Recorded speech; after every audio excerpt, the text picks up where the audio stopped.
Hello, everyone. Welcome.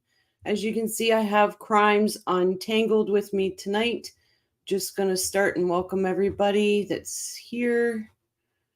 Hello, Sky. Hello, Deb. Hello, Leah. We got here Mrs. Sky. Hello. Hello, Tennis Girl. Make sure I get everybody. Hey, Dash. Long time no see.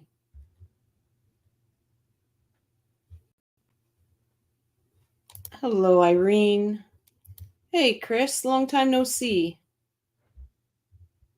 Hello, Armand.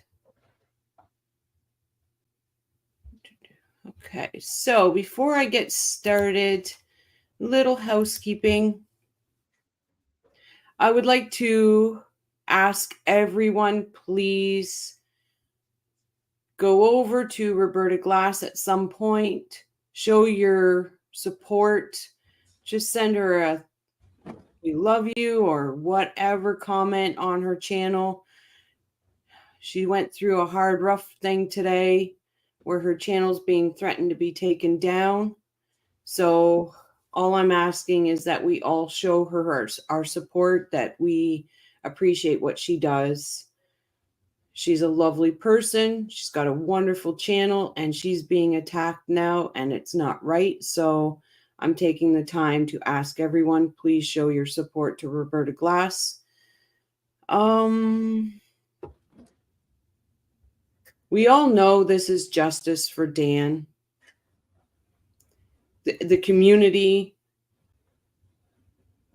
that is set itself up just for justice for Dan is justice for Dan. This community here is justice for all. Justice for all victims. Yes, we focus on the Adelsons. Yes, it's justice for Dan.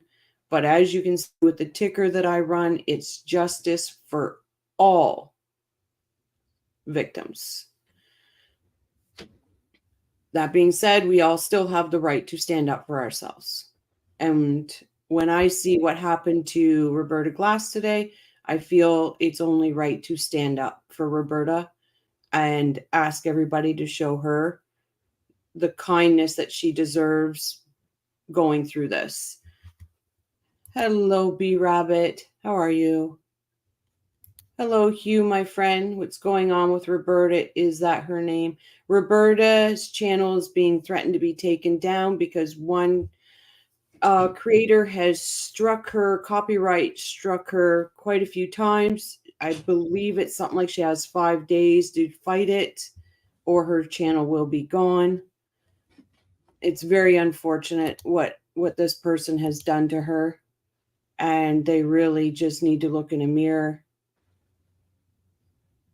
and see that that's wrong.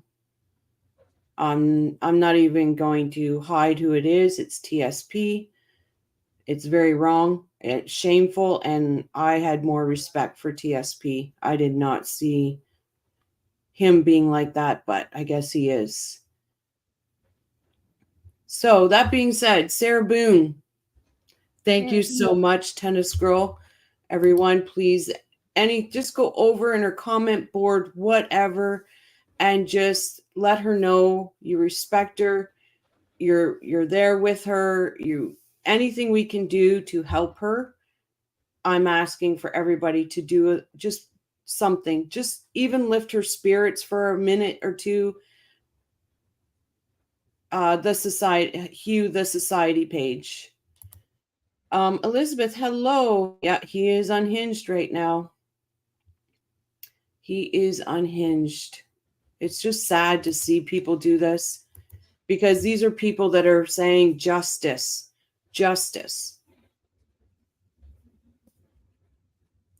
I don't think they understand the meaning of the word justice.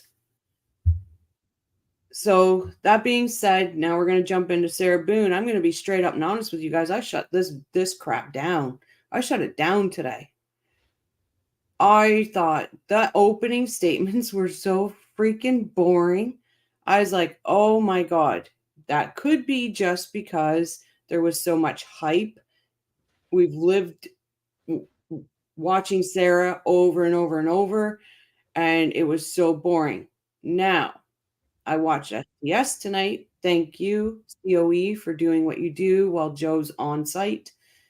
But there was a lawyer on there and explained why this trial, why it was so boring today, was because the prosecution team was treading very lightly not to open any doors for the defense team. I understand that now. But again, guys, it was worse than watching paint dry. And I understand paint drying. And it was worse. So Crimes Untangled actually watched the whole darn trial. God bless you. Honestly. Because I don't know how you did it.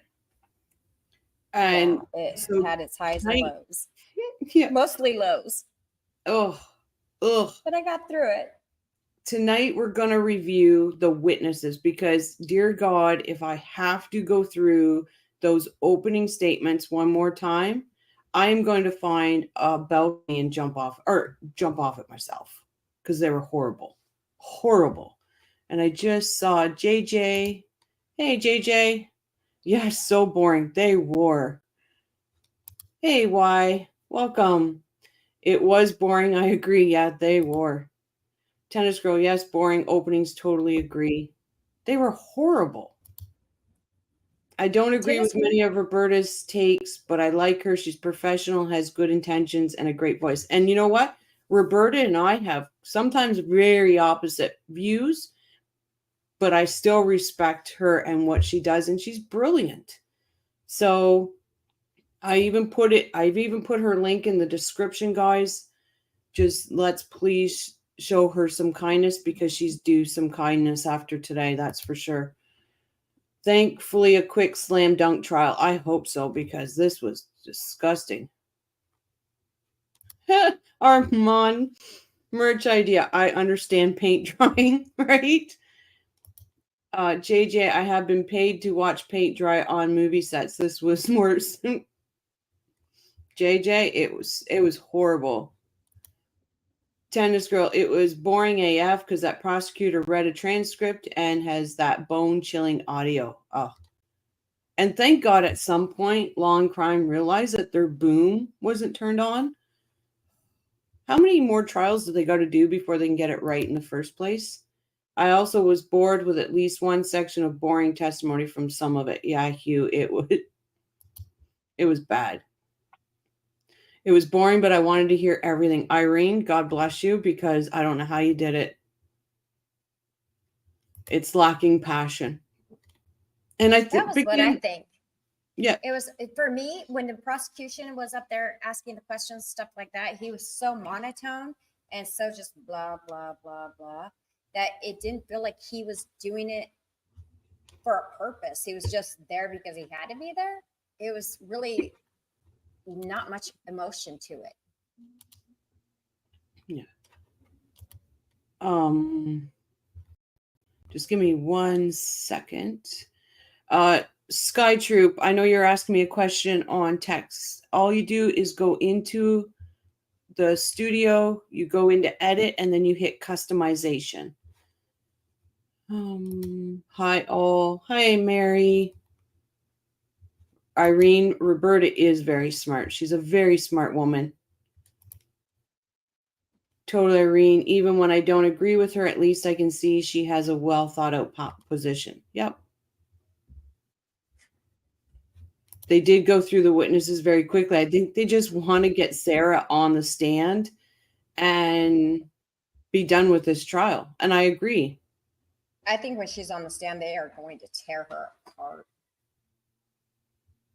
She will be drawn, quartered, and yeah. JJ, I'm not too sure what you mean. Anyone spilled the tea on Roberta? No, she was, her channel was under attack today by TSP.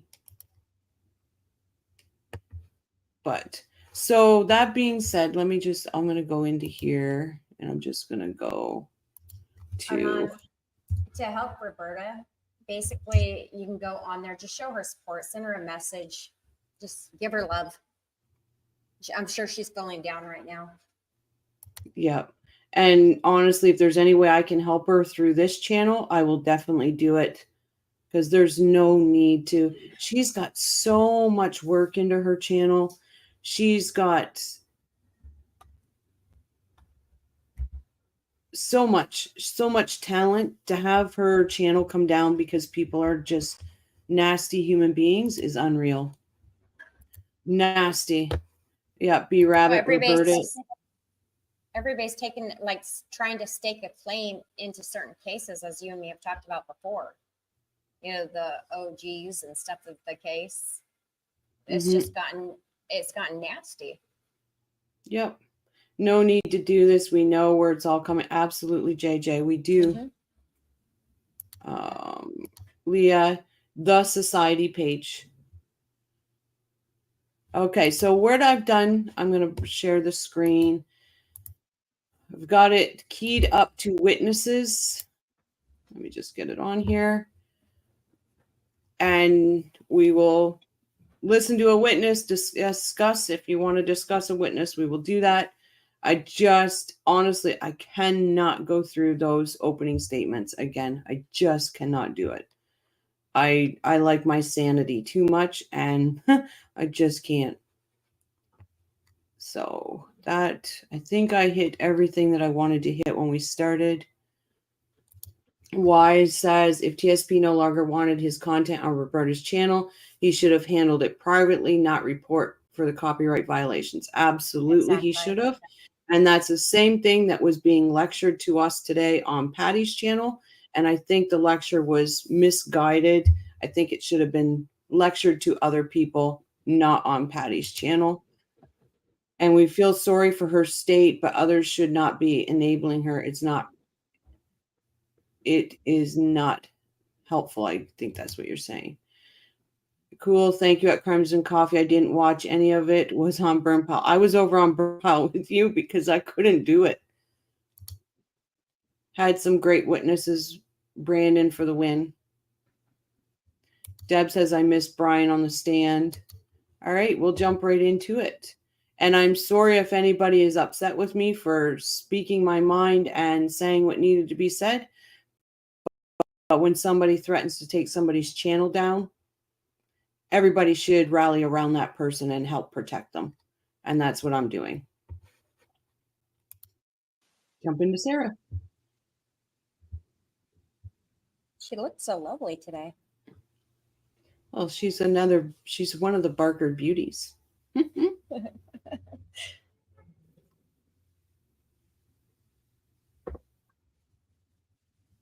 I don't understand why she wanted hair and makeup done so badly. She looks no different. Deb says, and sub from TSP, I took TSP completely off my channel. I did support his channel on mine. I took him off today, completely off. Annoys me the defense saying subject to recall for most witnesses when they didn't even cross-examine them barely a minute. What is that purpose? Just for feeling of control? No, Dash Hound. So what I learned tonight from another lawyer was that they were very careful what they asked today because they did not want to open any doors for the defense. So chances are they subject to recall for rebuttal. I'm assuming that's what all that's going to be about. Except for he was saying that the defense was saying subject to recall, not the prosecution. Oh, the defense. And the reason that the defense is doing that is basically they're playing the same. They're both playing the same game. Nobody wants to let anything out before. Nobody wants to let anything out of the bag, so to speak, before they need to, because then it opens up a lot of doors, and then anything can be asked, and it just goes. Like the defense is going to be screwed, or the prosecution is going to be. It's just that they're playing the long game. It's kind of ridiculous. Some of these witnesses, I don't think they needed to be held. They have nothing much to say, so it was ridiculous. Oh, JJ Copyright, I think, only applies if you say it your own. Using other content just increases the authority and expertise of the content creator. No, another content creator can copyright strike you because their TSPs, he makes them. So you have to ask for permission, which I'm sure Roberta did. She knows. And now it's coming out. It's just sad. Is the whole Charlie with the waiver, all of a sudden the right's been taken back. He's like, nope, now you don't have the right. Yeah. I was a paid subscriber on Patreon and I was blocked. That's ridiculous, JJ. What? You paid for the material and you were blocked? Oh my God. That's crazy. Yeah. Oh, did I not say? Sorry, Jordan. I didn't say hi. Welcome. Let me just see. Barker beauty paw, but she is a dog. No, I take that back. I like dogs. Okay, Hugh. I love you. Okay. Yeah, Wybe, you're saying exactly what I say.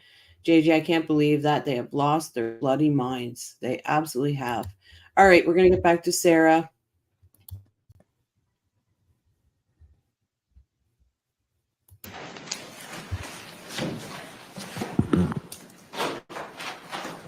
Are you serious, dude?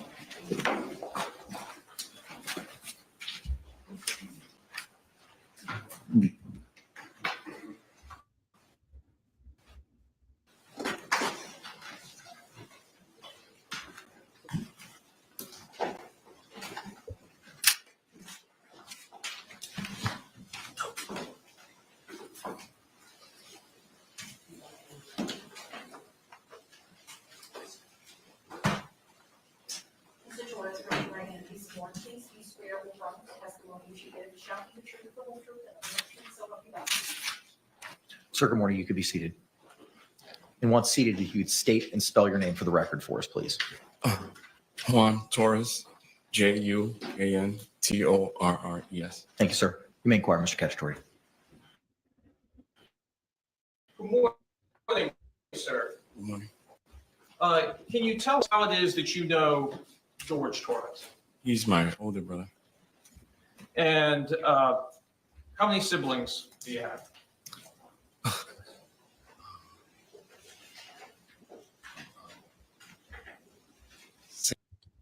Dash, I believe so, and I have a theory on what she's writing. I have a theory on it. I think she's writing every misstep she believes her lawyers are doing to keep track of it, so she can afterwards, once she gets convicted, use it as ineffective counsel. I think that's what she's writing. Go ahead.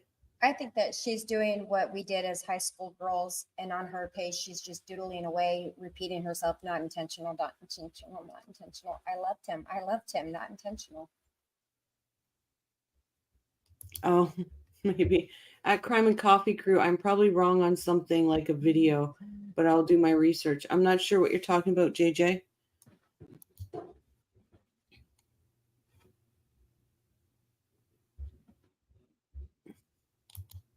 JJ, Crime and Coffee, let's talk offline. Some of the tricks and tips I've learned. I definitely will. Copyright laws. Okay, perfect.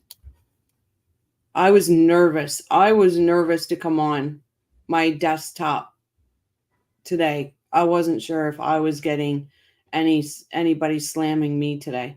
I was nervous to come on here and check my YouTube. 6. And how long has your family resided here in the Central Florida area? 20 plus years. And before residing in the Central Florida area, were you guys in Philadelphia, Pennsylvania? Yes, sir. And Massachusetts. Your brother, how often, your brother George, that is, how often would you talk with him? Often we talk say on a weekly basis. And how far away did you live from George? About 5-10 minutes. Pretty close. Would you see him pretty often? I would try not to go over there too much. Who was George living with at the time that he passed away? Wait, Sarah? And without getting into many details, what was your relationship like with Sarah? We didn't really have a relationship. Would it be fair to say you didn't get along with her? Yes. Back on February 23rd, 2020, did you have an occasion to talk to your brother on that day? Yes, sir. And when you spoke with your brother on that day, did you FaceTime with him or did you speak with him over the phone? We talked on the phone. Was that phone to your ear or was that phone? It was on speaker. And who was present? My wife and my 2 kids. And without telling us anything that George may have said to you, can you tell us what the topic of that conversation was? We were just talking like we normally did. He just calling me to check on me, basically. Now, in the background of that conversation on the evening of February 23rd, 2020, what did you hear? Sarah's in the background yelling. And you recognized her voice? Yes. What was she yelling about? Something about choking her, how he choked her. I really don't. That was it.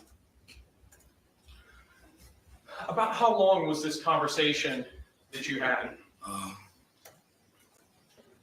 Maybe 10 minutes, I think it was. How did the conversation end?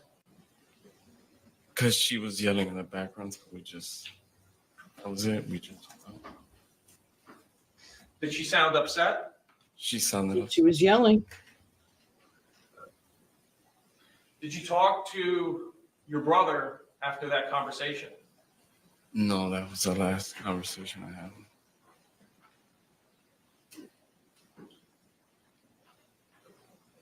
Have you ever spoken to Sarah since that conversation? No.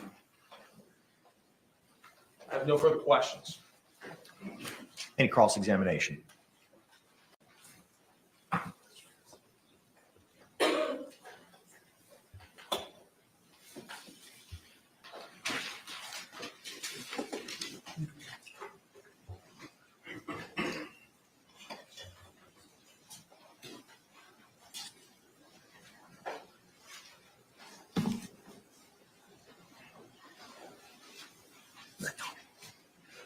Good morning, sir. Good morning.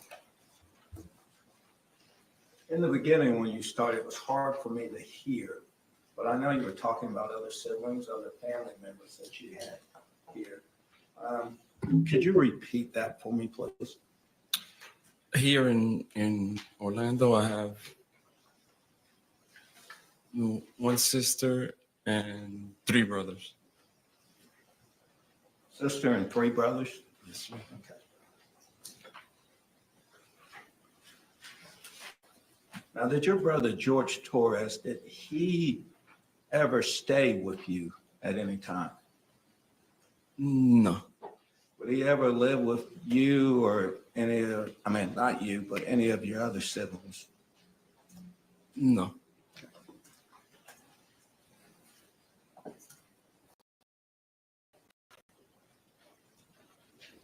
He's writing like he just said something huge. All right, sir. Let's go back to this phone call that you were talking about that was on February 23rd of 2020. And that phone call was approximately 7:30. Is that correct? Yes, sir. And who called who? He called me. And then y'all were talking. Is that correct? Yes, sir. And when he called you, did you notice anything about his speech or his voice? No, he was fine. Sounded normal? Yes, sir. Okay. So he wasn't slurring his words or anything like that? No. By the way he talked or what he talked to you about, could you tell at that time if he had been consuming alcohol? No, because I knew when he would drink. Okay. So in your Why the one sister and three brothers live in Florida. The other ones don't. That's what he was saying. opinion at that time, based on what you heard and what he was talking about, you do not believe he had been drinking alcohol? No.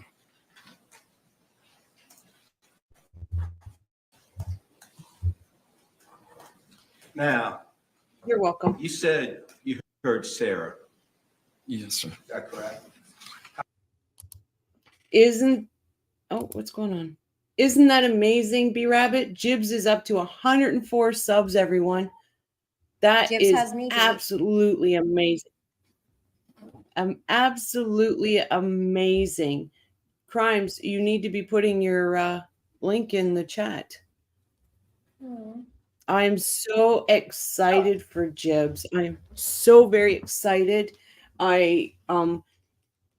Wow, that's amazing. That is awesome. How did you know it was Sarah? I could tell her voice. You recognized her voice, so you could hear her. Is that correct? Yes.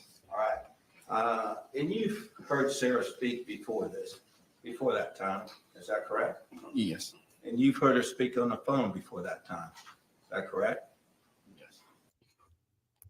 Jay, I'm not sure who RG is.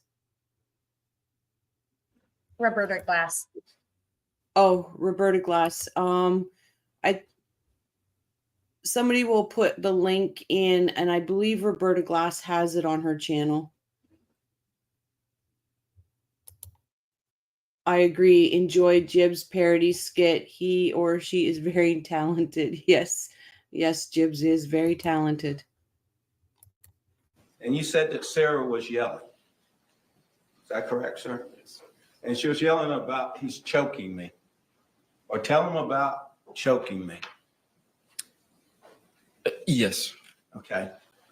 During that conversation, That's mine. and you heard her say that, did you ask your brother, what is she talking about? No, I did not.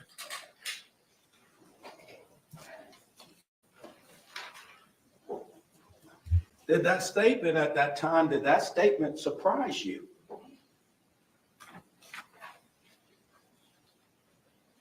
Not really.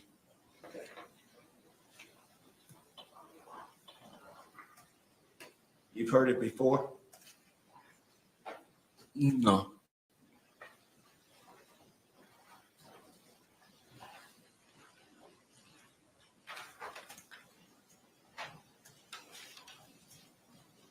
Based on Sarah's voice that you've heard, was it any indication to you that she had been drinking? No. No?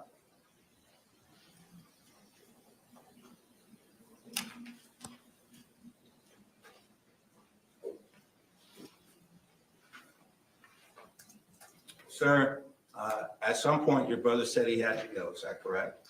Yes, sir. And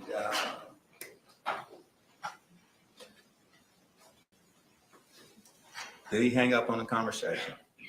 Yes. And did he say bye and you say bye? Yes. Thank you, sir. I don't have, if I can confirm. You may, sir.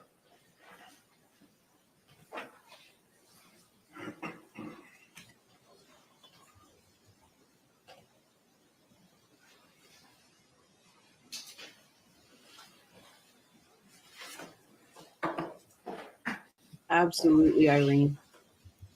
Sir, other than siblings, your mother and father, do they live in this area? Yes. Were there times that George would stay with them? Yes, sir.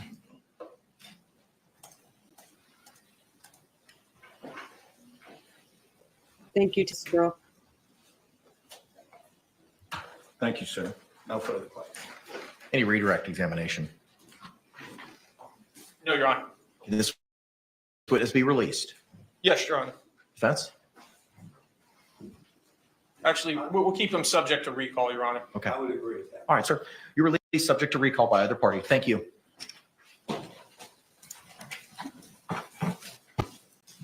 State would call Devin Jamro. So what did we think of that witness?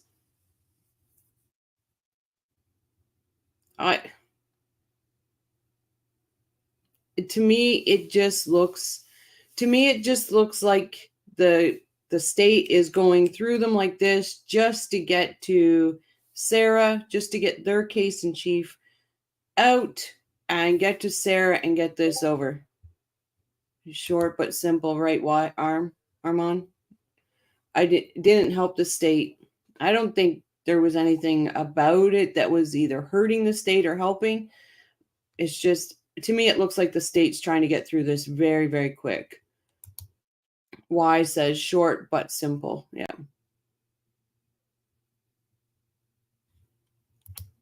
Yeah, Irene, I agree. I think the state has a very clear goal in these witnesses.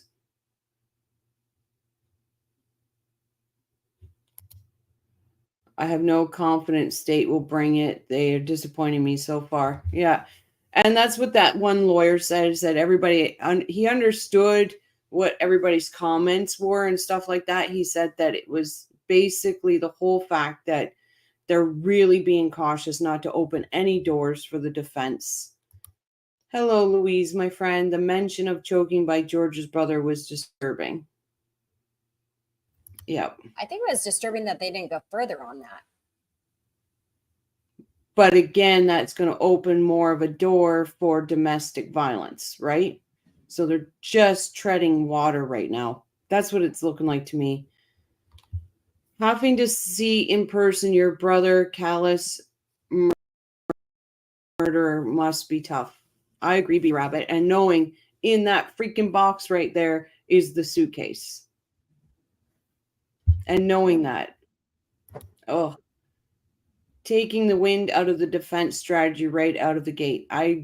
That's what that lawyer said. He said, everybody understand what they're doing. This is what they're doing.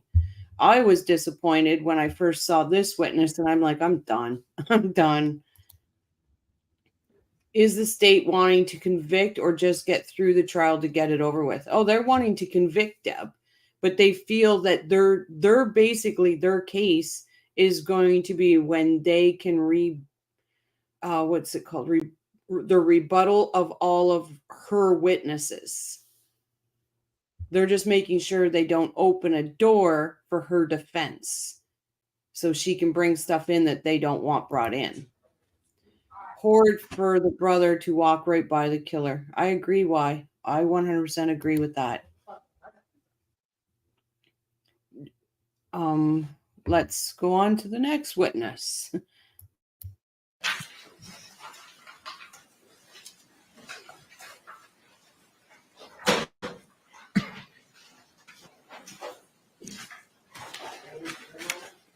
Can you just imagine being these poor people standing up behind the judge through all this? I would have fallen down. Hughes, Rochelle, if you don't mute, I won't spell check either. We seem to have issues with these things. Okay, it's a challenge, Hugh. Mary says, can you imagine his mom watching that suitcase piece she video recorded? I heard his mom did an interview and said she never has watched it and she never will. I'm hoping she never does. I couldn't imagine, Mary. It's disgusting for us to watch. I couldn't imagine being a mother and watching it. So far, at least, with these witnesses, they have not tried very hard, in my opinion, the state that is. I agree with you. I agree. Yep, the box is the suitcase, Armand. Yep, poor mother.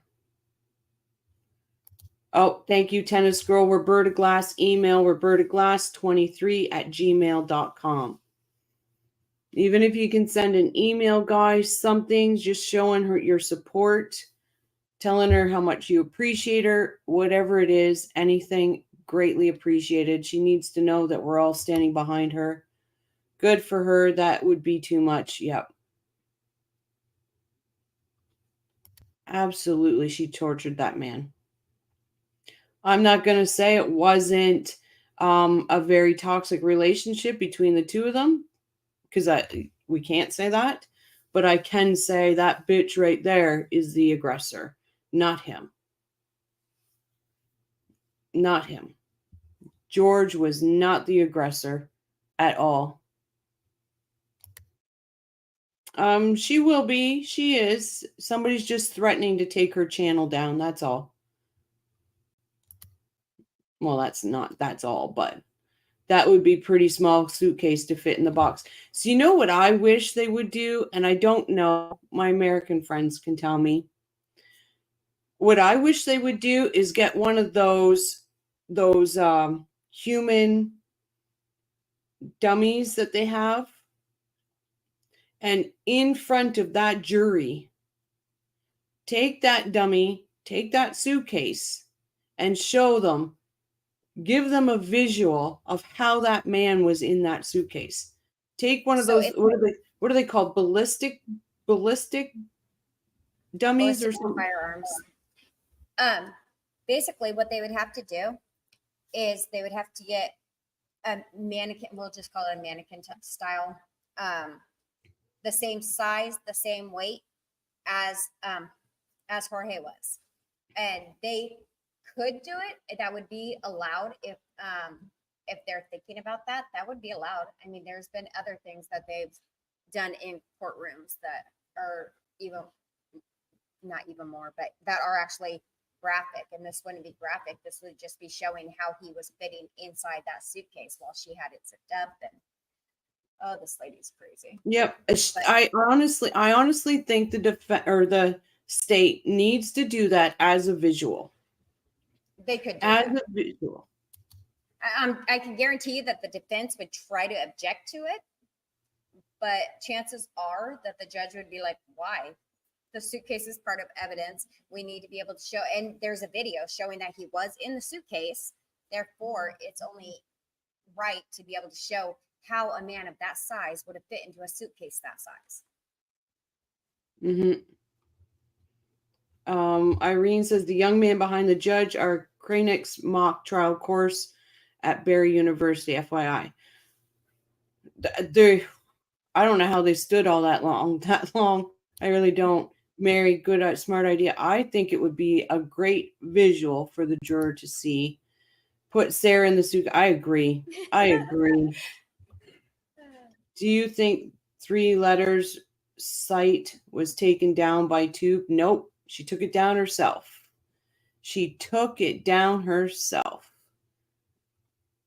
Because she was being bullied. Imagine that. Imagine using what you're doing to other people and then taking that and making it you. Can anybody say wackadoodle?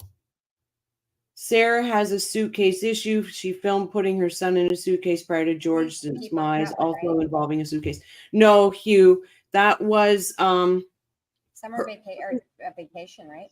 Yeah, her and Brian were going on vacation. Brian was right there. The little boy, it's not zipped up. You can see him. All little kids do that. My son used to do it. But obviously, there was no malice intent with that.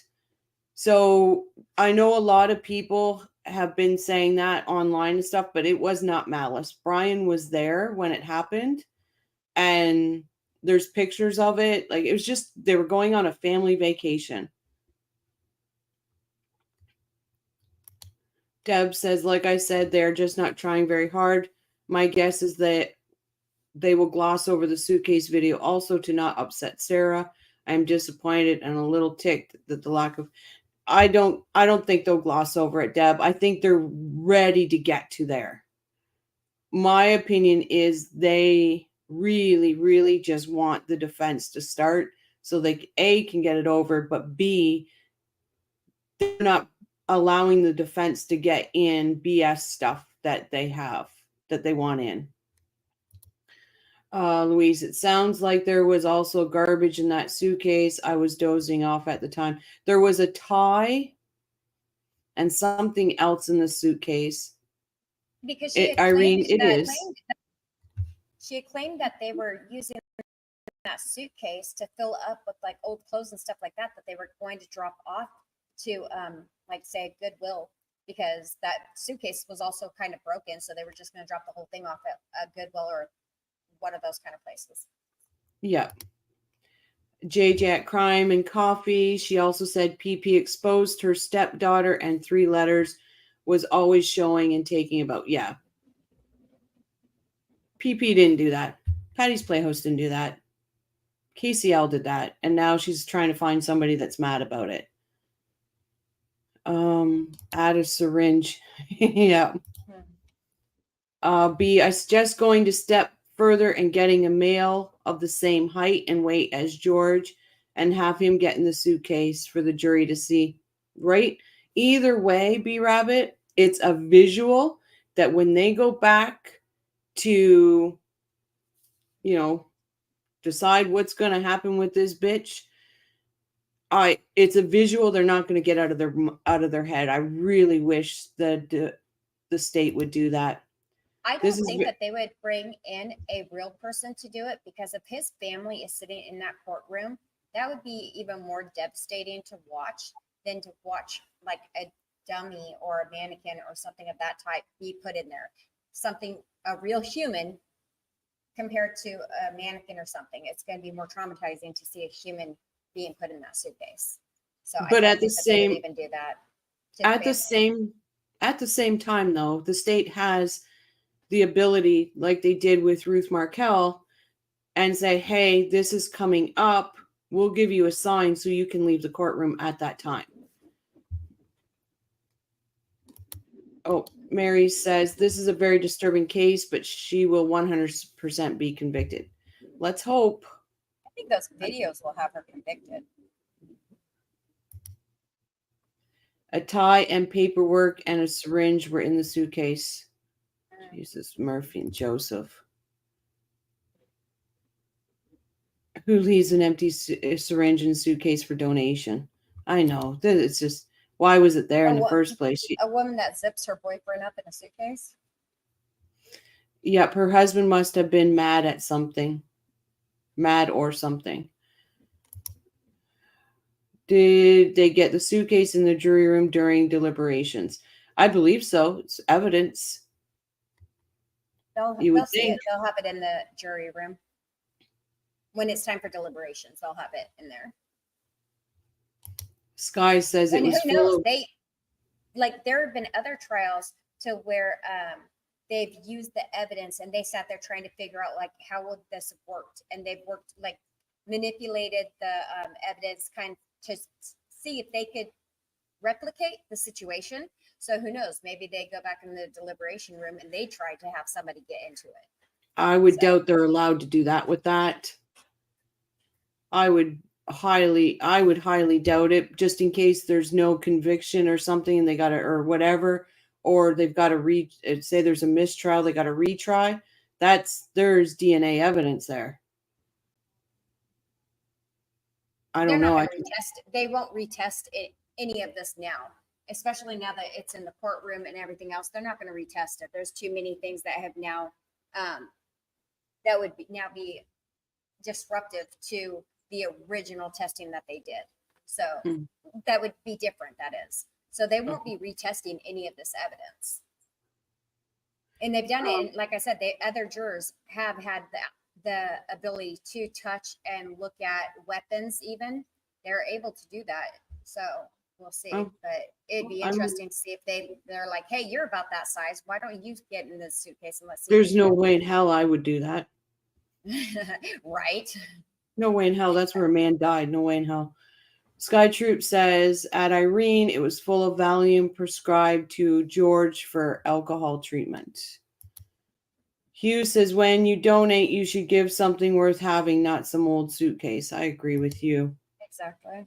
Sky Troop, I heard that as well. That would be never fly in Los Angeles. Valium is in a syringe, very risky. Yep. I agree. That wouldn't be allowed here either.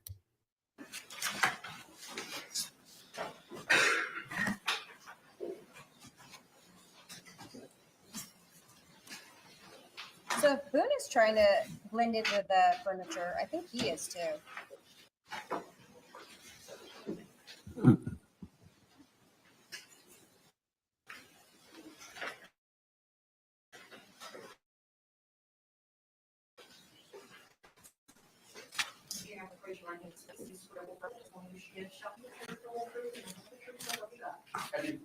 Sir, good morning. You could take a seat and please state and spell your name for the record.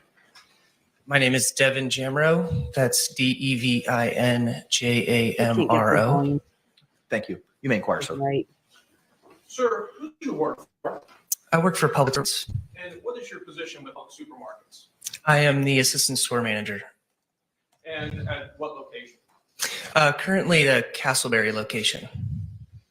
Were you at the location on Goldenrod and University Boulevard back in February of 2020? Yes, I was.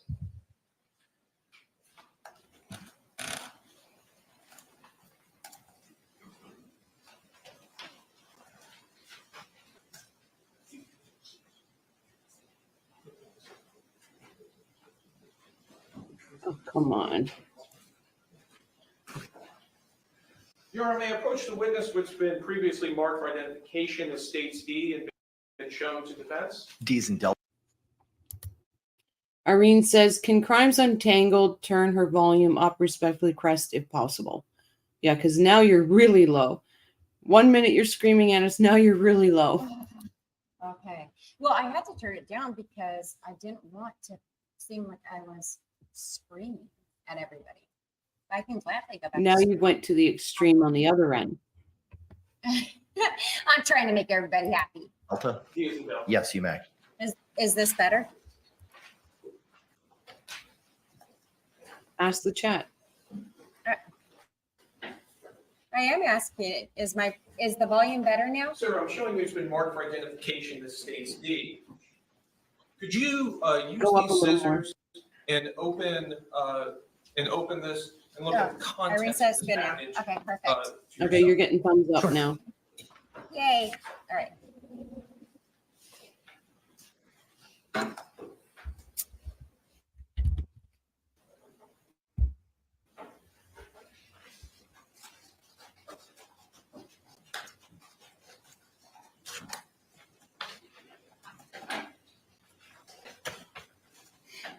Hi, Tracy.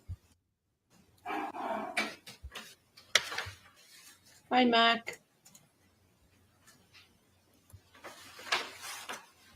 Sir, do you recognize those items? I do. Yes. And tell us, what are these items? These are Publix receipts. Are these receipts evidence of transactions at Publix? Are they made at or near the time of each transaction? They are absolutely made at the time of the transaction. And is it in the normal course of business that Publix keeps these receipts? Yes. And that these fairly and accurately appear to be the receipts from your Publix store? Yep. Your Honor, at this time I'd like to move what's previously been marked for identification as States D into evidence. Any objections? No objection. What was Mac, this is the Publix worker that sold George the wine.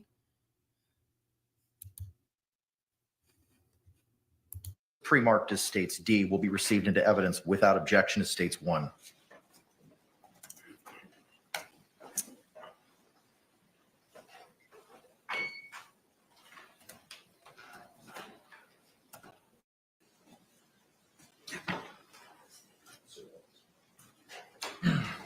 Your Honor, may I approach the witness who's been previously marked for identification as states J and shown to defense? You may.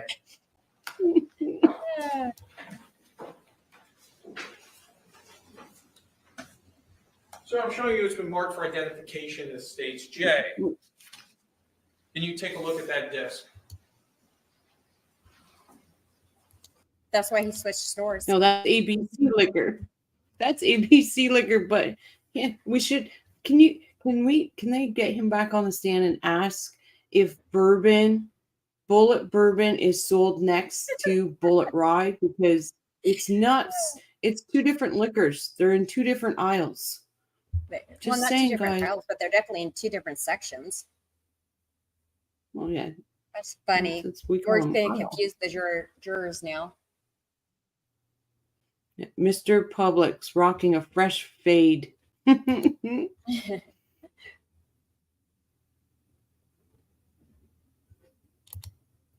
This was Sarah's first time purchasing Chardonnay. Yeah, but it wasn't even Sarah purchasing it. It was George.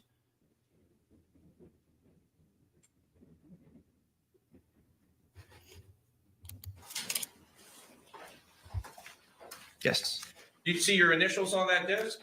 I do. Did you have an opportunity to look at that disc prior to coming to court this morning? I did, yes. And tell us, what is that disc? This is CCTV footage burned from the camera system at the location. And at Publix, is it the regular practice of Publix to utilize surveillance cameras? Yes, And in the normal course of business, are the videos from those surveillance cameras kept? yes, And are these the cameras taken from February 23rd, 2020? And I believe there's two video clips included, one at 12:17 p.m. and another at approximately 5:39 p.m. yes, And they fairly and accurately represent the surveillance video that was submitted from Publix to law enforcement in this case. they do, yes. Your Honor, at this time, I'd like to move what's previously been marked for identification as states J into evidence. Any objections? No objection. What was pre-marked as states J will be received into evidence without objection as states 2. And I have no further questions for this witness. Of course not. Any cross-examination? Can this witness be released? Yeah. Yes. Thank you, sir. You're released. Thank you. Have a great day. I agree, Hugh.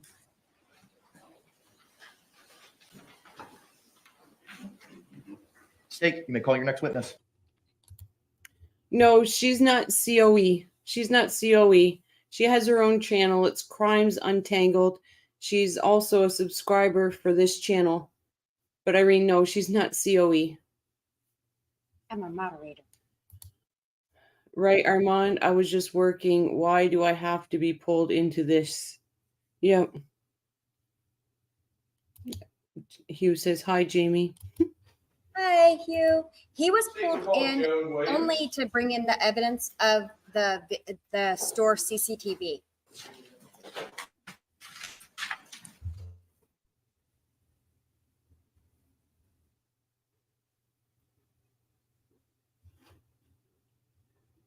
Is this? Yeah, it's working. Crime and Coffee Crew are these new glasses? No, I have two pairs. I have two pairs.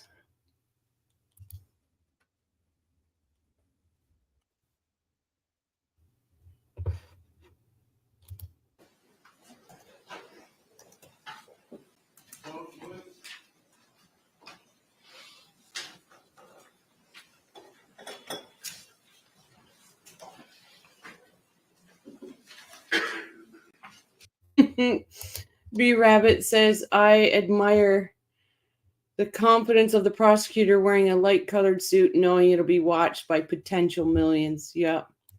Hey, Albert, comments here and comments from CC regarding the never ending feud on this channel and others are only hurting their channel. This hobby of hate tells me everything I need to know about your subs. Albert, see ya. We're not the one dishing hate. Until you actually know the truth, Albert, See ya. The lady from Crimes Untangled is doing a great job. Yes, she is, Louise. Thank you. Monarch, hi everyone. Hey Monarch, how are you? This just makes me laugh. This just makes me freaking laugh. Oh, thanks for bringing the comedy. I appreciate you. I'm only curious as to when we said something wrong. We didn't. We're protecting Right? people. Oh That's what my I'm saying. God. I don't get that. So it's just laughable. So yeah, the comedy relief Yep. Thank you for bringing the comedy. for This such is a boring trial. Exactly. Hey, Thumper, my friend, got here late. All caught up at 2 times speed, throwing out some love like glitter, y'all. Hi, Thanks. Thumper. I'm well, thank you. Mac, what does that even mean? I know, right? No, Albert's not a made-up account. Albert's one of the people that can't think for themselves. What do you like to call them? Flying monkeys. There you go. Yay. At Crime and Coffee, I sent RG a nice email. Thank you so much for that, Jay. Albert is the former Muhammad. Oh, thank you, Irene. Yep, Thumper, flying monkeys, here they come. That's all right. Flying monkeys, come all you want, because guess what? There's strength in numbers of justice. And that's all that this is for justice. Justice for Dan, justice for Jorge, Colin, Amanda, Timothy, Chris, Michael, Martha, Mike, Chiron, Sebastian, Maddie, Jordan.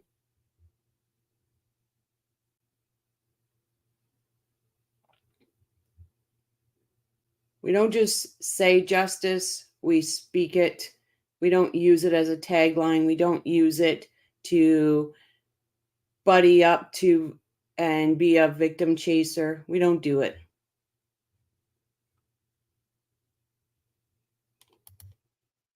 I was just kidding, Rochelle. I don't know. Sorry, I shouldn't have just kidding. Chat. I'm sorry. Nope, that's okay, Irene. That's okay. People with virtue don't virtue signal. Right there, Mac. Right there.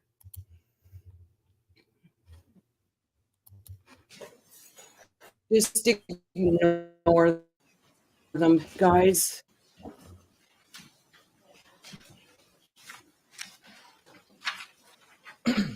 How much do you want to bet the other flying monkeys show up very quickly?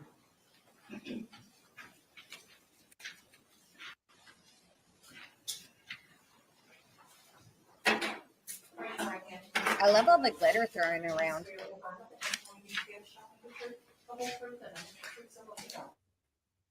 Mm-hmm. Ma'am, good morning. Could you state and spell your name for the record for us? Okay. Joan, Sorry. Joan Williams, Williams. Thank you, ma'am. Counselor, you may inquire. There you go. Good morning, ma'am. Good morning. Can you tell us what it is that you do for a living? I'm a 911 call taker at the Orange County Sheriff's Office, And how long have you held that position? 24 years. And tell us, what are your duties as a 911 call taker? I answer phones for an emergency, non-emergency, medical, we try to transfer to the medical side of the business. And is it the regular practice of Orange County to record 911 calls? All lines are recorded. And is it the regular practice of Orange County to keep records of each of those 911 calls? Yes. And those records are made at or near the time of each call, correct? Yes. Your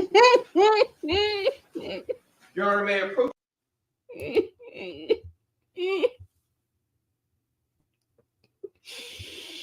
Oh, that's why I love this community. We can find humor in everything.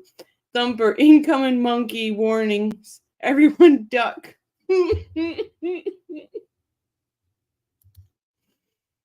Crime and Coffee Crew, let's do a podcast together all about being seen, surviving, and thriving. I agree, Jay. I'm more than willing to do that. Absolutely more than willing. Becky, OMG, apparently I can tell time. Sorry, I'm late. Hi, everyone. Oh, hi, Becky.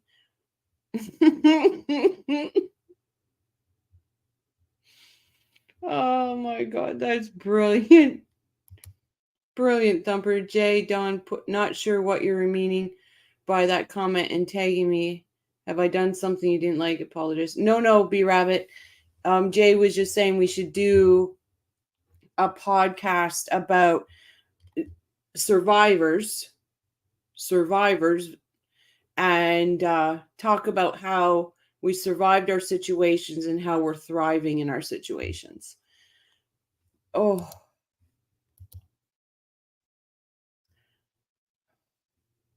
that is so Thumper, that was great. Incoming. Approach the witness, which has been previously marked for identification as states L and been shown to defense. May. Ma'am, I'm showing you what's been previously marked for identification as states L. Let me check. Do you recognize this disc? Yes. My initials. Did you have an opportunity to review this disc prior to coming to court this morning? Yes. And those are your initials on the disc? Yes. And does this disc, does it fairly and accurately represent the 911 call that you took in this case on February 24th, 2020 at 12:59 hours? Yes. Your Honor, at this time, I'd like to move what's previously been marked for identification as states L into evidence. Any objections? No objection. It was pre-marked as states L will be received. Hello, Duck. Sorry I did not see you come in. I apologize for that.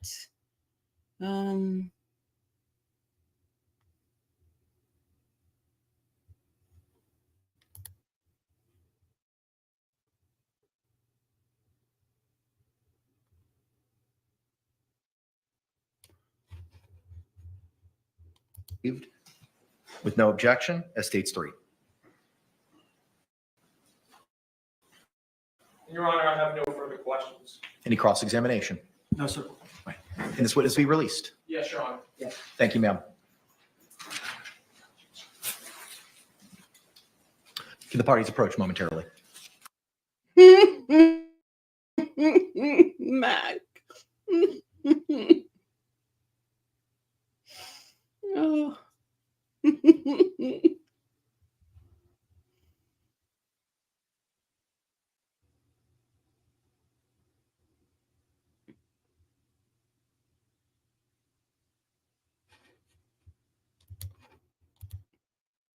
So, hey everyone, I'm Janine, just wearing my Halloween humor. That's brilliant.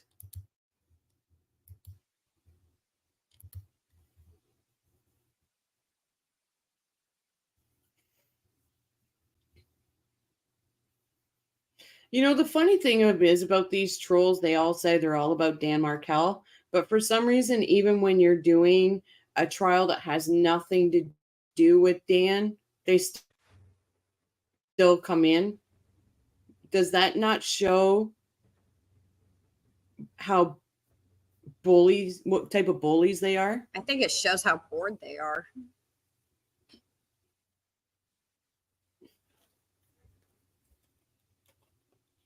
I said the same Thumper, she thing, did ask for a Thumper. hairdresser and they told her no. Thought Sarah asked for State, you may call your next witness. State will call Vincent big Buglia. intentional ugly. Yeah.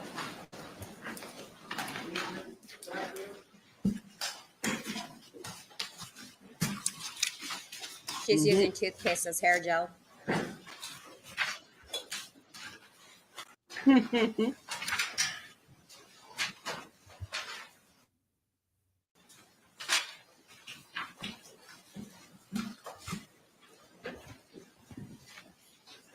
Raise your right hand to be sworn. Please be swear or affirm that the testimony you give shall be the truth, full truth, and nothing but the truth, so help you God.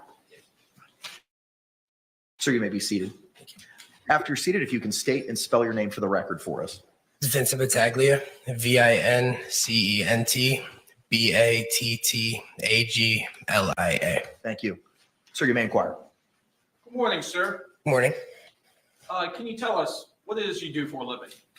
Right now I work for an auto parts company, And where do you live? New Jersey. Back on February of 2020, where were you living at that time? I was living at the Tealwood Apartments in Winter Park, Florida. And what were you doing at that time when you were living at Tealwood?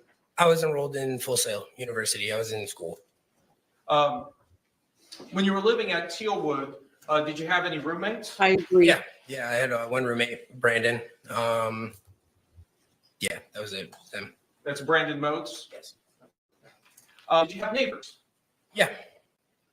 Were you neighbors with Sarah Boone and Jorge Torres? Yes. And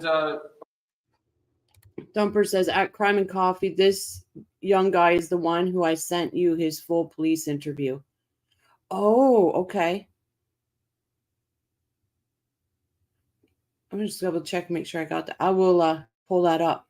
Thanks, Thumper. approximately how long were you neighbors with them? About a year, a little over a year. I moved there in January 2019. And during the course of that year that you were neighbors with them, did you have occasion to interact with them at times? Yeah. In fact, did you ever go over to their home? Yeah, like a couple times, yeah. And I believe you tuned a guitar for a child there at the house? Yeah. This Tealwood apartment complex, how would you describe the walls that separated your units? Thin, like very thin walls.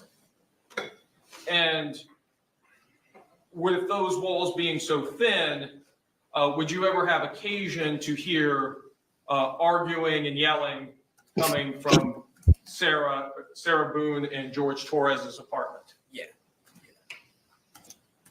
How often would you hear this? Almost daily.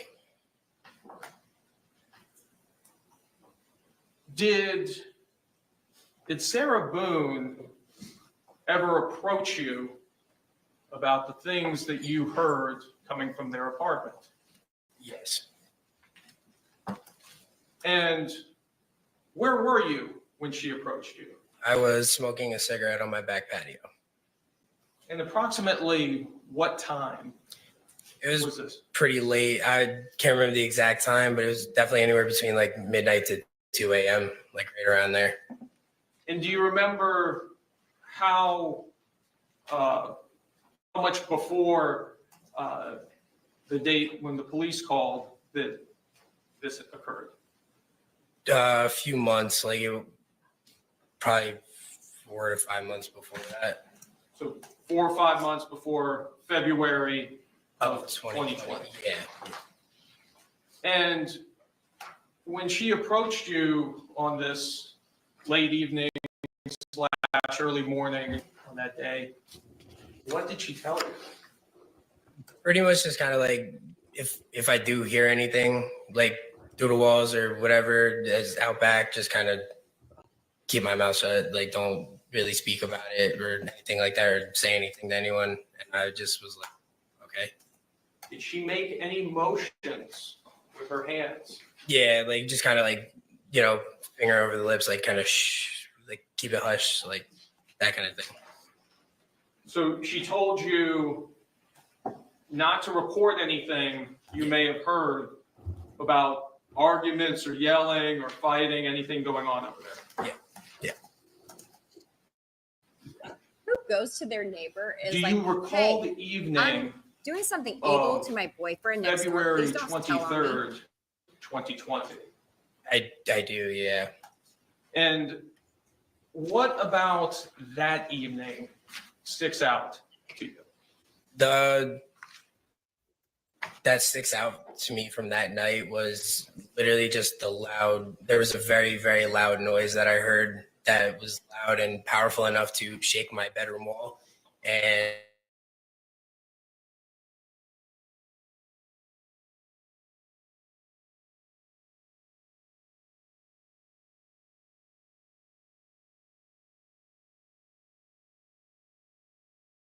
Okay.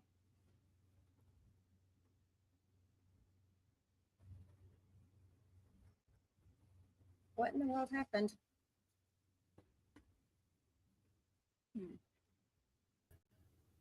Hey, sorry guys. Oh, okay. I was like, I don't want to carry this alone. I don't have the video. No, it's stormy here, so I was afraid this was gonna.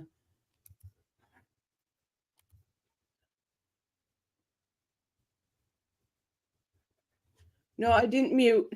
I got booted. I'm back in. Sorry, guys. What was the last thing you heard? the last thing I heard was like the loud noise and just a little bit of shuffling, and that was kind of it. It just kind of went silent after that. Could you hear anything that was being said? Not Thumper says, I can't believe a victim of DV would tell the neighbor shit and to not say anything. I think if a DV was true, Sarah would ask the neighbor to listen and report to have the backup protection. I agree. 100% I agree with that. I used to try to give signals to my neighbors none of them caught on. But 100% Thumper. Not clearly, and it was never really anything clear. It was just like you could hear arguing back and forth, just kind of like and kind of like an I hate you, like it's whatever it is, whatever the argument was about kind of thing at the time.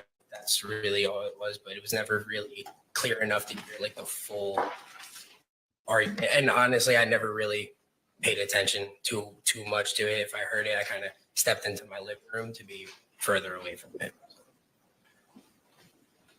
Did you hear both the defendant's voice and also George Torres's voice? Yeah. All the time. It was like a back and forth. Yeah. So other than the statements and the phrases of I hate you, you weren't able to discern the contents of this argument? No.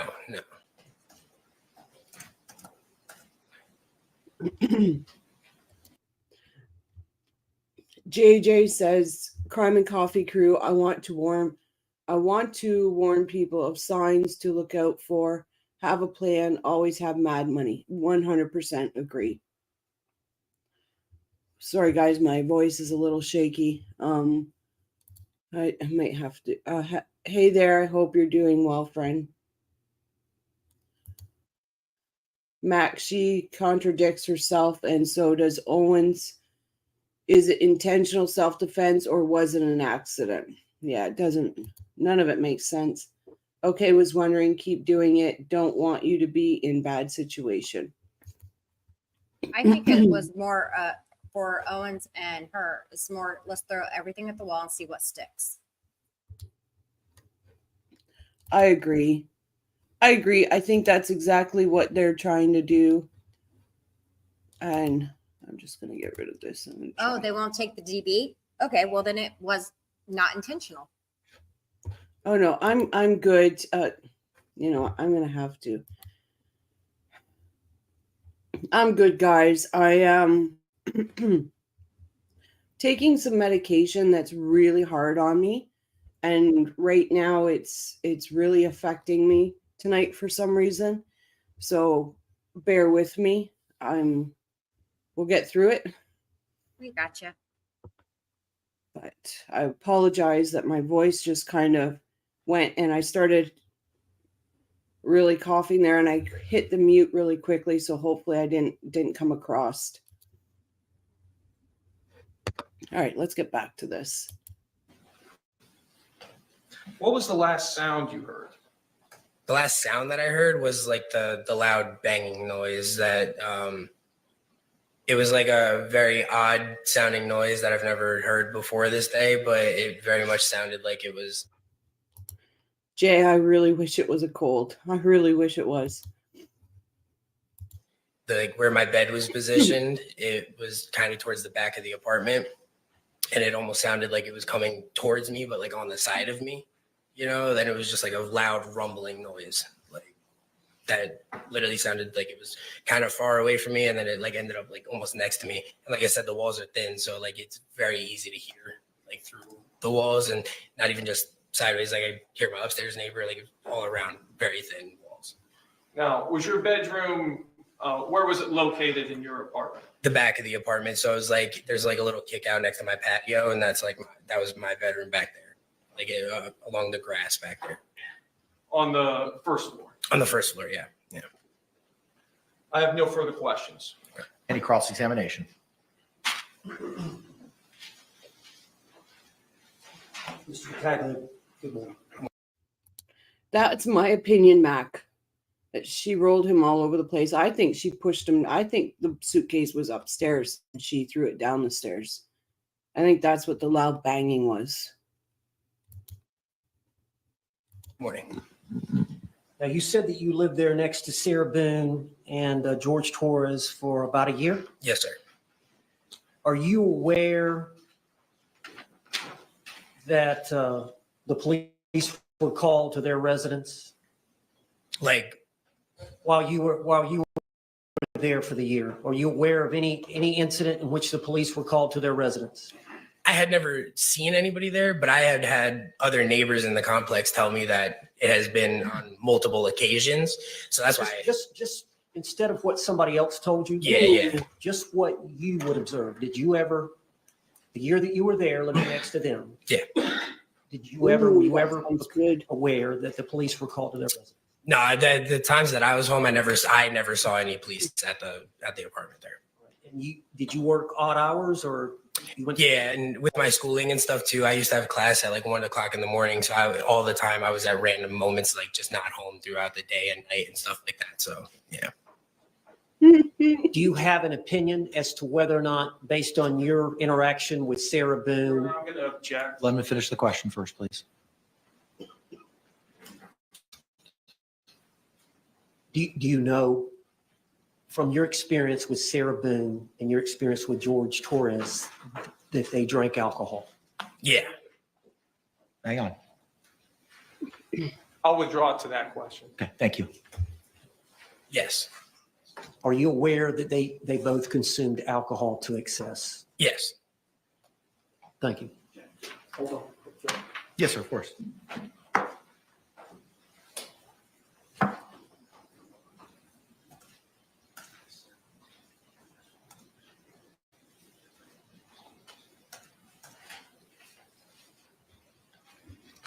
Well, Vincent, I think you had testified, you may have given a statement to law enforcement, Yes, it was one of the detectives. a recorded statement. Yes, I can't remember his name, but yes. Okay, and I think it was on February 23rd of 2020. Yeah, right around that time, yeah. I believe you had said that, I'm going to object as to improper impeachment. Approach.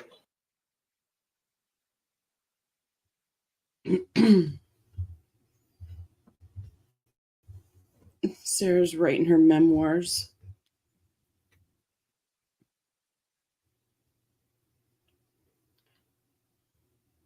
Why's making cookies? Objection's What kind of overruled for now. cookies, Why? sir, would it be fair to say on that date you got home around 7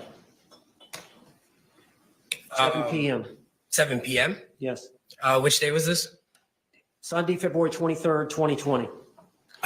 No, that day I actually got home from work probably around 1 or 2 o'clock or so. In the morning? No, in the afternoon. Because I went to work that morning at around 5 a.m. And you said that you heard the normal yelling and arguing at about that time when you got home? No, it was Well, yeah, it was around that time, but it was really around like 10 o'clock, 10:30 is when like the arguing I could right hear clearly. It was like around 10:30 at night. Okay. Thank you.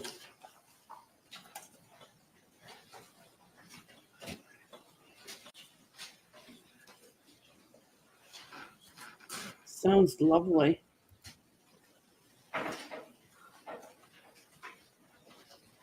Thank you. Any redirect? Just very briefly. Yes, sir.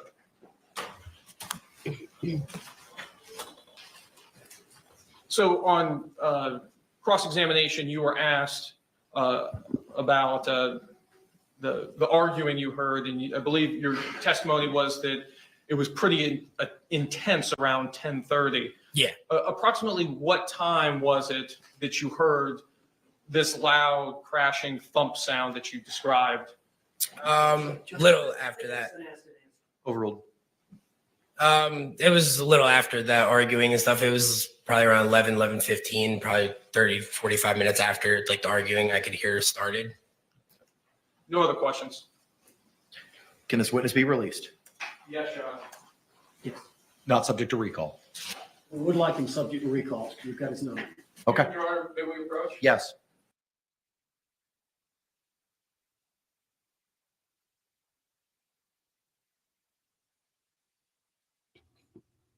Oh, did we notice what type of shirt Parker's Beauty is wearing today? I haven't even paid attention. Why do you love baking? I used to love baking. I used to bake every Wednesday. And I'd bake enough for the whole till the following Wednesday.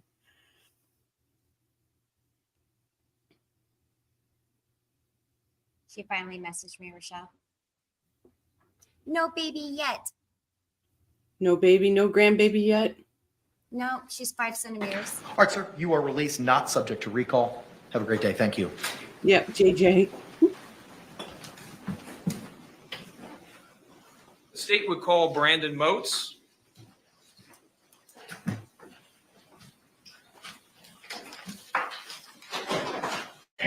Bless you.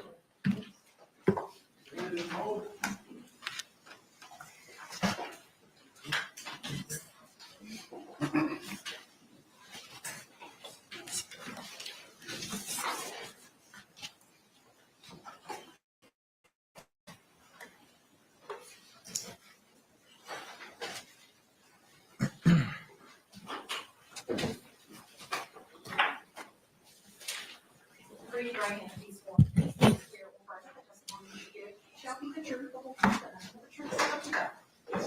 Thank you, sir. You can be seated. State and spell your name for the record for us. Yeah, my name is Brandon Moes, BRANDON MOATS. Thank you. Mr. Cacciatore, you may inquire. Good afternoon, sir. Good afternoon. Can you tell us how it is that you knew Sarah Boone? I moved into the apartment next door to her when I was in college. And so when was that you were in college? I would have moved down here in 2019 and would have been there until like 2021, 2022. So she was your neighbor at Tealwood Apartments, is that correct? Yeah, it would have been Tealwood back then, yeah. And did you have any roommates back then? Yes, I was rooming with Vincent Buglia. And during that time, what B. Rabbit says, does anyone know the wage Sarah Boone Esquire is demanding for her legal expertise and administrative skills on this case? Probably enough to combat what Owens is going to want. Let's just call it even. For a Halloween get-together, I'm making blackberry jam cakes with maple icing, old Irish family. Ooh, Becky, that sounds nice. That sounds nice. I don't want that recipe. what were you doing? Like, as far as work I in think school. I was just going to school. During the time of this, yeah, I would have just been going to school. I don't think I would have had my job yet. I was just a student. Well, that's Great, Did you have much interaction with the defendant or with George Torres in this case? Honestly, I avoided them as much as possible usually. The apartment where you lived, tell us, how would you describe the walls that separated your units? Yeah, I remember that my bedroom was like the front facing bedroom, and our walls shared a wall with where their staircase was. So like the way the apartments were laid out, we had a 1-story apartment, they had a 2-story apartment. So they had a staircase running right next to the walls next to like our bedrooms. Would you ever have occasion to hear arguing and yelling going on inside of the defendant's apartment? Yes, the walls were pretty thin. So if people were yelling, you could definitely hear it. And how often would you hear arguments or disagreements going on over there? When I first moved in, it was it was at least like once a week, to the point that I started tuning them out. Like I got good enough at just like not listening to them. They argued very, very often. Do you recall the evening of February 23rd, 2020? Yes, sir. And on that evening, could you hear arguing going on in their unit? Not late into the evening, earlier into the evening, probably like 7, 8 o'clock that evening, probably like earlier on, I could hear arguing. And where were you inside of your apartment? I would have been in my bedroom pretty much all night. And your bedroom, just so that we can paint the picture, where would that would it have been, on the first floor or the second floor? We had a first floor apartment. Okay, so all the units. We have just about, I think 20 minutes from here, we have a big maple syrup factory, or I guess whatever you call it. And you can get extra dark there.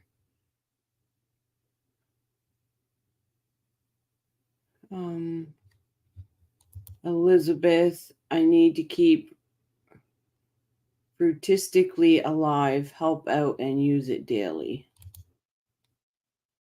Oh, maybe this is the other neighbor that heard the suitcase going down the stairs. I thought it was the other guy. This one was on the stand. Oh, Wibe said, sent Rochelle a pic. I believe this guy talks about how he heard, like, because of the way his wall is and their staircases, he heard something coming, like a loud noise on the staircase. That's this guy. Wibe said, sent Rochelle a pic of cookies for the crew. I will pull that up, Wibe, and we will put it up when we're done with this so everybody can see. Thank you. Sales of suitcase are soaring for Halloween. Get your suitcase costume while they are still cheap. Oh, Hugh. Or all the bedrooms were on the first floor? Yeah, like I was saying before, we had a 1-story apartment, and then they next door had like a 2-story townhouse. So we only had the 1 floor. Understood. And at a certain point in the evening, did you hear a loud crashing sound?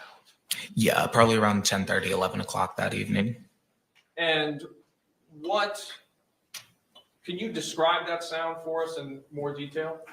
I mean, yeah, at literally, like I said, at like 10:30, 11 o'clock, it's the way their staircase was set up. I could, my bedroom, the top of their staircase would have been like above my ceiling, and it ends next to where like my roommate's apartment was. So I could hear something start above me super loud and then fall away from me like it was falling down the stairs.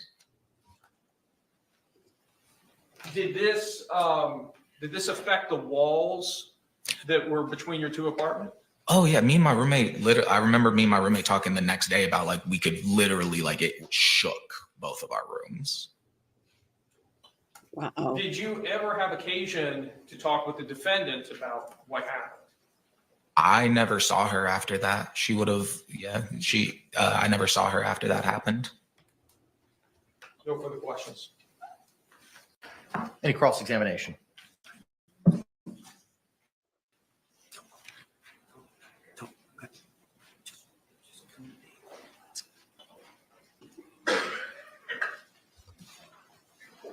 I don't know if I said hi to Leah. Hi. Good afternoon, sir. Good afternoon. Sir, you were asked by the state if you had ever had any interactions with Sarah Boone or George Torres. Is that correct? Yes, sir. And I think you said you tried to avoid them. Yeah. I don't like drunk people, and they were drunk a lot, so I did not interact with them. Okay. Do you remember this interaction with Sarah Boone in 2009 when you woke up and witnessed Sarah? I would have been 9 years old in 2009. I'm sorry, 2019. Good catch. In 2019, when you woke up and witnessed Sarah sleeping on the concrete patio. Oh, this may have been a slight misconception in how I said this. I never woke up and saw her sitting on the patio myself. That I would have seen her on the patio eventually, but it's not like I woke up and went back and saw her on the patio. This was my roommate relaying the story that she had fallen asleep on the back patio, and then I saw her. So you did not witness that yourself, or did you see her? I saw her asleep on the back patio. I was just clearing up the sequence of events there. Okay, thank you. I like that. Another time, do you recall our interaction with Miss Boone when you were coming home from school and she was trying to talk to you and she seemed paranoid and rambling? Yeah, I had gotten locked out of my apartment, so I was waiting on the steps waiting on the steps outside of my apartment for my roommate to get home. So she came up and started talking to me. I don't really remember too many details of what she was saying, because I didn't want to talk to her. She just, but yeah. Okay. He was like, You I remember tried to saying avoid that her you like the believe Sarah plague. was avoiding going into her apartment. That's definitely the vibe. I don't remember what she was saying, but the vibe she was giving off was that she didn't want to go home. Mm-hmm. I believe, and I just want to make sure that I heard you. You said that the first arguments, other than the boom, which was like 10 something, initially it was around the 7 p.m. You heard arguing. It would have, yeah, because it would have been. I remember that day I got home from class around 5, because I got out of class around 4:30 usually and walked home. So I would have gotten home around 5:30, and it would have been after because I came home, I made myself lunch and I took a shower, and then I heard all of their arguing. So it would have been about an hour and a half, 2 hours after I got home. So around 7 to 8 o'clock. Okay. And during that time, when you say arguing, was it back and forth? I honestly, I wouldn't really be able to say if it was back and forth. I don't know I wouldn't remember too vividly if it was back and forth. Or if it was Let me just ask you one this: person Did you yelling. hear a male voice? Yes, I heard a male voice. Did you hear a female voice? Yes. Okay. Were they both loud? Yes. Okay.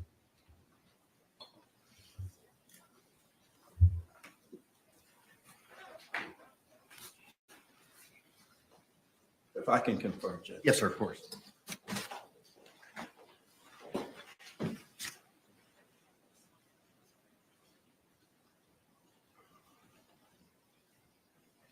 He's looking around like, why in the hell am I here? This is not where he wants to be at the moment. Thank you, sir. I have no further questions. Any redirect? No, Your Honor. Can this witness be released? Yes, Your Honor. Subject to recall, Judge. All right. All right, sir, you're released subject to recall. Thank you. Recall. Jesus. I know what you guys were saying earlier. Can the parties approach?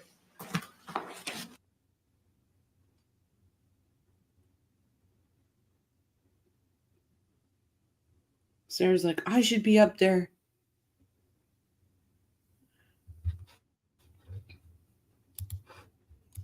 No, you didn't, JJ. Did you work with our Duchess? Did you work with our fucking mentally unstable Duchess? She had that title stripped away from her. I don't know why she's still using it. No, it's not stripped. It's not stripped. I thought it was. No, it's not stripped. That woman.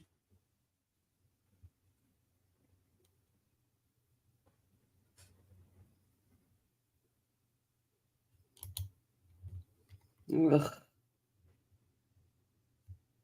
Ugh. I really Let wish we Harry could go zoom in home. on her notes. Let Harry go home. Keep her in the United States. No, you Don't can have want her her back. to- No, she's not Canadian. I know, but she was there, so you can have her back. No, she's not Canadian. Don't want her in Canada. Don't want her in England. Keep her in the United States. We don't know. I saw Mike and Harvey and Lewis. Nice. No, JJ. I wanted to ask her the same thing. Thank you, Rochelle. I hope JJ shares more. Yeah. No, we don't want her. She's evil human being.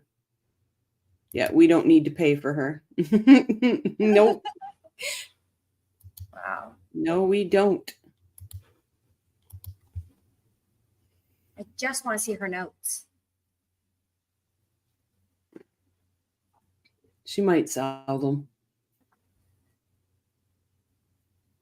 Irene, we don't want her here either. Yeah. See? Told you, we don't want her. Yeah. Duchess of Sussex. Soon she'll lose the title when Harry leaves her. Hopefully sooner than later.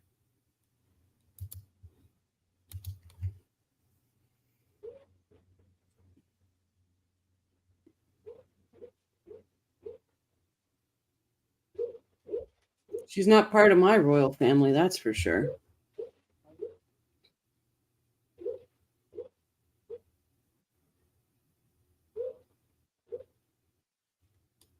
Oh, Miss Monica. One that doesn't believe in dry cleaning. I bet they looked out the window and cracked open the door before leaving to make sure she nowhere around. Poor fellas. I would too.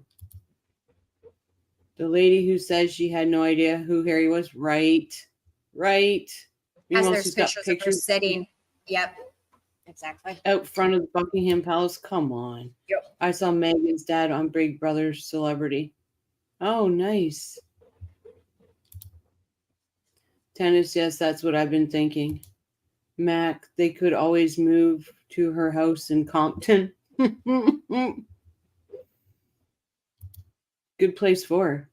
Harvey Gabriel. Oh, it would tell people. Nice. He talked about Megan. You could tell she heard him. Mm-hmm. Oh yeah. Oh, That was 100%. devastating what she did to him. I wish they would show her face, Sarah's face. Why can't the cameraman show her face like they did earlier and yesterday? Who knows? I don't get it. They should have a camera also behind the judge, right? So it gets that view. They can still not get the jury.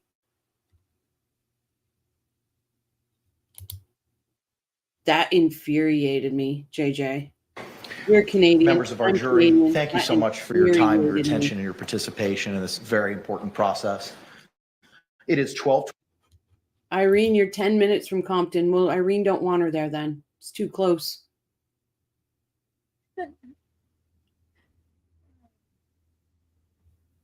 Yeah. That infuriated me. Yeah, this was just why showing her profile, we can't see when she's mad. I know. I really don't think that She's the Meghan one Markle. that- Sorry. I was She's going the to one say that about married Sarah. Harry. You go. Go ahead. Okay. I was going to say about Sarah. Oh, I said you go. You said go ahead. Sorry. I was going to say about Sarah Boone. I don't think that she's doing herself any favors with having such a cold, just this is really a cold look on her face. I don't think she's doing herself any favors with the jury. You can tell who Meghan is. Meghan Markle, the one that married Harry, Prince Harry. No, we don't want her. Yep, exactly. Even if you are not a royal watcher, she is scum. Yep. Yeah, she is. Absolutely. Snoop makes good wine. Oh, Becky, I wouldn't want her here either. She wouldn't be allowed to come to Canada anyway. Just got out of my gym room. We are talking about the Duchess now. She came up, Armand. We're going back to Sarah. 21. At this point in time, we're going to go ahead and take our lunch break. I'm going to ask that you return here no later than 2 p.m. so we can pick up at that point in time outside of here, 12 Alpha in the Orange County Courthouse. And I'm going to give you an instruction. You're going to hear this instruction a lot over the next couple of days. Jurors, you must not conduct any investigation on your own. This includes reading newspapers, watching television, or using a computer. We don't need to hear all that.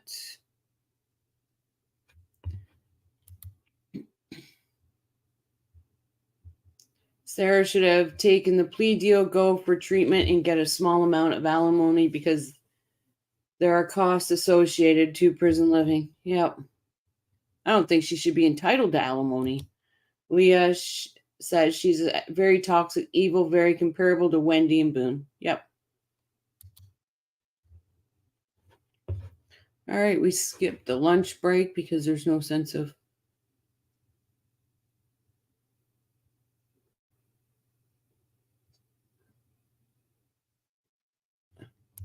No, still has their titles. Still have their titles.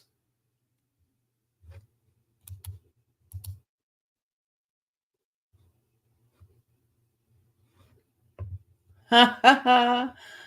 I don't know why it didn't come through, Thumper. Meghan Monkey Markle, the Duchess of Pluto. Only 6 jurors. Yep. Sarah can't make a living in prison. At least Jody can sing and draw. Sarah might do wanted posters and help people with motions. She wasn't too bad at it, we have to say.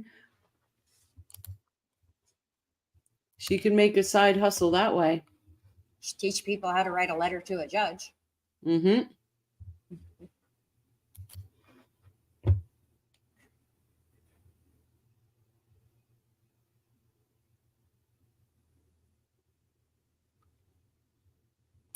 That's what I mean, Max. She can make a side hustle.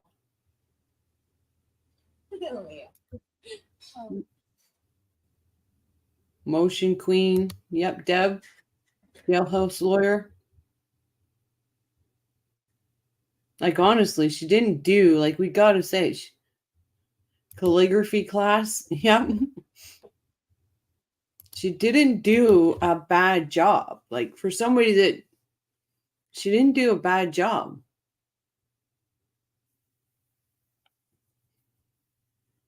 But God forbid gets out there and gets to her. Like, I wouldn't even know the first place to start. So I got to give her credit for that.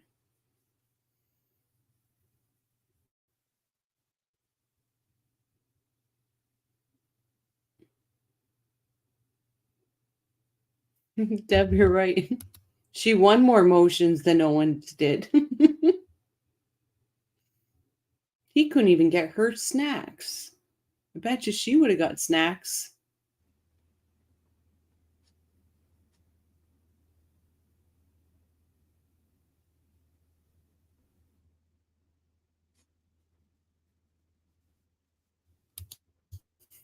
Thumper.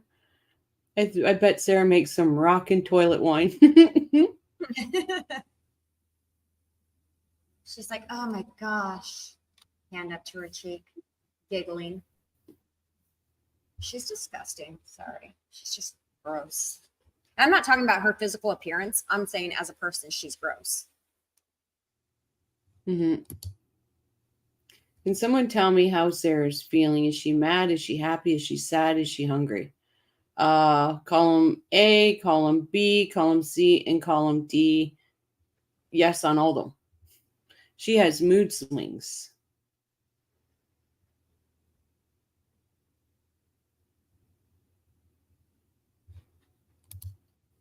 Hey, Lynn. Welcome. Yes, it is, Matt. I just didn't want to necessarily go hard on her.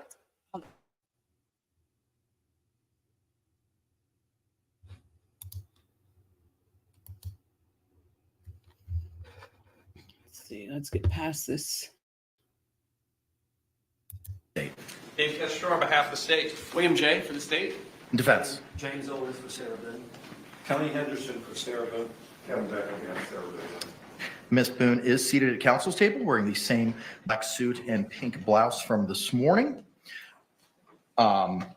State, anything we need to address before we bring back in our panel? Can we get the evidence projection system up and can we test it before we? Co-host tonight is Crimes Untangled. She's a subscriber in this channel, and she recently just started her own channel. She is really following the P. Diddy, but I'm helping her out by getting her seen and linking her channel so she gets seen more. And that's why. So, Crimes Untangled is our Jamie.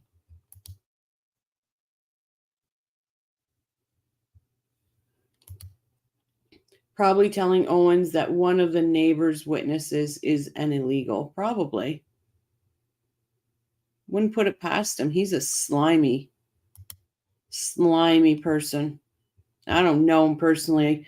I just, from when he came in on this till now, he's slimy. Yes. Go live.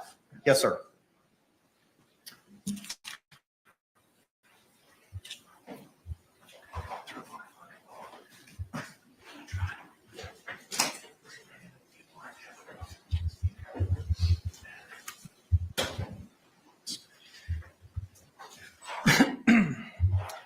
If you want to test it out, Mr. J.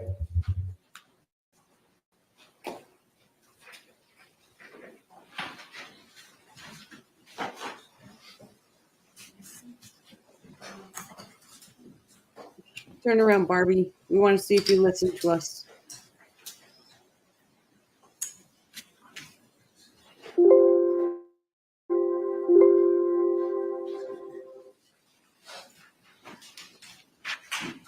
Call 1 at 12:59 p.m. with a GMT offset of -300 minutes. Call on month. What does she keep jumping up and down for?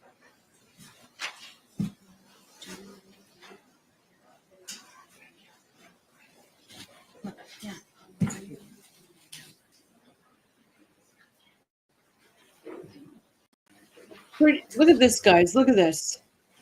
You go from having no lawyer,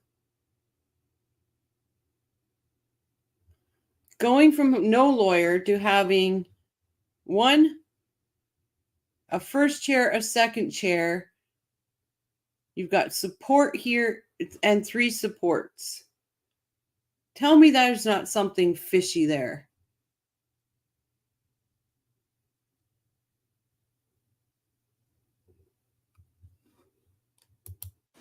I think the one jumping up and down is paralegal, at the minimum. Brian moved, good man. Yep, I agree, Lynn. Call 1 at 12:59 p.m. with a GMT offset of -300 minutes. Call on Monday, February 24th. Mark. 911, what is the location of your emergency? That is the best I can do, sir.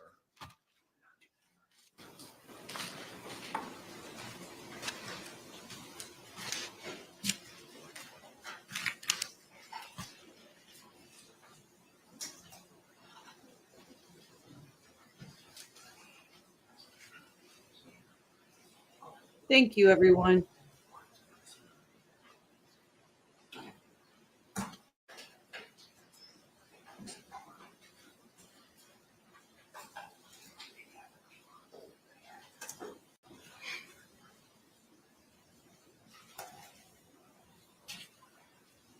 We're here, State.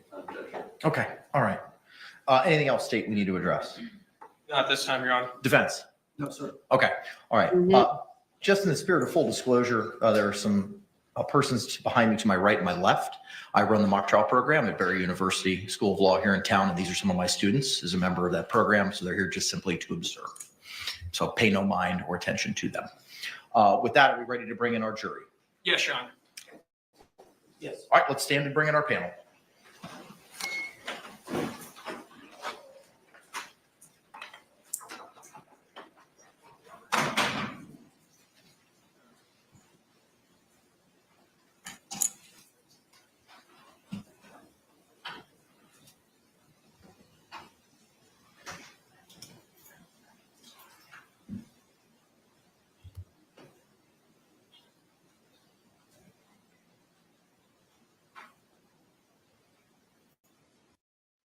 Thank you, Mac. You know, I was letting them come at me over and over and over. And finally I just had enough. I can't do it. You got to stand up for yourselves in life. If you're not going to stand up for yourself, nobody else is going to. So you have to stand up for yourself. There's a smell of burning silicone near the fun bag chip. Hugh.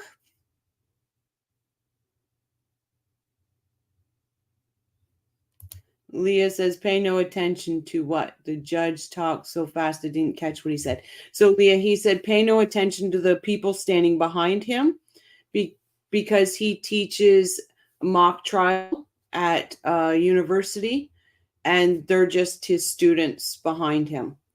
So that's what he was saying. Pay no attention.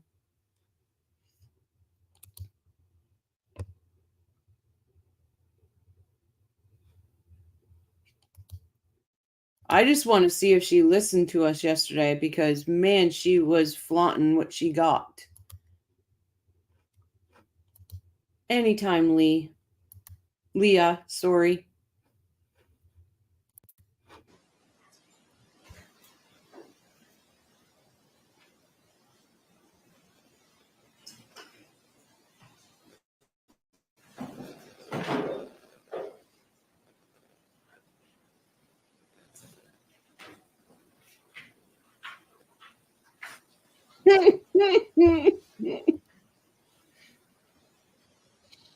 Oh. Jury entering.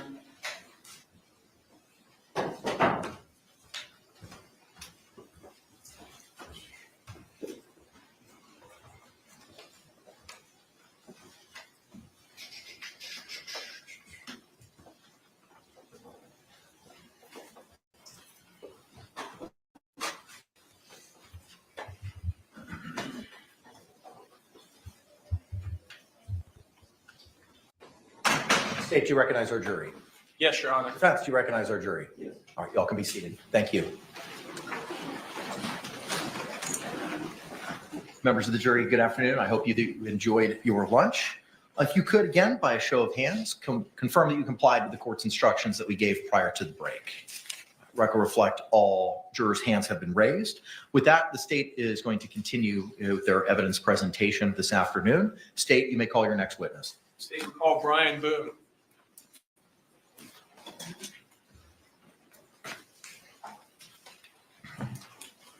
Oh, Brian Boone.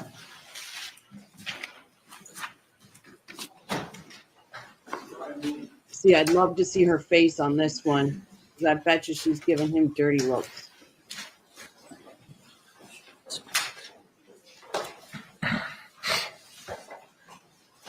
Yep, alimony man, I'm on.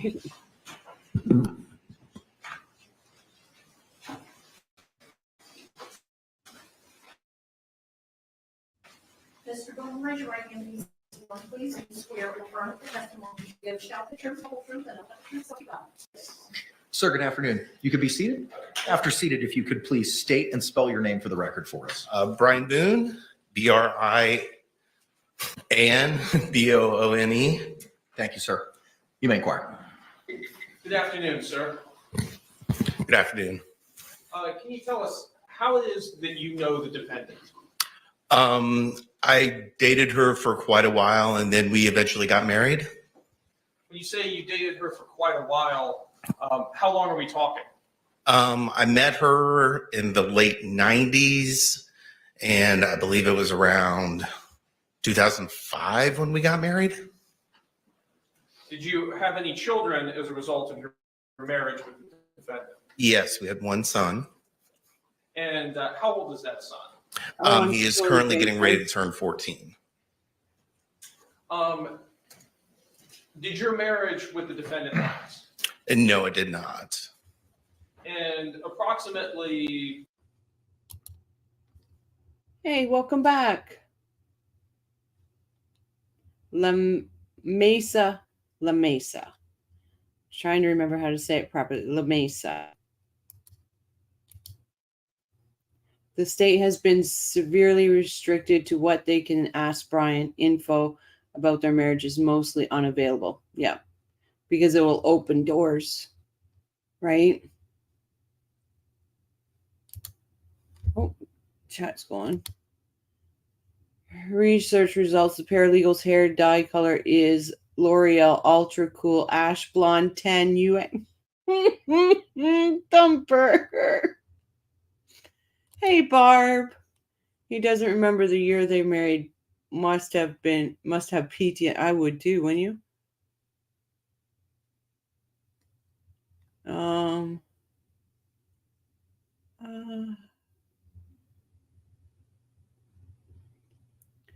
Oh gosh, Thumper, that was great. When was it that you separated and began proceedings for divorce? Probably 2000. We try to be. It's where we can come and discuss horrible things that happen in the world, but find humor with each other and to make it, try to find some happiness out there. He had the son a lot because Sarah's a drinker. Yeah, he said there a few times, right, that he would call to see if she was actually going to pick their son up. He was married to Sarah Boone. Poor fella. Thumper, wait, Sarah's ex-husband is wearing the same hair color. Yikes.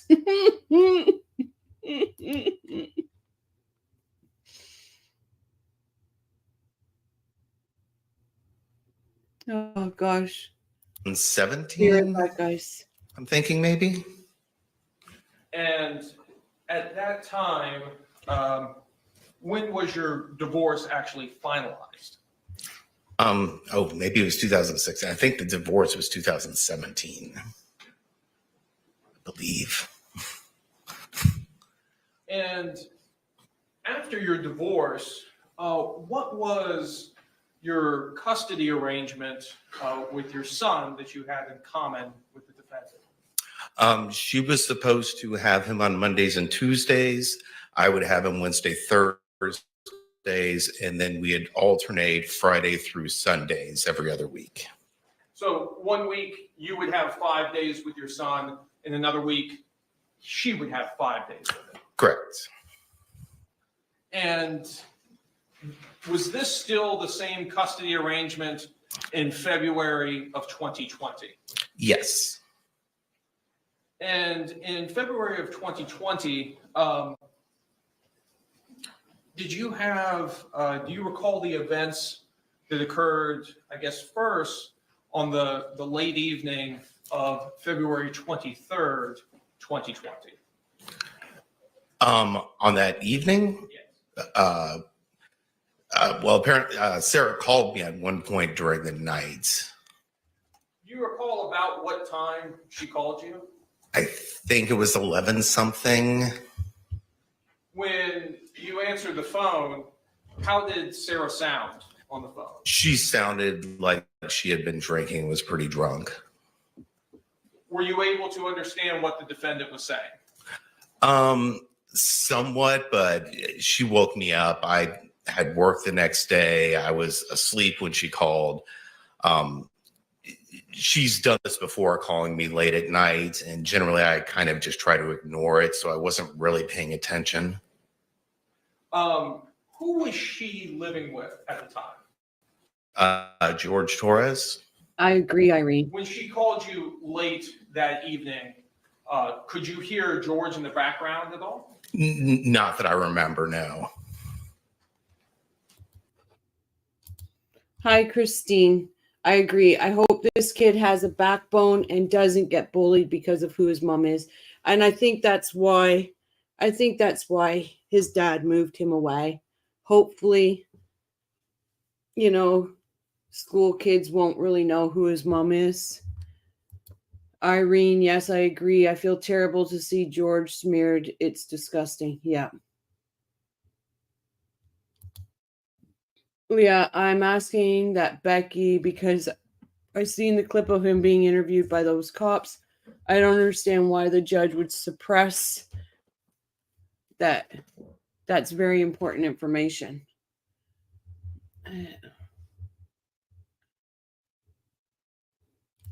Oh, 100% why. 100%. He is so, that's just, I feel for that child. I really do. And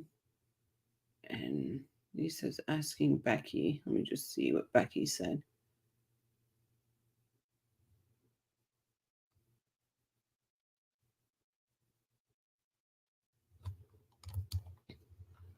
The defense was, yeah, they were successful at keeping it out, but I'm wondering, Becky, if they do get the domestic violence in, if the state can motion for that to be brought in.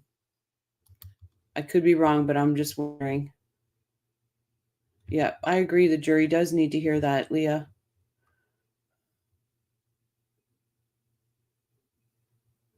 Oh, yeah, absolutely, Lynn. I'm sure they are. But he's still in court. He's still in court over alimony. This crazy witch, I tell you. Did you pay much attention to this phone call? No.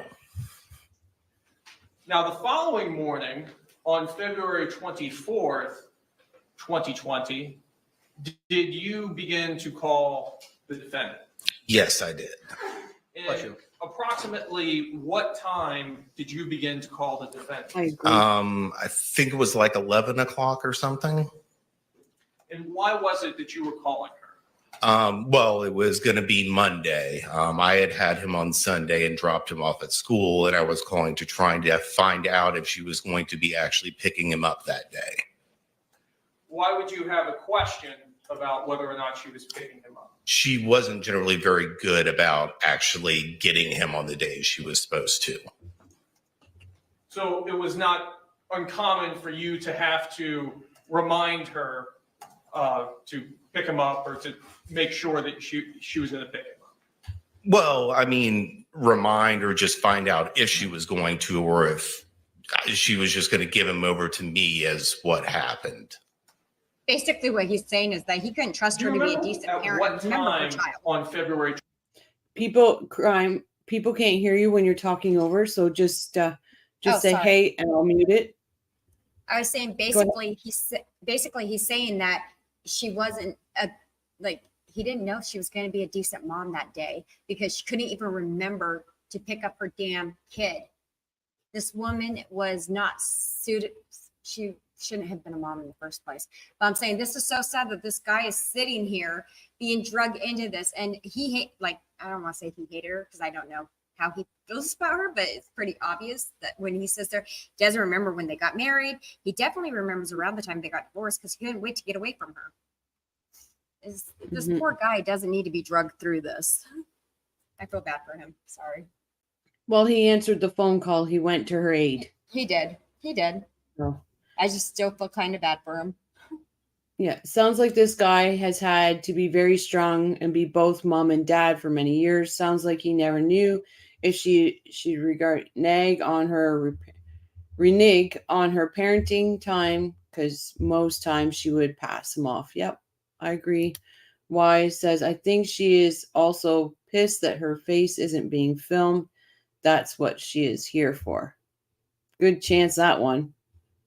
Brian should have filed for custody a while ago. He should have. But she's taking him to court for alimony. Back alimony. Unbelievable woman. 24th, you actually got in touch with the defendant. It was like 12:30 or something. And when you actually got in touch with her, what did she tell you on the phone? That George was dead, and if I would come over. Did she say what happened to him? I don't remember if she told me then on the phone or when I got there, but she told me they had been playing hide and seek and that she fell asleep. What did you advise her to do? I told her she needed to call 911 and that I would come over as soon as I could. And this is on your first phone call here at approximately 12:30. Yes. On 2/24/20. Yes. Did she call you? It's also super hard for dads to get full custody. Fam court really heavily favors moms, even when it's not ideal or great. I say this from experience, at least in Canada, 100%. I agree with you. Our court systems, criminal family is messed up in this country. Messed up. My ex was horribly unreliable with our kids, very stressful. I was relieved when he up and moved out of state and said as it was for my kids. Sometimes I know it's sad for the kids, but sometimes it's easier. She was unfit. He could have used police reports to get custody. I believe that her demand for alimony and child support have both been heard in court and denied. Not as of yesterday, Becky, because yesterday they were talking about it yesterday morning and they said it was still open. The judge was even asking if they were finished or closed, and they're still open as of yesterday. Why? So true, 100. You again while you were en route to her residence. She did. She called to find out if I was still going to be coming over. And when you spoke with her while you were en route, what, if anything, did you advise her? I told her she needed to call 911 and told her I was on my way, but she needed to get somebody over there. How long did it take you to arrive at her residence? From the first phone call or? Yes, from the first one. Can I just give a shout out to all the warrior moms out there? All the warrior moms. I am the same. I was better off, and my son was better off with the dad just taken off. So I just want to give out a shout out to all you warrior moms doing double duty. Well, I live a minute or two drive away, but I had to get my puppy. Don't be sorry, Becky. Don't be sorry. Internet's a crazy place. We had just gotten a puppy recently. I had to get him in his crate and stuff like that and put something on because I was working from home. And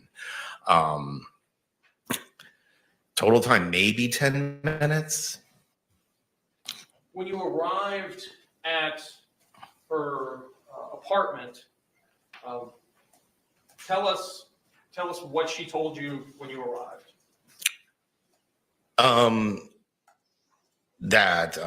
George was dead, and once again, I don't remember if she told me now or before that they had been playing hide and seek and she fell asleep. But I, at that time, told her again she needed to get.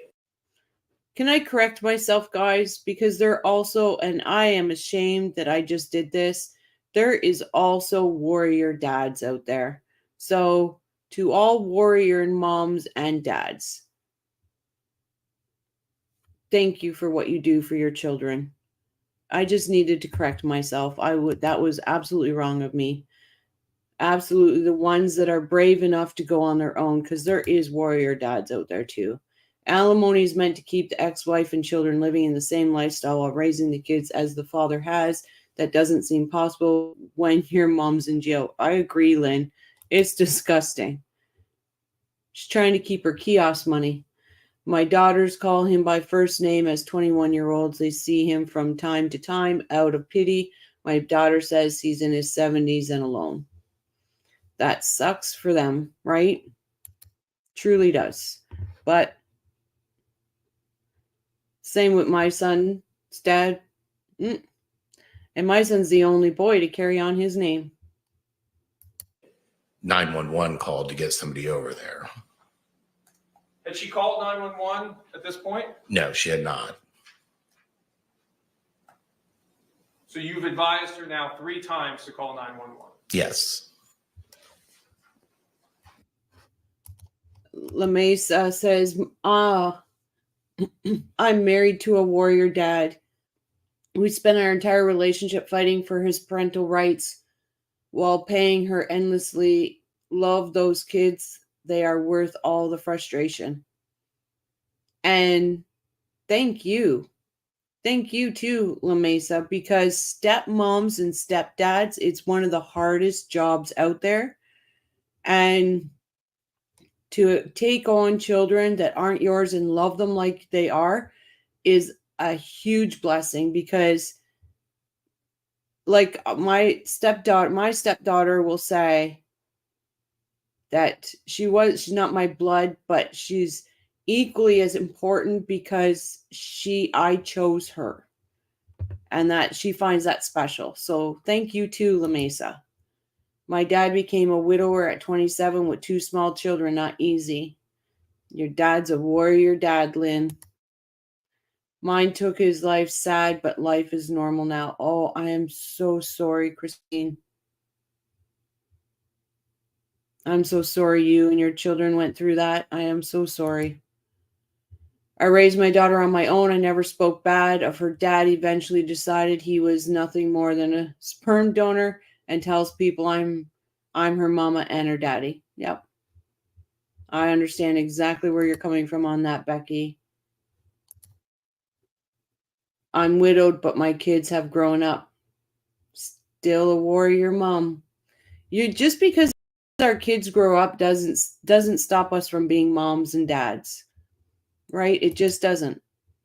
I see and talk to my former bonus kids more than my ex does.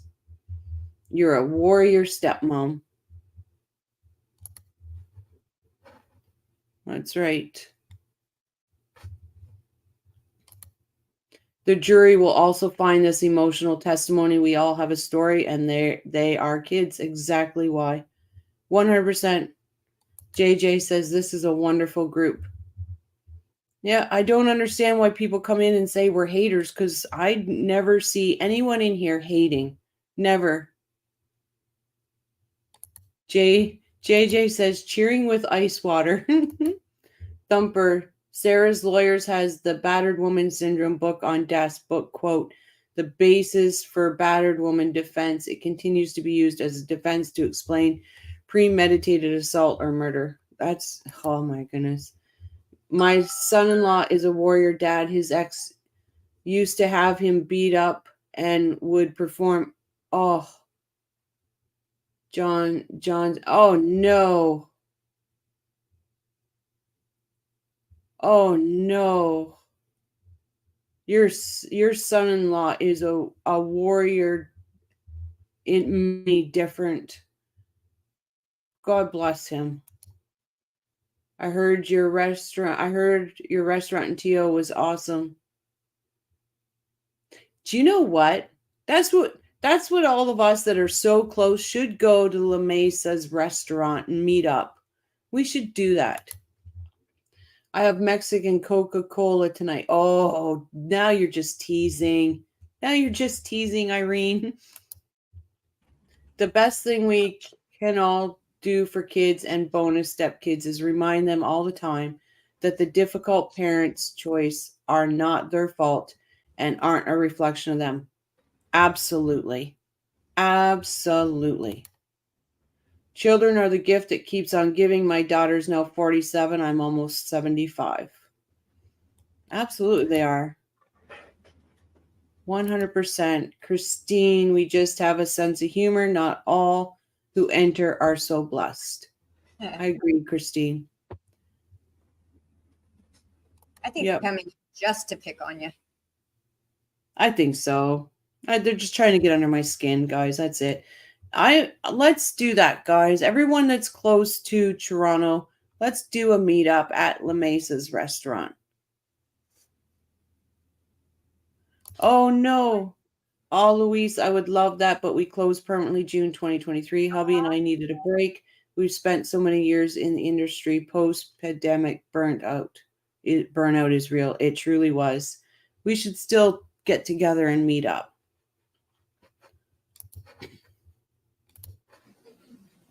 Did you go inside of her apartment?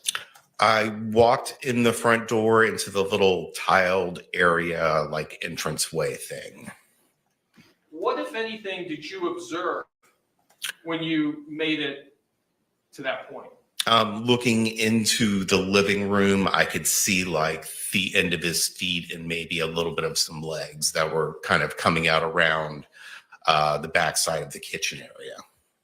Did you continue to go into the apartment? No. Where did you go? Sarah told me she was going to call 911 and go outside and have a cigarette and a drink and asked me to come out there with her. And I told her that I didn't really feel comfortable being inside. And I went out front and got in my car and waited for people to show up. Did you witness the defendant call 911? I think I was in there when she dialed it and first got somebody on the phone, but I wasn't there for the whole conversation. No, I was outside.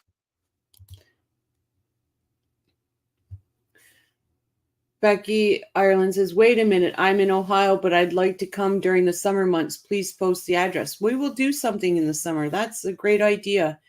Rochelle, JJ says, yep.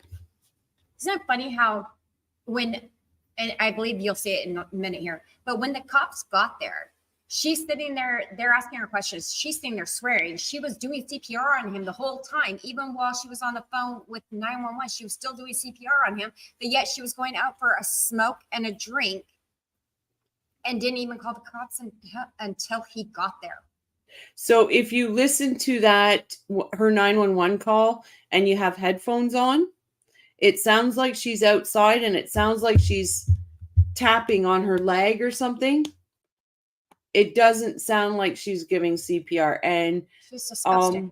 Another expert on YouTube that I watched about CPR, because I was curious because it didn't sound like it to me, said that she would have been out of breath. She would have been out of breath. Yeah. I've done CPR. Yes, absolutely. She would have been having a really hard time speaking, and she was speaking very clearly as she's claiming she's doing CPR. Yeah. But it sounds like she takes a drag off of smoke too. So just with your headphones on. JJ says Prince Edward County. JJ, I'm not sure what you mean by Prince. I know what you mean by Prince Edward County. I just don't know what your question is. JJ Dawn, we had our flagship at Queen and Bathurst, and our second was on St. Clair Ave at, geez, I've probably been by there. I am sure our Filipino friends know it. B Rabbit says Jibs up to 118 subs. Awesome. That is so great. I am so happy for Jibs.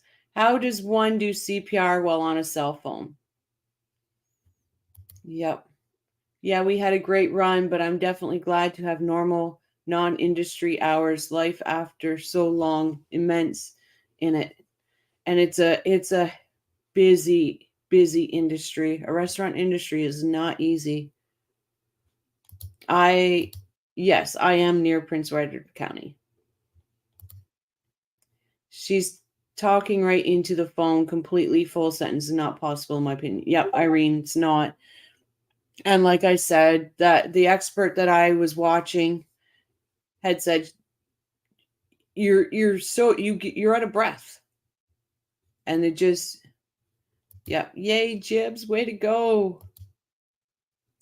That's why I use the word was. I love Asian food. That is sad. La Mesa, the restaurant industry is so challenging. Many places closed down due to pandemic. Absolutely. I mean, come on. You cannot do CPR on a body that is full rigor. Liar.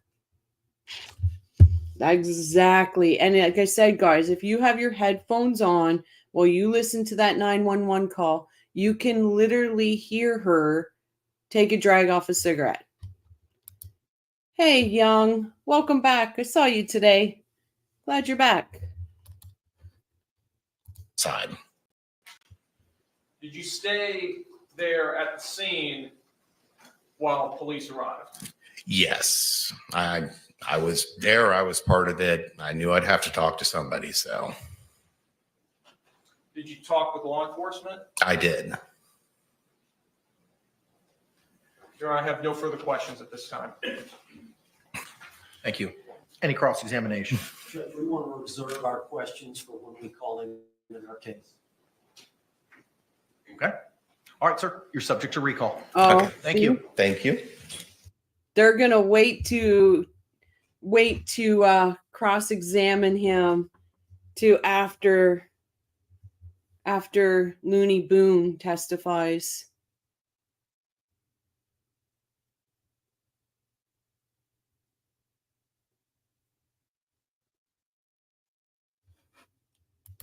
Oh, your best friend was on Jeopardy last night? Oh my goodness, my bestie's, oh, your bestie's boyfriend, Aaron, was on Jeopardy last night. Oh, that's awesome. How did he do? Her ex seems like such a great guy. She didn't deserve him, and he certainly didn't deserve her. Absolutely.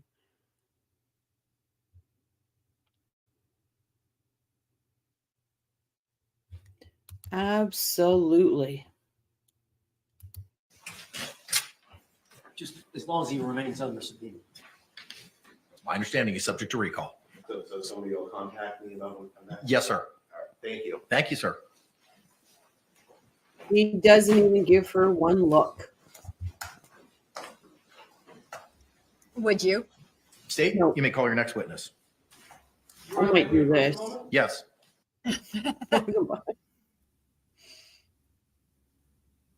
I might do that walking by her.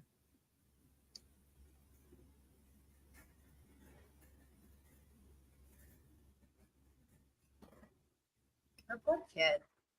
Also, guys, while they are on sidebar, we are trying to plan a road trip from wherever in the States to wherever in Canada to Tallahassee when either Charlie's trial or Donna's trial or Donna's trial happens.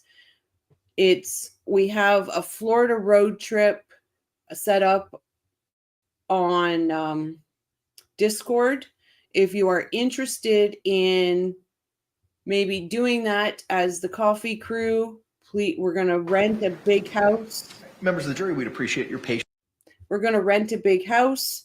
We're going to share it in the costs of it and all that. So if you're interested, go over to Discord, go into a Florida road trip, because within a few days, we're going to close it to the public. And then it will be invite only. If you want to, then we'll have to invite you in. We're just going to leave it open for a bit and then we will close it up.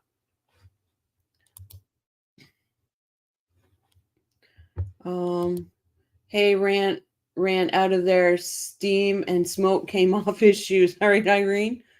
He's probably like, I got to come back. Christina, I'm barely win, lose, or draw smart. I feel you. My stick men look sick. So I'm just saying. The mayor is an idiot. The environmentalists thinking people will bike. It will not happen. I agree, JJ. It's gone too crazy in Toronto. patience for a few moments while the state attaches a Bluetooth speaker so that they may publish some evidence that's been received so far.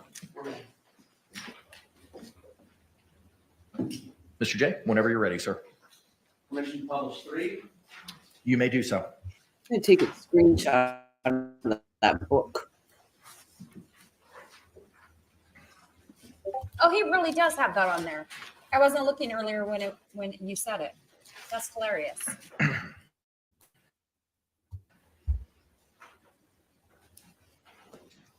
It's 300 minutes. Call on Monday, February 24th, 2020. 911, what is the location of the emergency? 4748 Brent Court, apartment 3. 4748, what's the street name? Brant, F-R-A-N-T-D. And the appointment number? 3. Is this a police or medical? My boyfriend is dead. She doesn't even sound. Okay, send a line for the fire department. Do not hang up.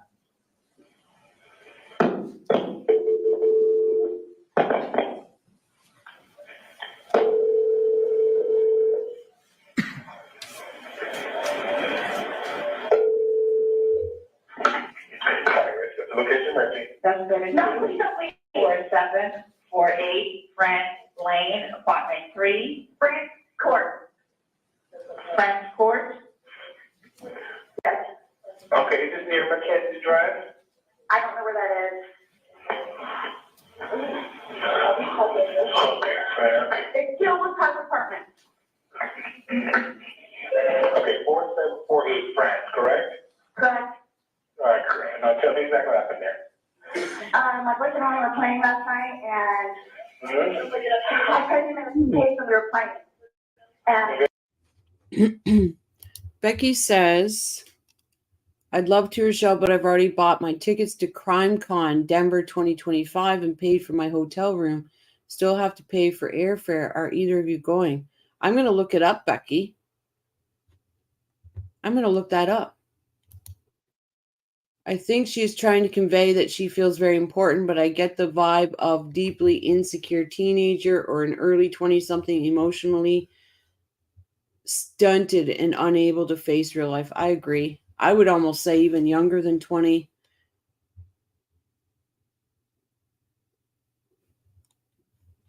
Hugh says, I'm surprised Sarah didn't ask the 911 ambulance to stop by the liquor store on their way to her place. I don't think I could have handled this call with her. The way she says 3, the way she sits there and like, my boyfriend is dead. It's like, and then she yells at the operator, court. It's like, I'd be sitting there like, bitch, quit yelling at me. I'm trying to help you. Mm-hmm. Sky said she just said I put him in the suitcase when we were playing. Yeah, I heard that on the 911 call. but kind of high speed kind of thing. So I fell asleep and I woke up and he was dead in his case. So I don't know what happened. I don't know what happened. Right, okay, what's your apartment number? 3. Apartment 3? Yes, like he had like blood coming out of his mouth, and I don't know, like he had like an aneurysm or what happened. Right, okay, all right, okay, listen, we're getting number 13. All right, okay. Okay, Now? Okay, 40, yeah, man, this is, we're on our way up there here. Yeah, 407-716-8684. Okay, you hanging from somewhere or what, man? No, I pulled him out of the suitcase. I tried giving him CPR. Okay, so he was in a suitcase? Yes, and I fell asleep.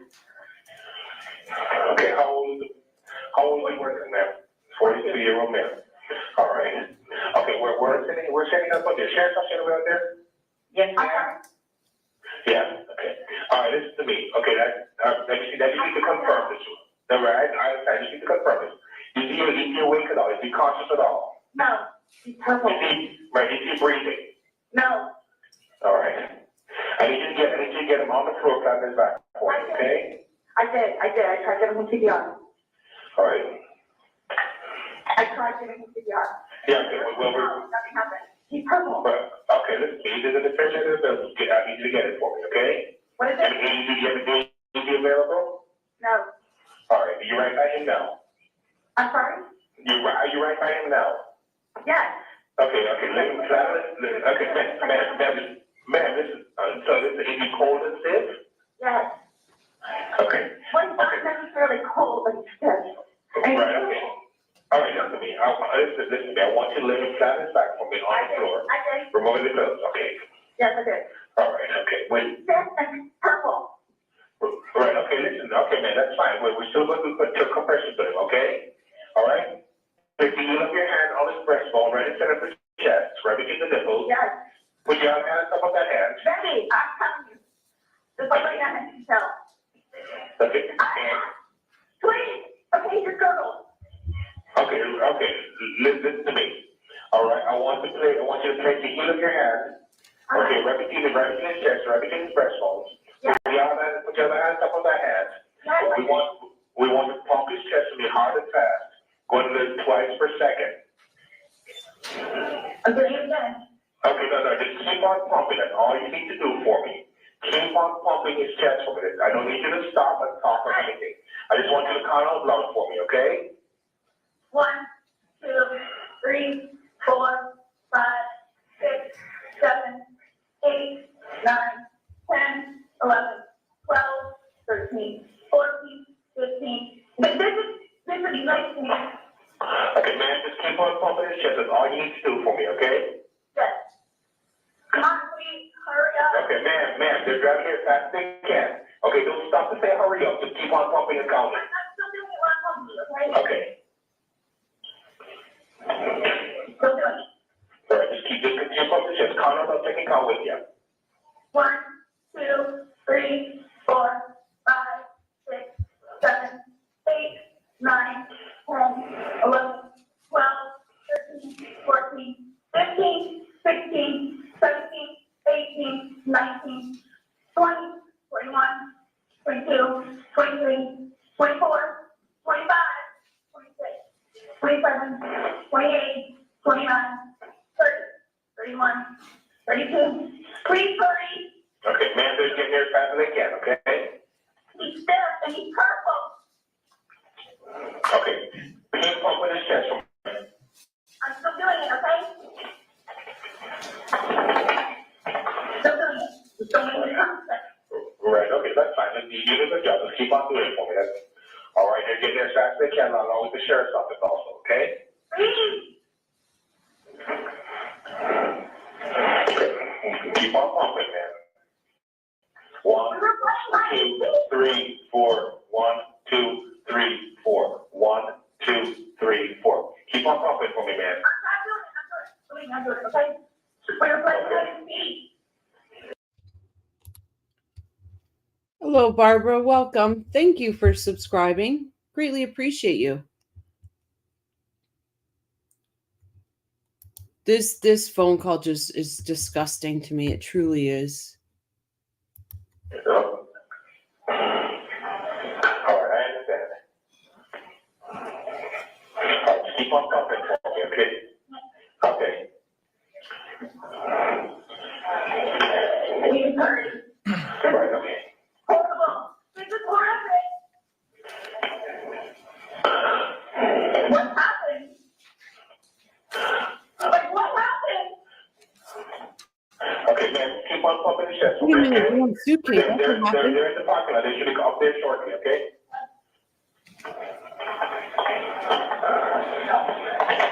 I'm still doing it, okay? All right, okay, good. And you found them in a suitcase, you said? Yes. We were playing hide and seek last night. I fell asleep. I think they're here. Right, just keep on pumping the chest until they push over, okay? I am. Okay.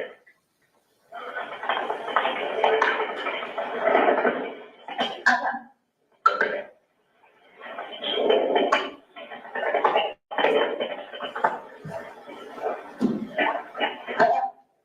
Okay. Okay. Come in.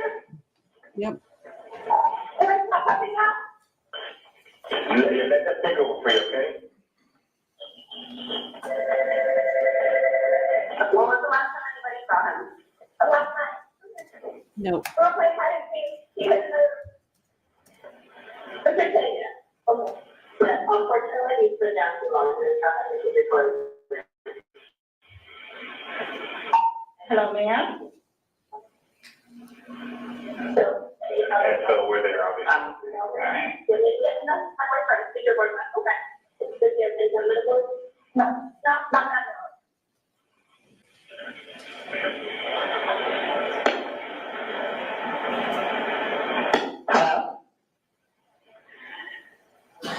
Hey, man, is this not like the picture, okay? Rochelle. Yeah, so we'll see you there. All right. Oh, ma'am, still there? Go ahead. I was going to say, yeah, they were having her do just chest compressions. They weren't having her breathe into his mouth or his nose or anything. It was just chest compression. I mean, did I say blood or chest? It was just chest compressions. So, but if she was doing it, but if she was doing chest compressions, you would think that that blood that was around his mouth would have been like spattered out a little bit from the pushing and the forcing of some air in there somehow. But you'd think it would have been out more, not just around his mouth. Yeah, but the guy said even doing compressions, she would have been out of breath. No, I'm talking about because Deb had said, I am sorry, a body purple and rigor setting, and I would not do CPR on. They seen blood on his mouth. If she did CPR, the blood would have been wiped off. And that's why I was explaining she was only doing chest compressions. Okay. Yeah, it's 100% Max. She faked the chest compressions. 100%. Becky says, I'm not a creator. I've been interested in true crime since I was 14. Mother's brother was murdered and my father's sister was murdered. Guess I come by it naturally. I'm so sorry, Becky. I'm so sorry for your loss. Oh, I did say, what package did you get, Becky? I was just looking it up. Oh, okay, Jamie. When I taught CPR, we breathed for them. Yeah. Anybody doing chest compressions would have dropped the phone and had it on speaker or whatever. She was just standing there and chit-chatting and complaining. Absolutely, you can hear it. Oh, wow, that's terrible. I'm sorry, Becky.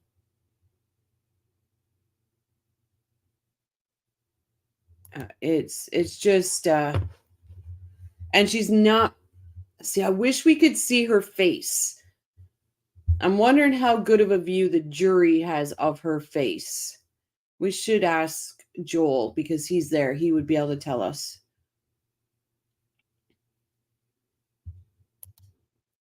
Oh, JJ, Becky, my father's entire family was murdered. He's a Holocaust survivor.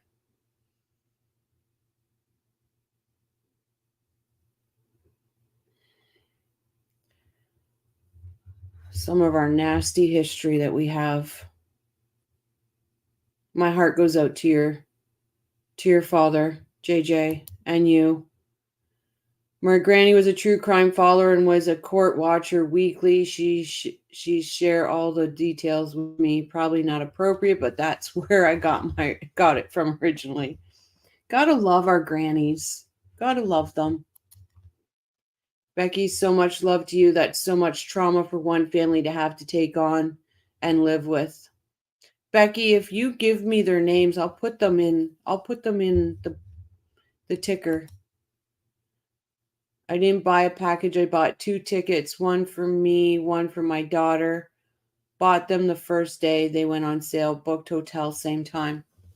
Okay. I wonder how big is the package then must be for the whole time. I didn't get to read it too much. He is 93 and very cute and very positive. Aw.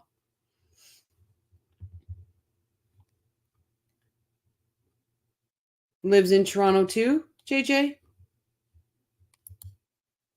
How do you perform chest compressions and still talk on the phone at the same time?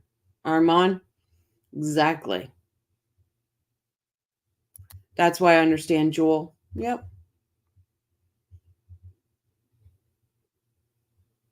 And you understand the Markels.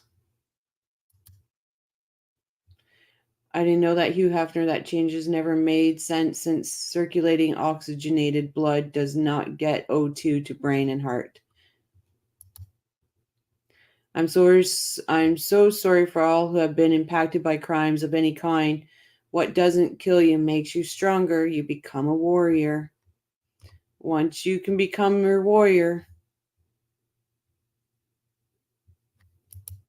I think Joel was sitting behind her. He had a good view of the jurors. Yeah, I'd like to get his perspective on what angle the jurors are actually seeing her face.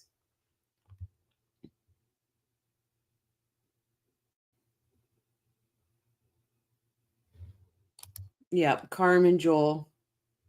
Absolutely.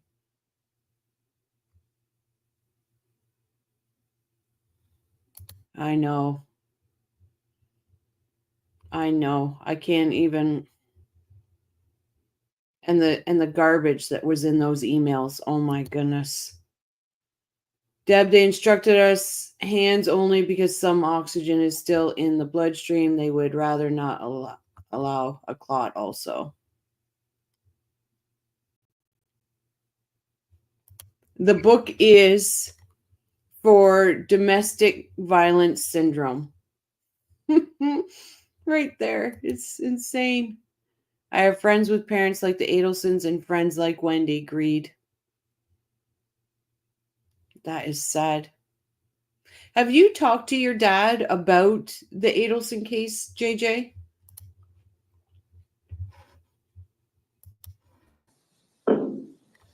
Hello? Contact 407-716-8684, reference to mobile 1308. Call has been forwarded to an automatic voice message system. 4.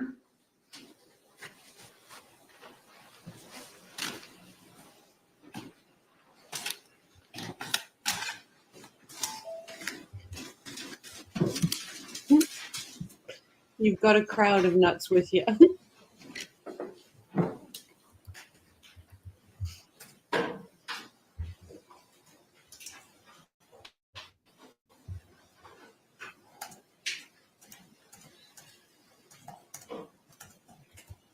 Me too. We're ready to continue with the presentation of witnesses. Yes, sir. You may call your next witness. State we call Abraham Moreno.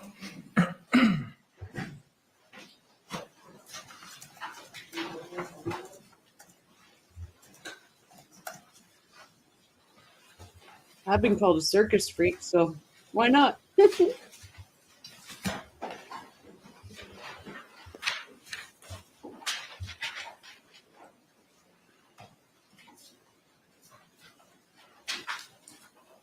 Moreno, raise your right hand and sworn to you swear or affirm has ordered you to give Shelly the truth, the whole truth, and nothing but the truth, so help you God. I affirm. Sir, good afternoon. Could you state and spell your name for the record for us? Abraham, Abraham, last name is Moreno, Moreno. Thank you, sir. You may be seated. Mr. Castro, you may inquire. Good afternoon, sir. Good afternoon. Tell us, what do you do for a living? I'm a maintenance supervisor for apartment complexes. Is that what your position was back in February of 2020? Yes, it was. And what apartment complex? Tealwood Park Apartments. And how long did you work for Tealwood Park Apartments? About 2 years. And tell us, what were some of your duties in your position there with Tealwood Park? Daily, I cleaned the grounds, walked the property, answered maintenance calls, did emergencies, dealt with vendors. Did you become familiar with the residents there at the apartment complex? Yes. Did you have occasion to meet the defendant? La Mesa, have you guys ever discussed to Honey and her husband, whose name I can't remember, Sherman murder case? I'm shocked it has not been solved. I have not. I will look into it though. Honey and Barry. I'll look into it.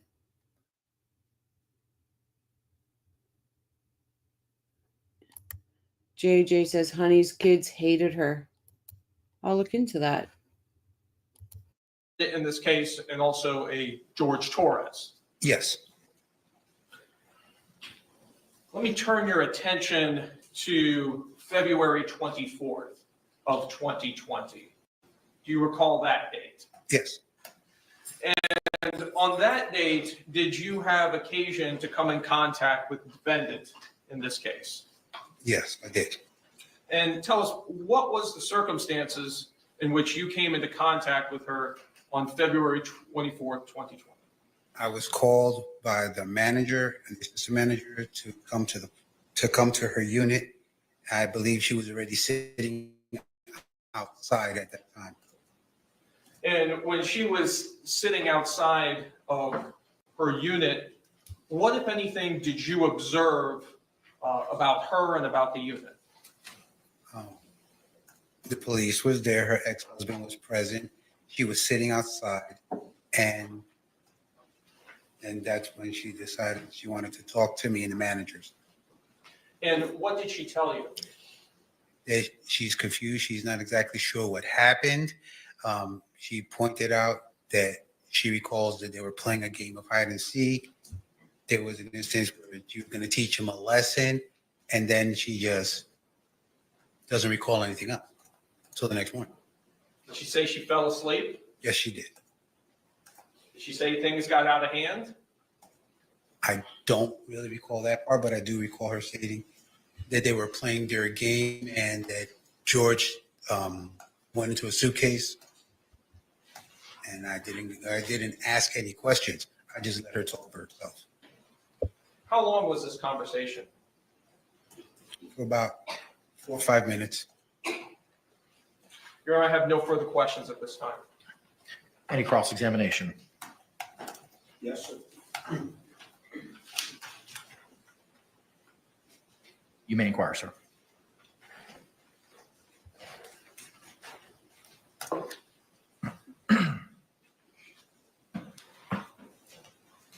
Good afternoon, sir. Good afternoon. This conversation that you had with Miss Boone, Yes, that took place on the 24th. Is that correct? yes. And who else was present on the time that the conversation was taking place? Standing right next to me would have been Melissa Sexton and Eugene Harris, as well as the officer who was in front of the door. Okay. So there was a law enforcement officer there that day, is that correct? Yes. All right.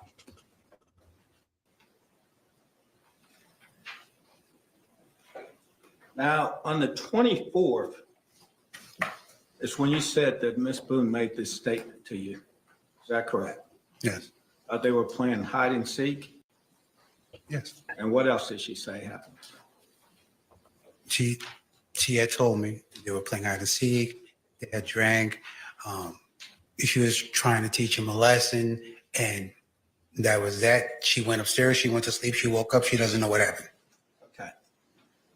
So that was on the 24th. Yes. All right. On the 26th, were you not interviewed by law enforcement? Yes. Okay.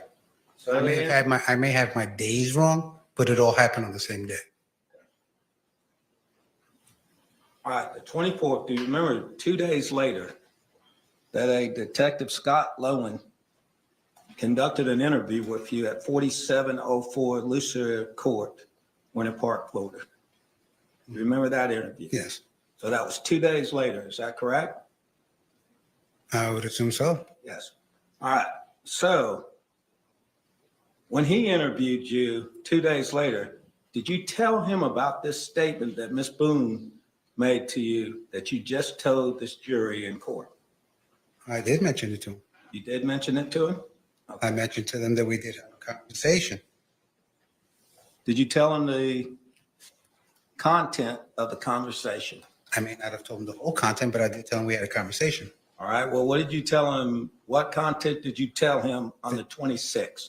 That they were playing hide and seek, that she was confused. She doesn't know what happened. I do believe I did mention to him the fact that she had said that she was trying to teach him a lesson. Not that anything was done with malice. I didn't state that at all. Okay. So it's your recollection now today that on the 26th, you told Officer Lowen what you just told this jury. Is that correct? Yeah. All right. Sir.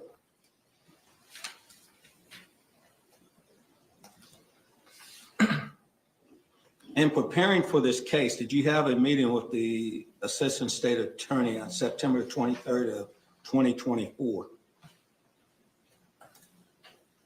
Did I have a meeting? Yes.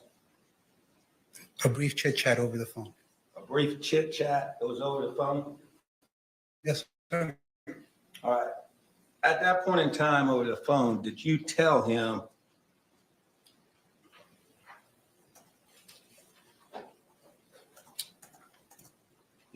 that Sarah Boone, the defendant, stated that she was teaching him a lesson and things got out of hand and that she fell asleep?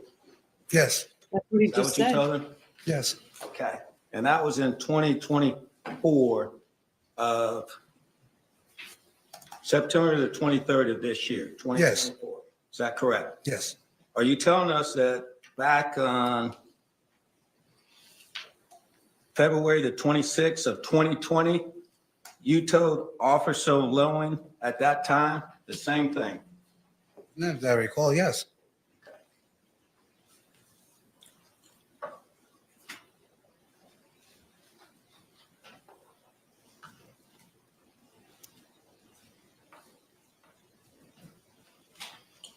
So did she ever tell you how things got out of hand? No. Sir, you testified that you knew both Mr. Torres and Miss Boone. Is that correct? Yes. You actually knew George Torres from a different time, didn't you? Yes, I did. When did you first know George Torres? In the 1990s. In the 1990s? He was a teenager and he lived down the street from me and my wife.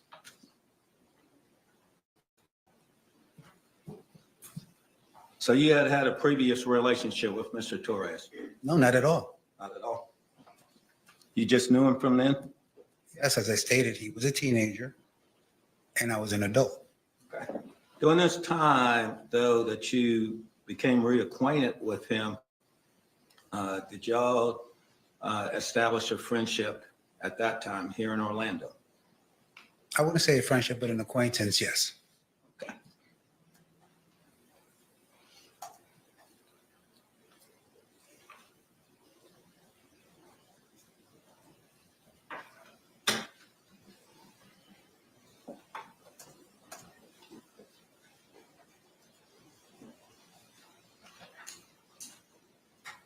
Michelle. Sir? Go ahead. I had walked to the kitchen for a second. This is the defense questioning him, right? Yeah, now it's the defense. Yes. Okay. So basically, what I'm getting from him is that, say you and somebody were out, or just say you were out, and you saw one of your friends get attacked by another person, and now you're called to testify, and they're like, but wait, weren't you friends with that person? How's that? I just don't see how this is doing any good for the defense to sit there and try to pick apart a witness on friendship. Because are you saying if you're a friend to somebody, you can't witness a crime that was committed against them? Does that make sense? What I'm saying? Yeah, it's ridiculous. It's just, they're just trying everything. They're throwing everything out there. It's it's disgusting.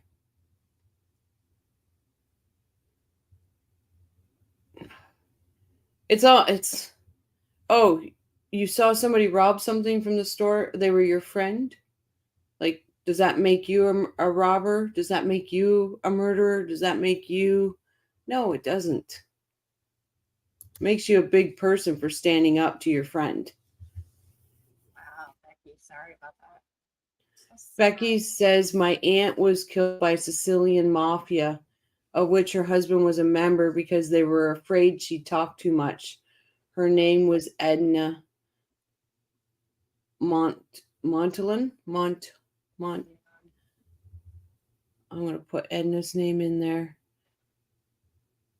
It's a weird take, agree. Yeah, it truly is. Was that in the United States, Becky, or in Sicily itself?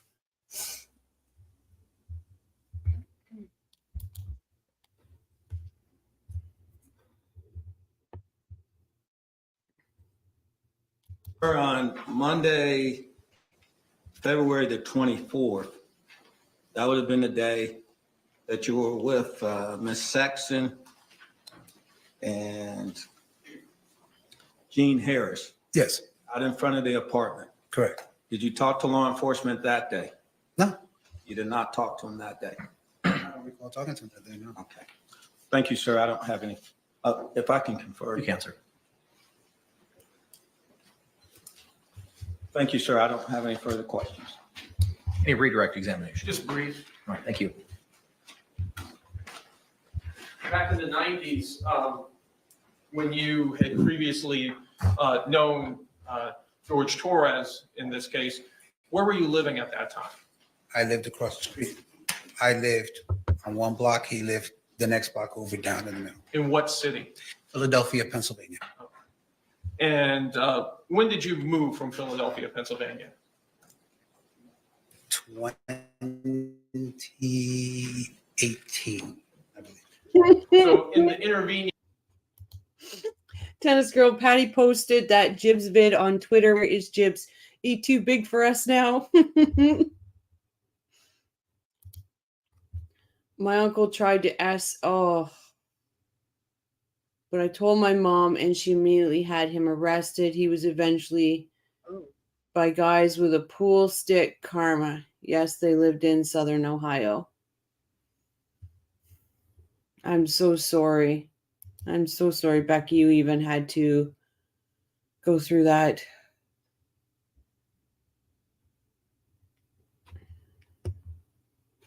Jesus Christ, people are just so sick. Just so sick. Years from your move from Philadelphia to coming to work at Tealwood Park, did you have any contact with Jorge Torres? No, as a matter of fact, I moved from that particular block in 2005, so I don't meet Judge again until I work at Tealwoods. When did you start working at Tealwoods? 2018, 2019, roughly there. No further questions. Can this witness be released? No, Your Honor, just subject to recall. All right, sir. You'll be released subject to recall. Thank you. You're the warrior, Mom. Basically, after Sarah Boone gets off the stand, we would like to re-question everybody and start the trial over again. Basically. Call your next witness. State will call Deputy Kayla Rodriguez.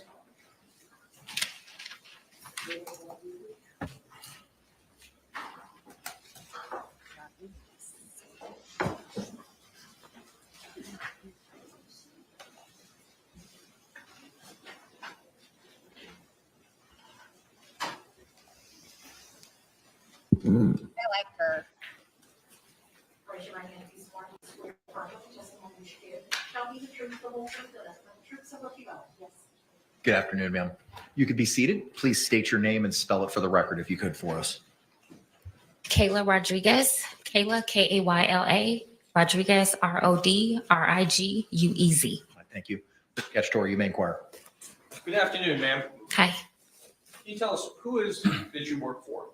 Orange County Sheriff's Office, And what is your position with the Orange County Sheriff's Office? Deputy Sheriff. And how long have you been a deputy sheriff? A little over 8 years, since 2016. And tell us, what are your duties as a deputy sheriff? As a deputy, I respond to calls for service, anything from a over with call, like a car being keyed the day prior, or a 911 emergency. And what type of training do you need to be a deputy sheriff? So for me, I obtained my bachelor's degree from UCF in criminal justice in 2014. After that, in 2016, I was hired by the sheriff's office. I feel Joel should do the decent thing and peek over Sarah to see what the F she is writing. Just saying. I agree. Come on, Joel. Do it for the community. Oh, that is great. Right after being hired, I went straight into the academy. The academy is 5 months of training. We go over everything from case law, scenarios, defensive tactics, physical training. After that, I do 2 more months with the sheriff's office where we go specifically into policy related to Orange County specifically. After that, I do 3 months on the road with a trainer where we are evaluated periodically through that process. You have a partner. You respond to calls for service during that time, and you slowly learn how to handle. Did you hear us talking about you, Jibs? You are a superstar. Did you see what happened today? Patty had your Jeopardy on her show. She actually played it twice. Patty's posted it on her Twitter. Actually, next time Patty's on live, stop in, Jibs. She wants to ask you a question about if she can use your show as her opening. You're rocking it, Jibs. Congrats, Jibs, on your subs. Yes.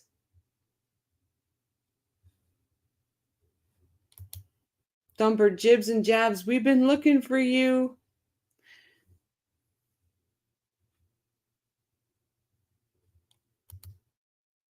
OMG, Jibs was amazing. Absolutely. Our rock star.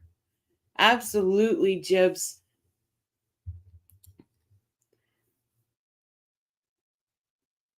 Jibs, how do I go about subscribing to your channel? I'm in for it. If someone can put Jibs's link in the channel, in the chat, would be greatly appreciated. What? Congrats, Jibs and Jebs. Yep, up to last time we looked, 119 subs. Patricia, and it, hey, Patricia, and it made him stop, and the other guy ran, and he thanked me. Next second, I was knocked out by his new girlfriend who hit me with a stiletto shoe. She never did again after that. Jeez.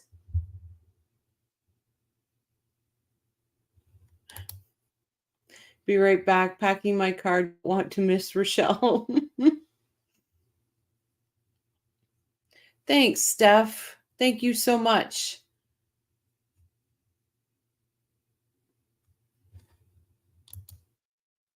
You taught her a lesson, eh, Patricia? Good on you. Good on you.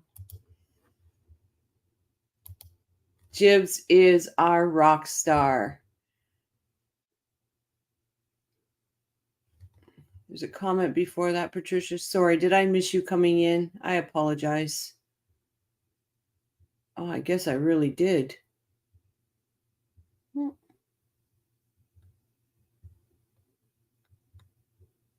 I don't see it in my thing, Patricia.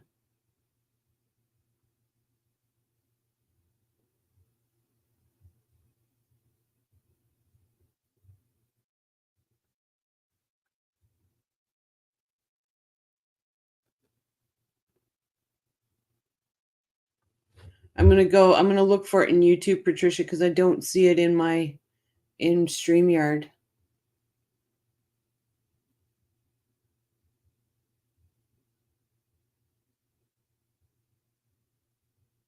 Give me 1 sec, because I don't want to miss your comments. Well, maybe it's way up.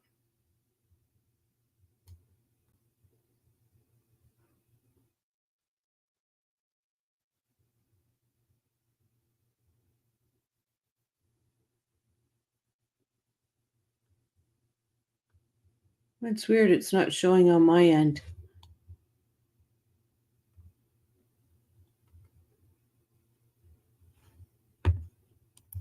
I am so sorry, Patricia. For some reason, it's not showing on my end.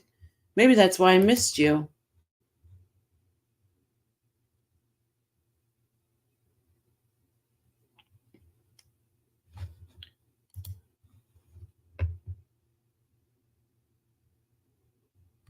That is the weirdest thing.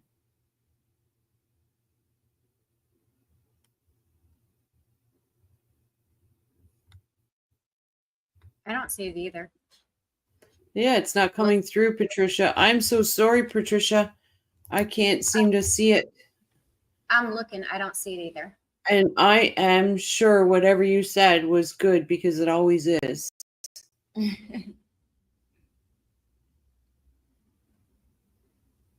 Yeah, Sky Troop, I don't see it either. Oh, weird. Okay. At least it's not me. I was like, oh boy. It's 13 comments away from my second comment. Let me go check.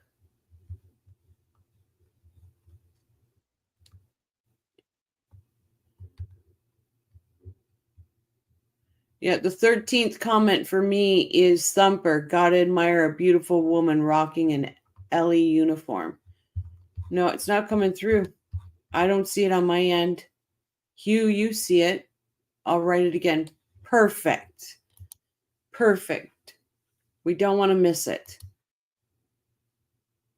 Yeah, Thumper is 13 away from me too. Oh, let me just see. I'm going to double check something here. I just want to. Give me a second, guys. I just want to.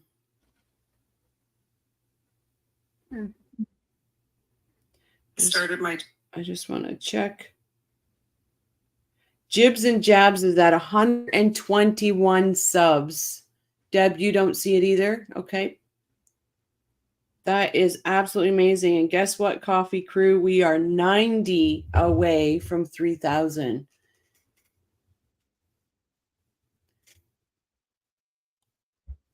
We are 90 away, Coffee Crew, for 3,000. At Crime and Coffee Crew, it is what you said about the guy on the stand being George's friend.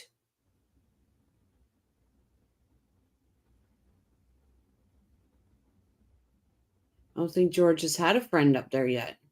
No, it's the guy that was up there and the defense was sitting there talking about, like, the defense was trying to make the guy into George's friend. So basically saying you can't be a friend and witness a crime happen to your friend. It was ridiculous. Okay. And that's why Patricia wrote, I get it.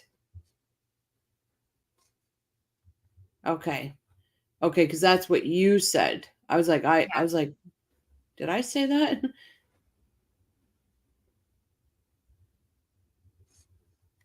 I get it very much, Patricia. Thank you.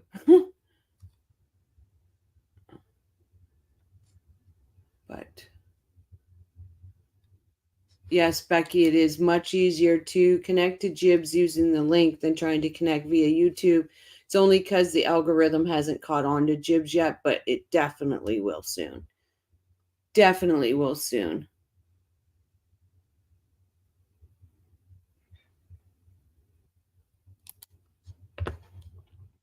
Calls by yourself.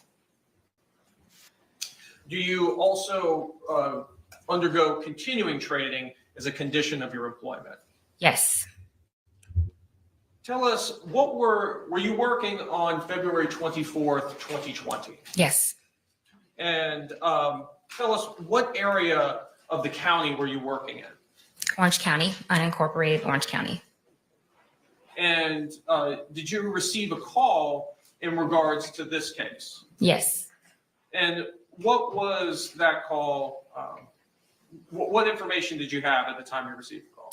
So the dispatcher informed me that a woman called 911. She was actively performing CPR and that her boyfriend was in a suitcase. And did you respond out to the scene? Yes. And when you responded out to the scene, were you dressed similarly as you are dressed today? Yes. And just for the record, you have, it looks like a standard green uniform on with a tool belt, your firearm, and also radio, body-worn camera, badge. Yes. Tell us about your body-worn camera. So my body camera is used to capture scenes when we arrive. So as we are conducting any sort of law enforcement action, we turn our camera on. When you turn your camera on, tell us, does it immediately capture sound at that point? It does not. When we activate our camera, it goes back a minute. And the minute that it goes back to, you don't hear any audio for that first minute. La Mesa, thanks for another great chat. Evening Crime and Coffee. Gonna watch some Law and Order SVU and hit the hay. Justice for George. Thank you, La Mesa. And we will, can you send me an email, La Mesa? And we'll try to get the Toronto or the Ontario crew together and have a meetup. Okay, we'll miss you, La Mesa. Enjoy Law and Order SVU. Take care, La Mesa. La Mesa Filipino Food Club, nice chatting. Tell us also about the capacity and the battery life of your camera as well. So the battery will last us an entire shift, typically if it's in a buffering mode. So if we're not recording, it will last the entire shift. As we record, it does drain the battery. So typically we will turn it off if we're sitting in our car for an extended period of time, if we call our supervisor, if we're talking to another deputy on the side, away from scene, we will not have the camera recording. If it recorded throughout the entire shift, the battery would die. We would need multiple batteries. So you actually activate the camera in order to begin recording? Correct. Mm-hmm. Was your body camera operational on this call out? Yes.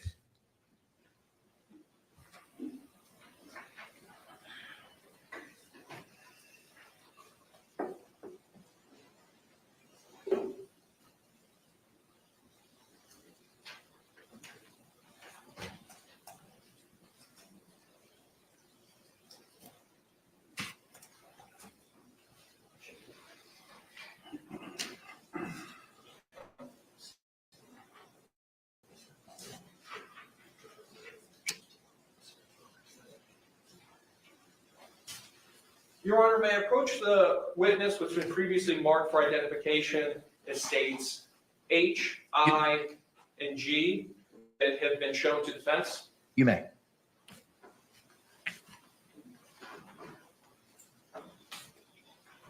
Ma'am, I'm first showing you what's been marked for identification as states I. Do you recognize that disc? Yes. Did you have an opportunity to review that disc prior to coming to court today? Yes. And tell us, what is that disc? Body worn camera from the day of the incident. From February 24, 2020? Correct. And is that your initials on the disc? Yes. And does that disc fairly and accurately represent? No court on weekends. No court on weekends. That's why I was very shocked that they started today and didn't wait till Monday. So it all would have been completely fresh with the jury, but no court on weekends. The contents of your body-worn camera. Yes. Your Honor, at this time, I'd like to move what's previously been marked for identification as states I into evidence. Any objections? No objection. All right, what was pre-marked as I will be received into evidence without objection as states 4.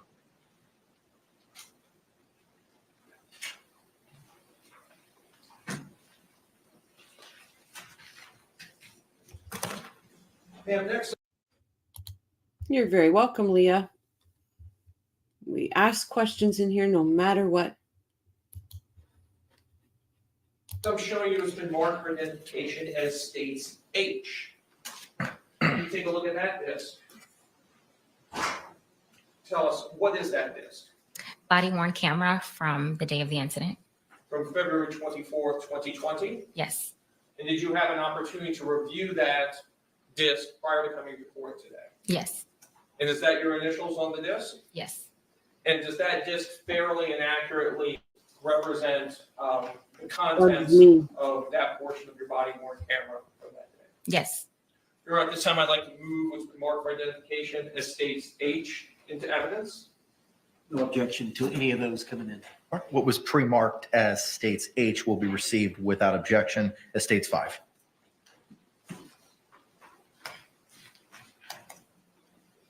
And lastly, ma'am, I'm showing you it's been marked for identification at stage G. Do you recognize this disc? Yes. And tell us, what is that disc? Body worn camera from the day of the incident. From February 24th, 2020? Yes. And you had an opportunity to review this camera prior to coming to court? Yes. And that's your initials on the disc? Yes. And it fairly and accurately represents your conduct on the body worn camera? Yes. Your Honor, at this time I'd like to move what's been marked for identification as states G into evidence. No objection. Thank you. What was pre-marked as states G will be received without objection as state 6.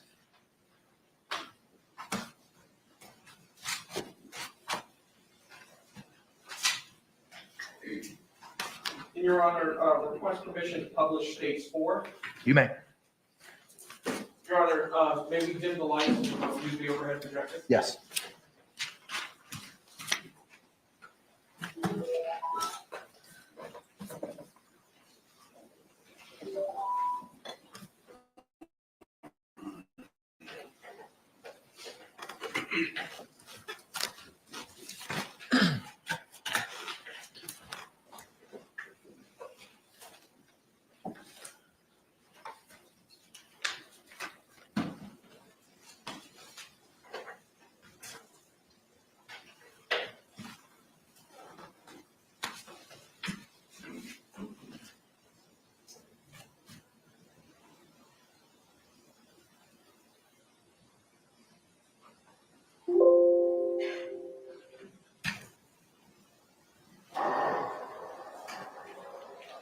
Hello there.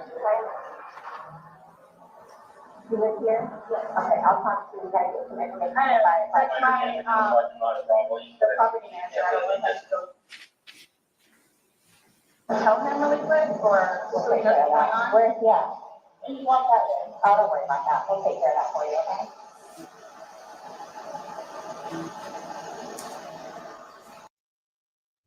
Patricia says Sarah might as well gone with the defense of George had been violently opposing me and becoming an air hostess, and I just wanted to teach him a lesson. It is as plausible as the shit falling from her job.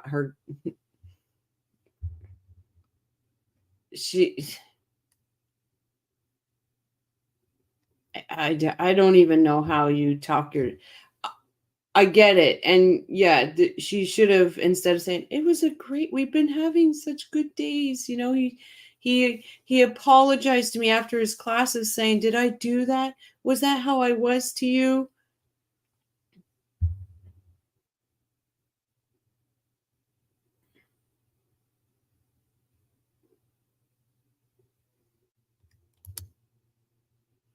I don't think they're entered into evidence. I don't.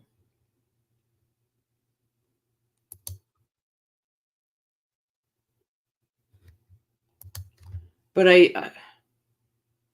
letters to the judge are like all her little silly 5,000-page letters. Those won't be entered into anything. No, they're not evidence in the case. Now, if she had phone calls where she's saying something about the case, those could be admissible. If she was writing letters to people and talking about the case, those could be admissible. But the steps of the judge has nothing to do with the case, like you said. So it's inadmissible. There's no point to it. It's useless. Yeah. And honestly, if she would have said they were drinking, they were arguing, he was being abusive, then they decided to play hide and seek and something snapped in her head, she'd have a defense. But she didn't. She's tried to tell him she wasn't drinking. She wasn't drunk. Well, we know that's not true. I think it's interesting because, well, I don't know if it's come up yet because I was doing something. When they talk about it was in the morning when they're talking about the ethanol and all that stuff. Again, it comes down to all of her talking about like, oh, but she wasn't drunk, you know, and then she was just she didn't mean to fall asleep, but she just was tired or something. Her whole story is so convoluted that none of it makes sense. None of it does. You have to seriously take it's like thread all tangled up, and you're trying to untangle what the hell she's talking about. It's like, what are you saying? Wait, what happened? But that was her plan, right? To confuse people with words, how she was talking in circles and doing all this. It was part of her plan. Oh, yeah.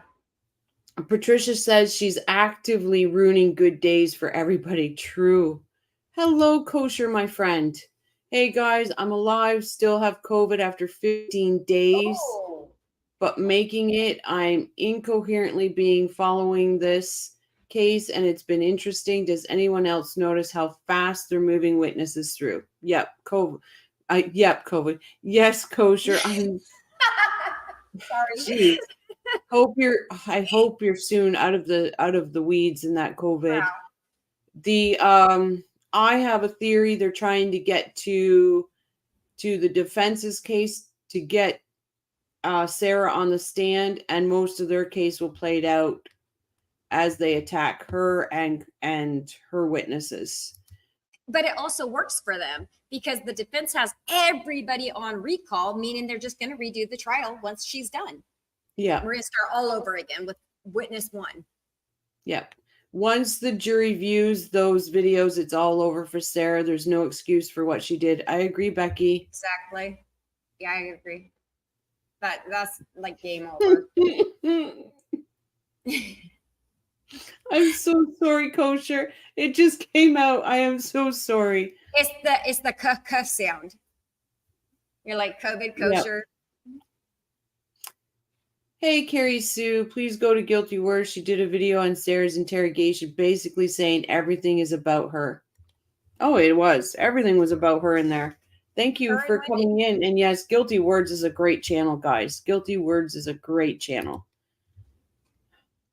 Patricia, I'm a bit distracted. My friend's granddaughter stayed with her yesterday and brought her precious comfort toy, which is a baby beanie boy, and her dog ragged it and ripped it. Baby grow. Oh. Gotta love dogs. You want mine? No, thanks everyone. I made it 4.5 years never getting this. Then all of a sudden it nearly, I'm trying. I still, knock on wood, still, but I live alone. I work alone. I have no life. Me either. Dave, Leo. Hey, Dave. But I did get COVID in 2020. I did not bring COVID with me from Italy, but I did get it in 2020, in the beginning of 2020. Ugh. It was terrible. Hey, Gayla. Welcome. Inconsolable, so I'm making the same baby grow now. Oh, you're so sweet, Patricia. You are so sweet for that. Yep, Luis, you've been going through the COVID too. 14 days. I'm starting to feel better, but no energy to function. That's terrible.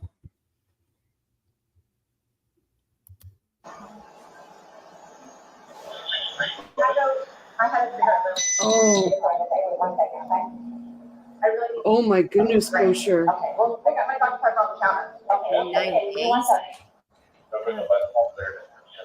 That would wear anybody out. Right?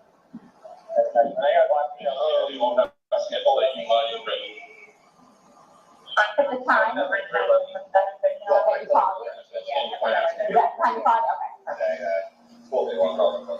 Oh my goodness.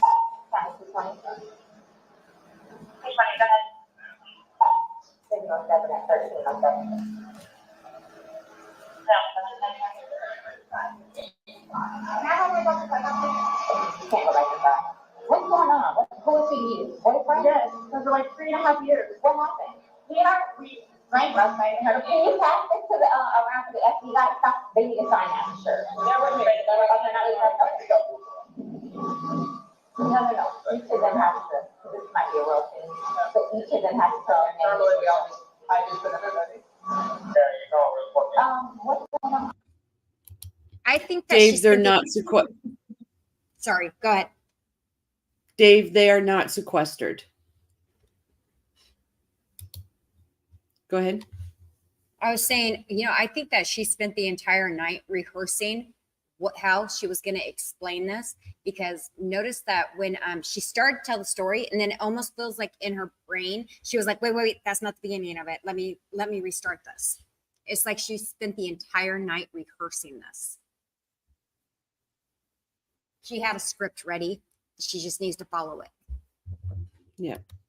Gayla, can anyone tell me why the judge ruled that the suitcase video couldn't be shown to the jury? I'm wondering why the state was just reading it yesterday. No, so he said it can't be shown for opening statements. It will be shown to the jury, but not in opening statements. So he only ruled for not in opening statements. You're welcome, Dave. Hughes says, kosher style Me Too, made it through the lockdown years and got it after 3 years or so. It nearly killed me too, and I now have scarred lungs from the pneumonia and bronchitis that I got from COVID. Jeez. Welcome back, superstar. Glad to hear it's turning around for you. Not sure if I didn't catch it when I was on vacation, though. Irene, I didn't feel squeezed. I felt my bones were being crushed, and I was getting up several times a night, so wet like I had got out of a tub, clothes, hair, bedding, all soaked in sweat. Jeepers creepers. Where'd you get those beepers? Oh, Irene, agree with at crimes, and I think she passed out on the couch too.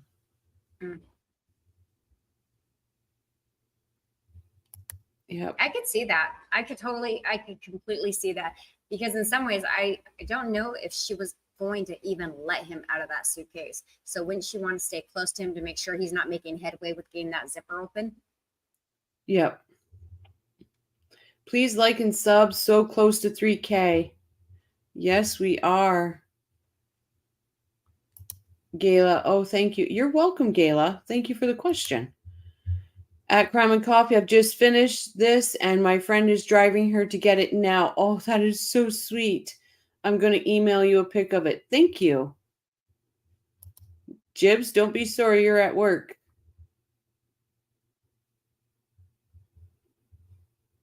Wait, people have a life outside of court cases?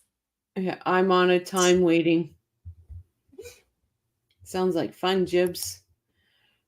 I've had the initial vaccine and all for the boosters for COVID. Thankfully, I never had it, nor do I want it. Becky, nor do I. No grocery shopping for 15 days. I ordered some food yesterday. I sleep, blow my nose, and watch lots of podcasts in bed. Get better, Louise. If you were closer, my dear, I would deliver your food. No problem. Together, we can do some artwork together. You are putting a puzzle together? Yes, we have a puzzle that we started in there. Okay. We've been doing art, trying to put stuff off the wall to make new art put up there, like having a good time with one another. But we were drinking, we had a bottle of wine last night. So then it's like, we decided to play hide and seek, right? Okay. So he gets in the suitcase. Okay. Who is this guy? That's my husband.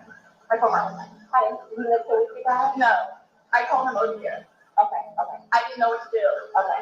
I didn't know what to do. Okay. So then he came over here. Here, let's talk inside. Okay. I called you guys. Mm-hmm. The problem is, I fell asleep. Jibs, you had that problem before. I don't understand why you're having to do that.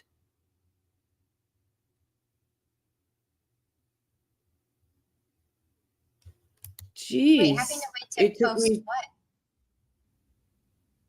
What's he having to wait to post? It took me 3 years to get it. I had it twice now, both times from in the house. Jeepers, Steph.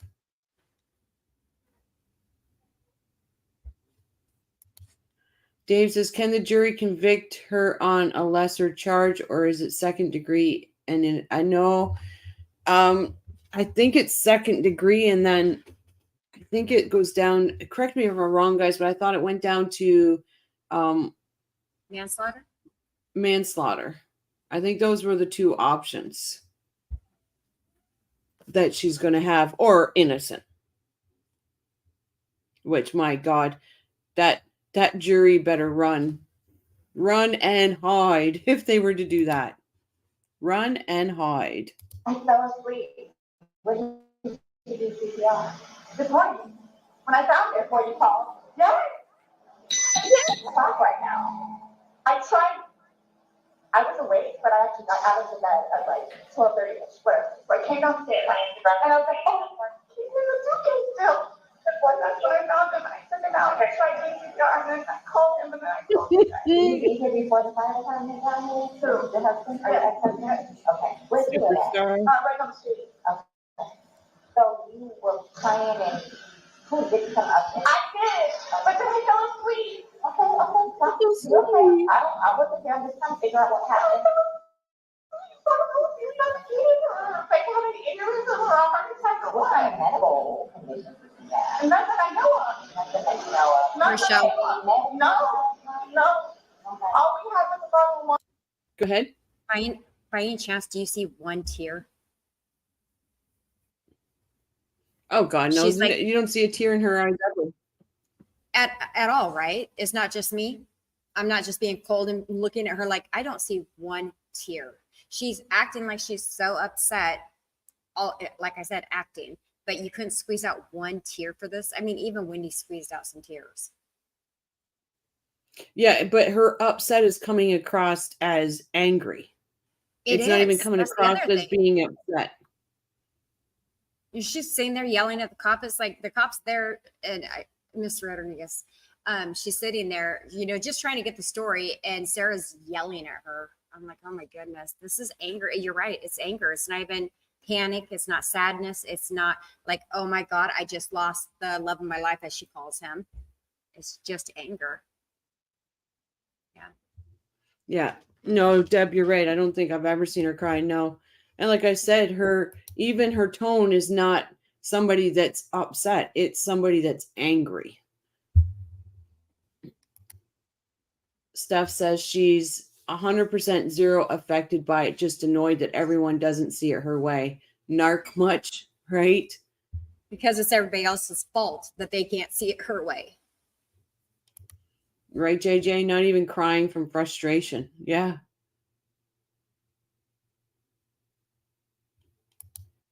Did anyone else notice slept in bed from her body cam as they walked Sarah's apartment? Beds looked made or untouched. Maybe at least she makes her bed when she gets up. Who knows?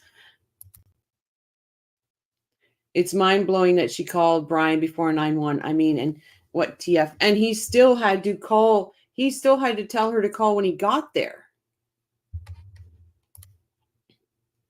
Or even panic that she did this, right? There's just nothing. The only thing Sarah's concerned about is her. How dare anyone think she's to blame? Yep. Wine. Literally, just a bottle of wine. Okay. Doing puzzles, artwork. Then we decided to play hide and seek.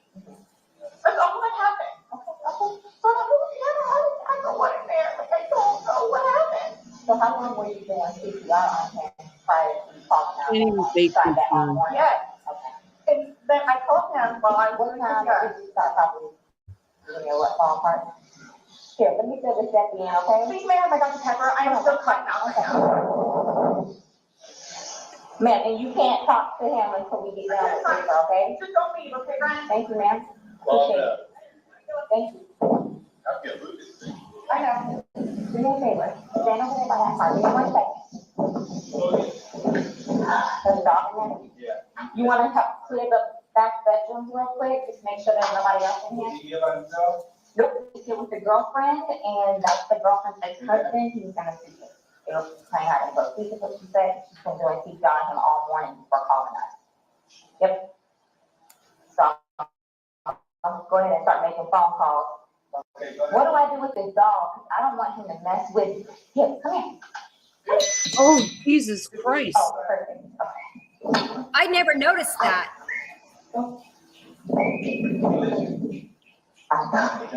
Yes. Hey, come on, let's go outside. Come on. Come on. Good boy. What's up, honey? You thank you, brother. But just want to make sure. Thank you. I put my foot on. Touch anything. Orange County. Yes,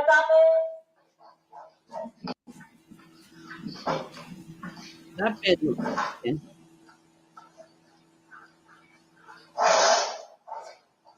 right over here. We check this closet.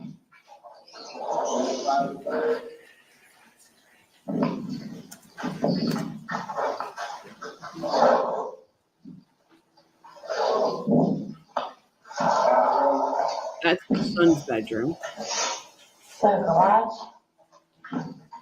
That's garage.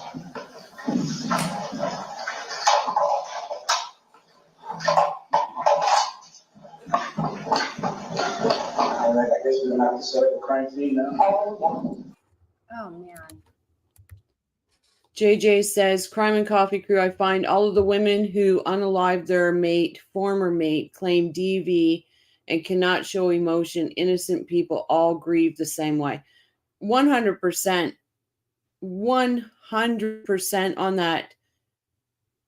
My ex-husband, my son's father, tried to unalive himself. I found him. I called the ambulance. I did everything. I was shooken by it. Shooken.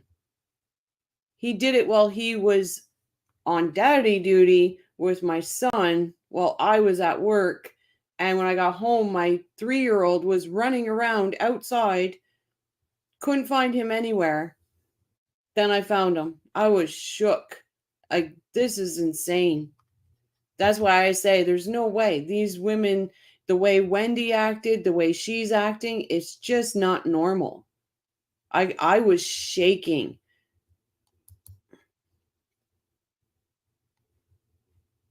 When Mr. Caggiatore is showing photos later as he is removing photo of body, you get a good look at his face. If you pause it, I had to back up and look. I'm not going to pause it, guys. I'm sorry. I'm not pausing that. No, not doing it. Maybe Sarah just slept on top of the bed. Who knows? Yeah, that one, her son's. Oh, it was awful. It was horrendous. So when you see these fake cries and all this, it's like, that's just not how a normal person reacts. I have a mosquito. Freaking stupid thing. You're supposed to go south. It's cold. Carrie says, do you all know one of the jurors is a victim of DV and is waiting for her trial against her husband? Is that good or bad for the juror? What? I did not know that, Carrie. That's actually really shocking. That's interesting. That's bad. That's bad if they allowed that, to be honest. And it's good for the state, but it is bad. Jeez, No, I did not know that. If they're a DV survivor and they're believing what Sarah's saying, then it's bad for the state. But I'm surprised because what case was it? It might have been the Scott Peterson case. I could be off, somebody correct me. But there was a juror on there, and she came out of the courthouse, and she was like happy to speak to any reporter that would talk to her, and was sitting there talking about how she wasn't going to let a man who beat women or something like that, and then his trial had to be like re-looked at because of that juror being on there. Jeez, that's surprising. Tennis Girl says, yes, at Carrie Sue. I'll be curious. She probably knows what real DV is and could help the state. What do you think? I would think it would help the state. I'm shocked she's even on there. I've never seen that video before. She keeps a tidiest house. Yeah, this is the video that wasn't released. Just the outside video was released. I heard her interviewed. Not sure she was. My God, and she was interviewed. She's probably not on there. She couldn't be, right? No. Not couldn't if be. she interviewed. Yeah, no. That would be a reason to get her off. Yes, I seen that they called her back to answer some questions. Oh, she went through it. We're gonna have to ask on STS about that to see, because Joel's been there the whole time. Sue, where did that info come from, please? Absolutely. Irene says strawberry lady. It's definitely great for the jury. Once she sees that video, it's all over for Sarah. But if she has a case and she's done an interview, there's no way she should be sitting on that juror. Yeah, the only reason Sarah didn't take the deal is she loves the cameras and she believes she's freaking innocent. Yes, I watched the juror get questioned and was wondering the same thing. Was it good or bad, Carrie Sue? Oh, Carrie Sue says it was on STS. I'll have to go back and watch that. Thank you, Carrie Sue, for that info. Strawberry lied allegedly to get in the Peterson jury. Oh, okay. Strawberry lady lied allegedly. Okay, so yeah, that's what they called her. And yeah, so it was the Peterson case. I wasn't sure if I was right on which trial I was thinking. Thank you, Irene. They have to disclose it. Absolutely. Oh, Becky said she is on the jury. Joel said so. Wow. Joel knows about that. He was talking about it. Okay, I missed that then. There is a juror that is on the jury that is going to court about ex-husband regarding wow. I am shocked that the the defense team didn't fight that one. Thank you so much, Carrie Sue, for that information. I greatly appreciate it.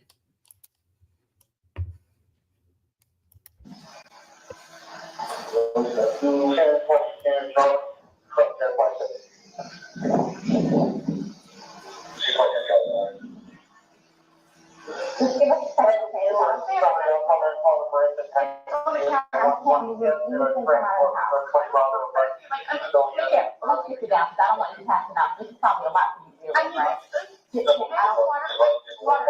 I can get you some water, okay? Just, I want you not on your feet, because I don't want you passing out. I need to find water. That's right. She only needs one.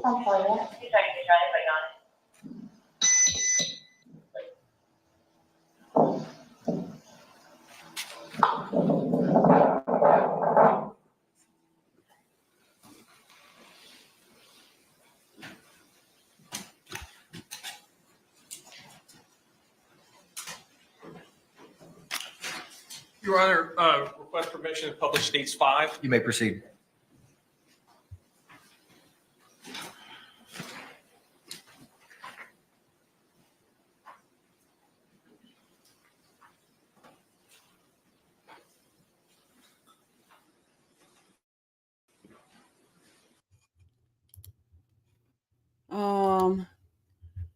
I wish we could have seen Sarah. Gayla says, I wish we could have seen Sarah's face while the video was showing her apartment, dogs, and George. I wish we could have seen Sarah's face through the whole thing.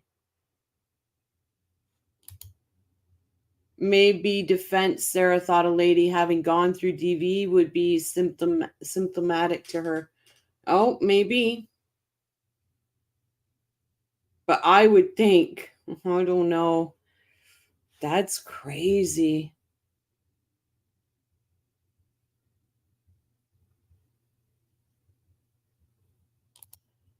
Yeah, I guess they brought her back in for more questioning.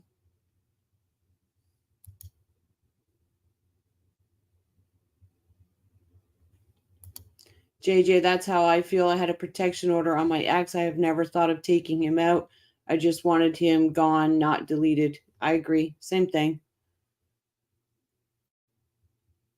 I'm just trying to find this.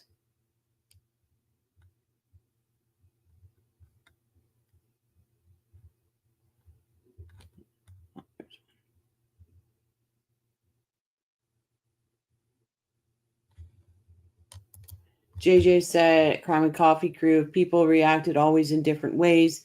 Movies or shows planned to elicit a certain response would not be universal.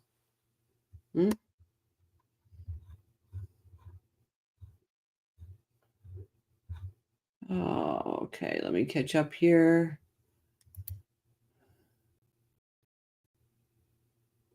Sarah is going to testify via narrative, just like the Robert Tellis trial, because her attorneys are not allowed to promote a lie. Narrative testifying is the only way around it. That says it all. Exactly, Becky. Exactly. We need to rid of that juror ASAP. Yep.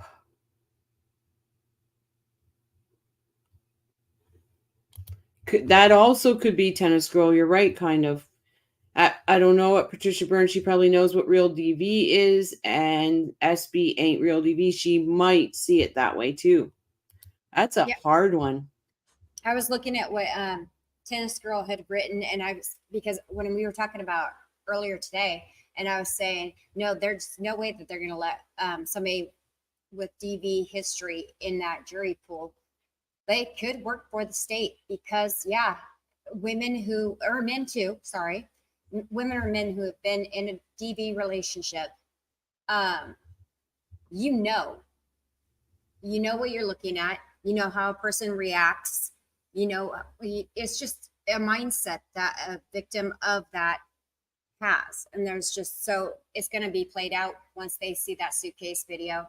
There's no way you basically believe that she was as big a victim as she's trying to play. Well, and the person could actually take offense to somebody using it as a defense when she needs to be believed. It could play out two different ways. It didn't go good for Jodi Arias. Nope. Gayla says, I thought it was good to have a real DV survivor on the jury. As this trial goes on, she'll be the one to call BS on Sarah's claims.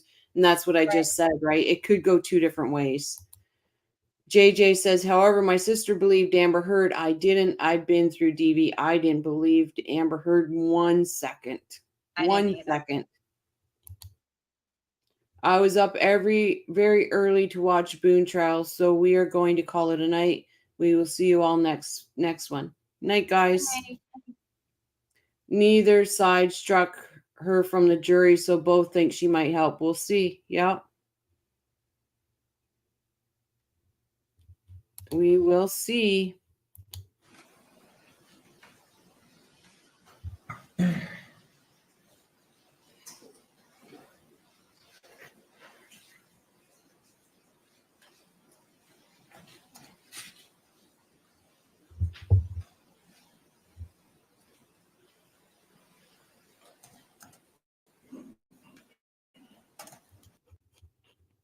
Christine, exactly. I was in shock, didn't mourn, gut wrench, cry till it finally set in. You can't judge DV.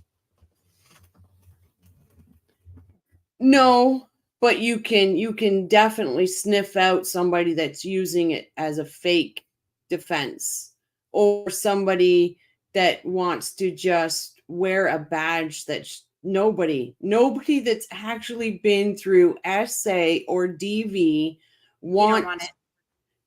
We didn't ask to be in that club. We didn't ask for it.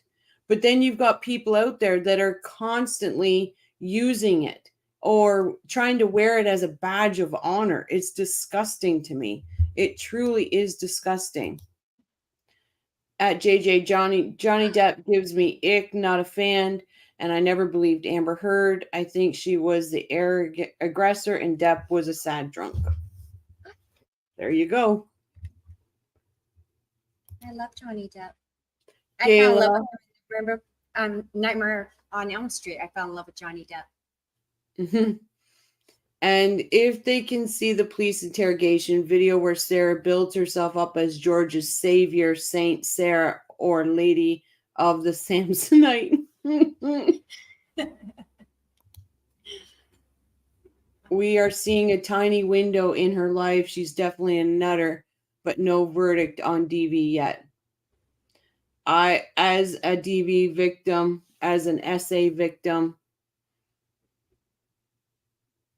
that woman was the aggressor. She was the aggressor. And I'm She not going to was- say that they didn't have a toxic relationship. They obviously had an alcohol infused toxic relationship, but she was the aggressor. Yeah.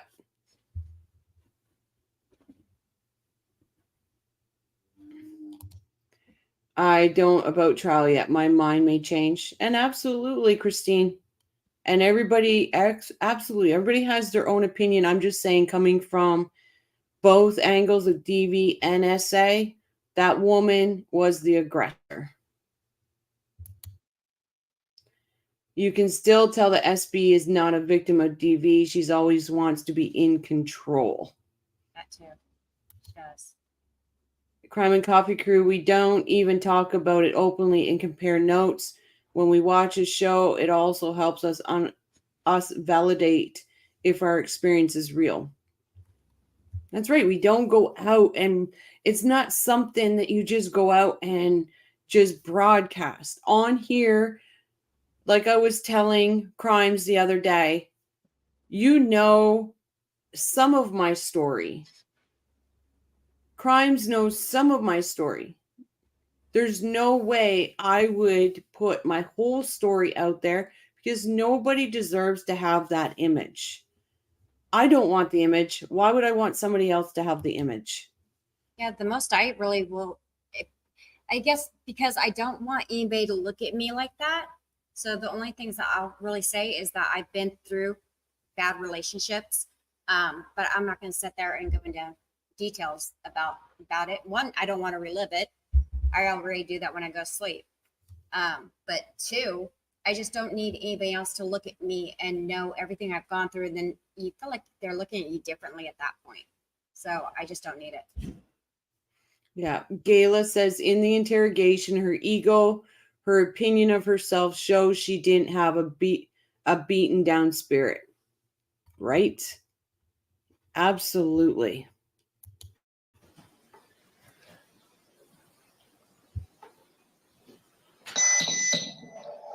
Let's go ahead and start making the calls. Deb, could you go ahead and give me his last name, Torres? Spell it for me. Torres. And his first name? George, Jorge. Jorge. O-R-E. His birthday? 2/13/78. Okay, I won't lie. Johnny Depp at the trials is my favorite Johnny Depp. I won't lie. Or in the commercial, the cologne commercial, geez, Murphy and Joseph. Hey, Queen, welcome. Irene, one of my favorite films. Everybody in it gave an award-winning performance. Deb says that was when I fell in love with Johnny Depp was Gilbert Grape. Also kind of looked like Johnny. He is a Native American. I fell in love more and more with Johnny Depp in the trial. How long? 3.5 years? Living together that whole time? Okay. And your last name? Boone? Spell it. B-O-O-N-E. First name? 1077. A-R-A-H. Birthday? 10/10/77. So you had a second to kind of collect yourself. Tell it to me again. You guys were playing last night, drinking a bottle of wine, putting us together, doing artwork. Artwork. We had a bottle of wine, and they decided to play hide and seek.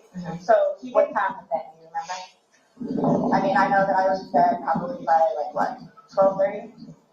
Okay. Well, I went upstairs at least, and I was recovering from a major operation and I had the entire trial to watch while recovering. That was a trial and a half, let me tell you. Becky, I love Johnny Depp, such a talented yet gentle soul. He is. You know what? Everybody's everybody's putting out there their favorite version of Johnny Depp. And I have to, this is going to sound really sad, but I think mine's Flo. He was adorable in it. Not adorable in his character, but he's just always going to be classically hot.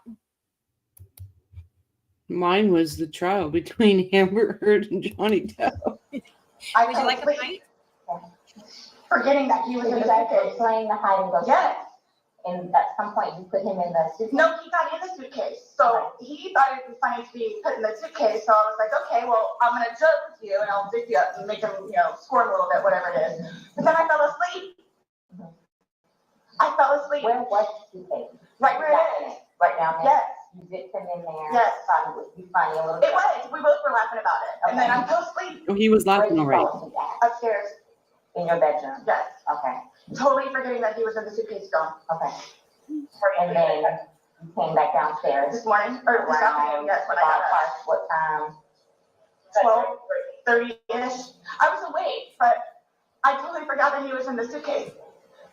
He can tell you there's a lot of things that I/Rita can go job. Yeah, he did tell me. But all that good stuff. So Sorry for your loss, I just Irene. totally forgot. You did CPR on him. Yes.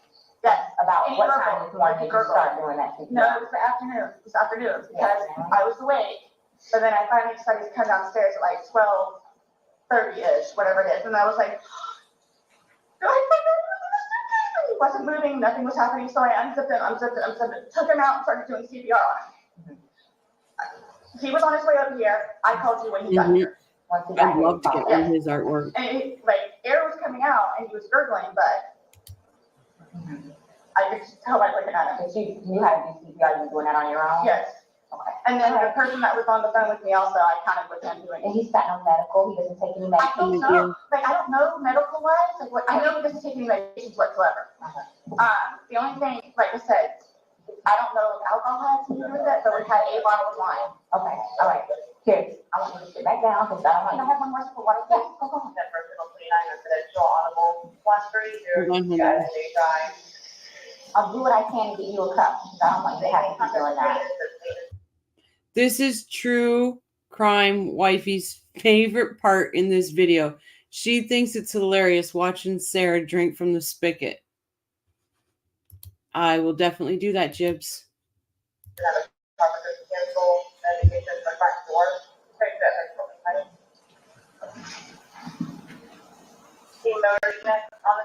The cups are like right there. Right here, don't talk to the ex-husband right now. Oh, I won't. Can I have a cigarette, please? Ma'am, I can't take anything out of the house. It's on the back porch. Nope, all of it, secure, okay? I'll try my best to get you what you need, okay? Maybe one of these extra packs from someone, sit down and I'll try and get you what you need, okay? Just cut, please. Okay. I don't want you on your feet. I'll bring that picture up when I bring Wise up too. Yes, you put him on the second. He came back in? So there's no thanks then? Please bore it this time. I can give you a rundown. She's sitting on the curb at the I was getting ready to call you guys. Oh, I've said the same thing, Patricia.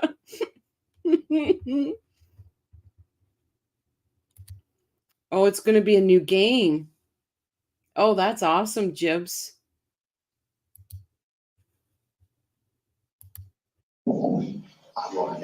Yeah.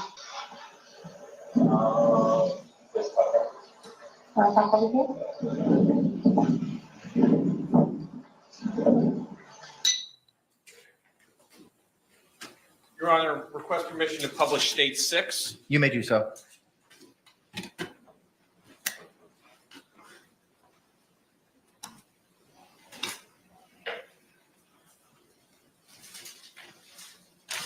Honestly, guys, they don't even have to put a witness on. These videos, the interviews, the police cams, they do it all.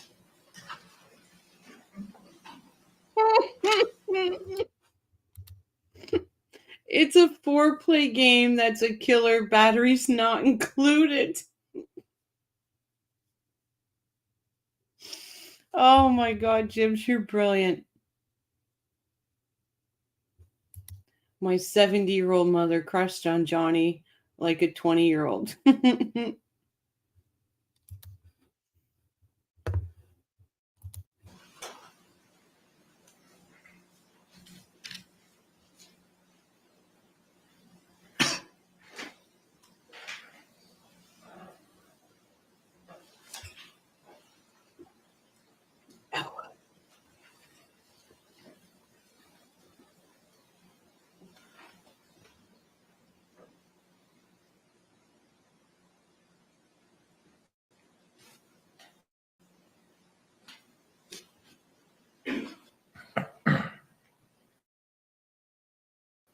wish I could hear what they were saying.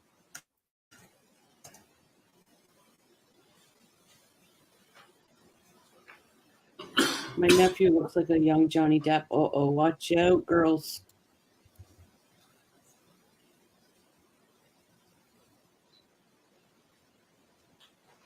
Jump Street down Johnny Depp. Oh, did I miss Kosher? Oh, sorry, Kosher. I had a coffee cup that had Johnny's pic all over it. I used to say, best part of waking up is Johnny on your cup. My mom saw it and asked why I had pics of my ex-husband all over my cup. Oh, gosh. JJ, is it Jump Street? 21 Jump Street looking Johnny Depp? Enough water? No, you want to stay seated. I don't want you getting lightheaded. So remember I said the detectives were going to come out and talk to you and go from there. You know what I'm saying? They're here. They're going to ask you a few questions and then go from there, okay? All right. All right, Sarah, my name is Chelsea. My partner, Scott. Yes, absolutely, B-Rabbit. Congrats, Jibs, on your subs. Yeah, he was in here. He was in here a few minutes ago. It's my understanding you reside here? Okay. Is it with you? Okay.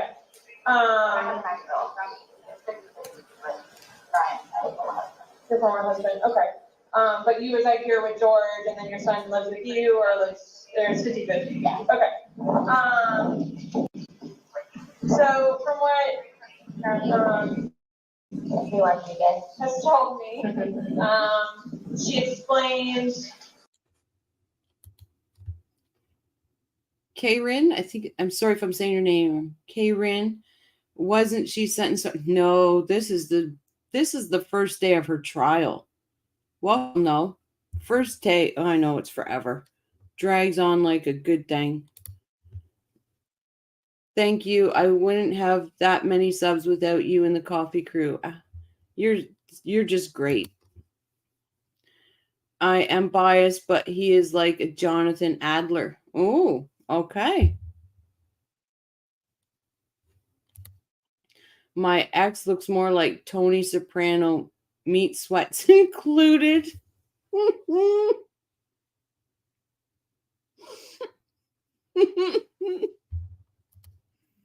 I know. It's never ending. Hopefully it'll be over in a week or so. And then we can all just move on from Sarah Boone.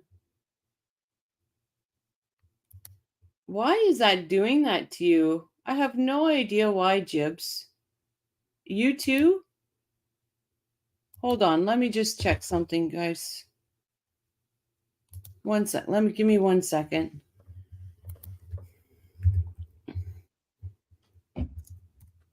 Let me just check and see why that's doing that to you guys.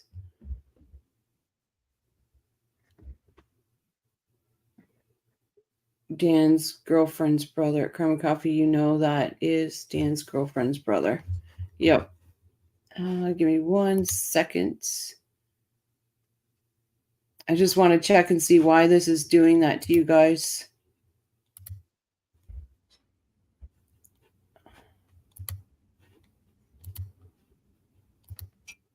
Yep, same. It says wait 20 seconds. Give me...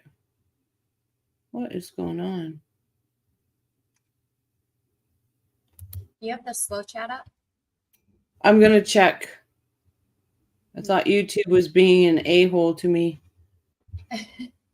For being nice to others? Give me 1 sec, guys. I'm just going to double check it here. Find out what's going on. Where are you, Eva?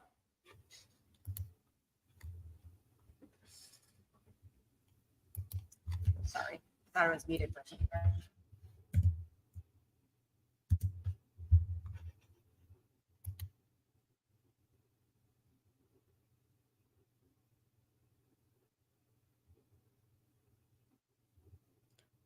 See if that works out better.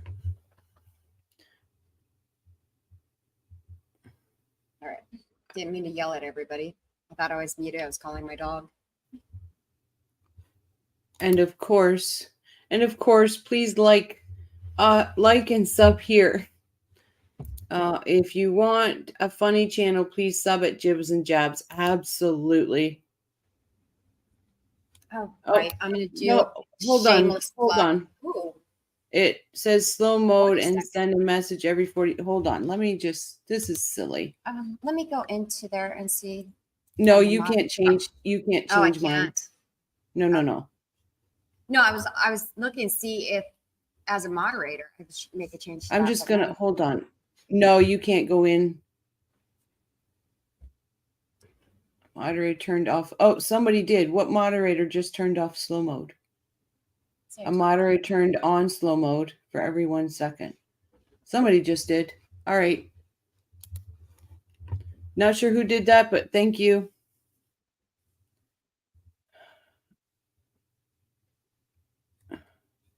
We'll try that. See if that works, guys. Sorry about that. 40-second to post. I'll take the 12 seconds. It was on I believe it was. Oh no, that's my fault. I gotta go down, not up. Silly goose. Last night that you guys were drinking a bottle of wine, and around midnight, you decided you guys. Okay. You guys decided to play hide and seek. Well, we were playing hide and seek, and then Was your son home at the time, or okay? no, mine. It was fine. Okay.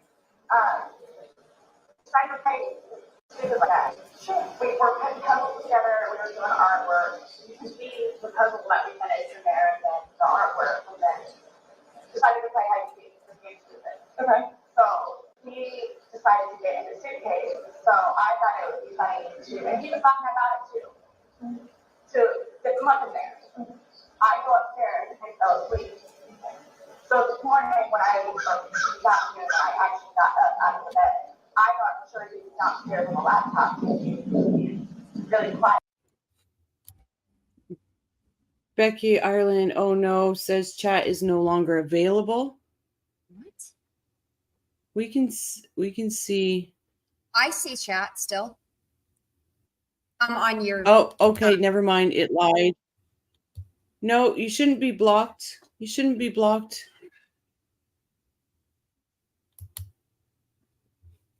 Kosher says, laugh out loud. That's funny. My dad looked like Tiny Soprano and acted just like him too. I miss him so much. He left us in December. My new hubby looks like Leonardo DiCaprio. Guess you're a lucky girl, Kosher. And I'm so sorry about your loss of your father.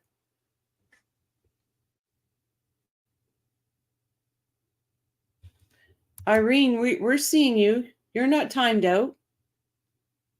You're not timed out. Yeah, I see you, Irene. When did she even come up with the hide and seek explanation? I haven't even thought of that game since I was about 9, right, Gayla? The games you play when you're drunk. What? This makes no sense. It did it to Jibs the other day, too. Jibs had to go out and come back in. I don't understand what's going on with YouTube. May his memory be for blessing. Yep. Please feel free to tear it up. I'll make the changes. Oh, what was that, Patricia? Did I miss something with Patricia?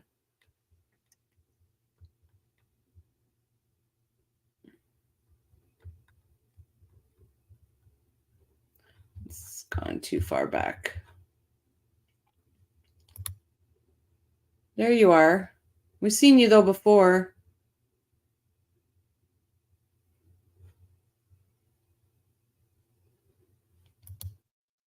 Weird messages coming across by the sound because I was told was turned off, then it worked next time. Huh. That is so weird.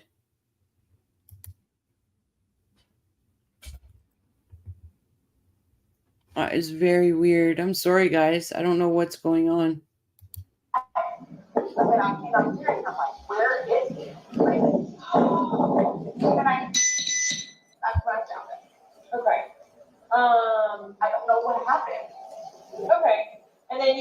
about if you woke up this morning. It was afternoon. I mean, I was Or this afternoon. but I just want to come downstairs. So Okay. I just waited for a little while. And then I eventually came downstairs.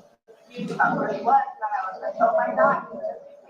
So I pulled him out and I ripped him out. And I started to try to make CPR point. I helped you guys. So I called Brian. Okay. And then as soon as he got here, which is 30 seconds on the road, I called you guys. Okay. The person on the phone had me do the concussions continually, so I can count what's happening. So you guys shut up. Okay. And so as part of our investigation, we obviously have to go inside the house. We have to like.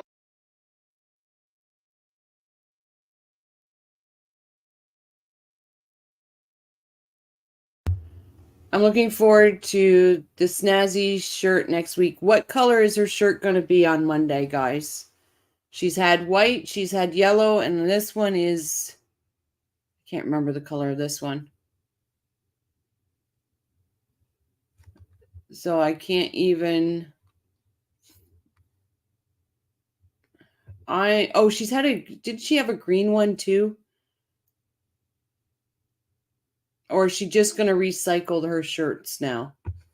Well, the thing is that I believe that for her, what's happening is that the jails basically have clothes for court that the women are able to go through and pick what they want to wear for court. If you can't, if you don't have anybody to bring you clothes. No, Owens brought these clothes for her. Oh man, he's a bad shopper. His Barker's Beauties probably went shopping. Hey, Shiraz, welcome. Pink. Shiraz says pink. Armand says pink.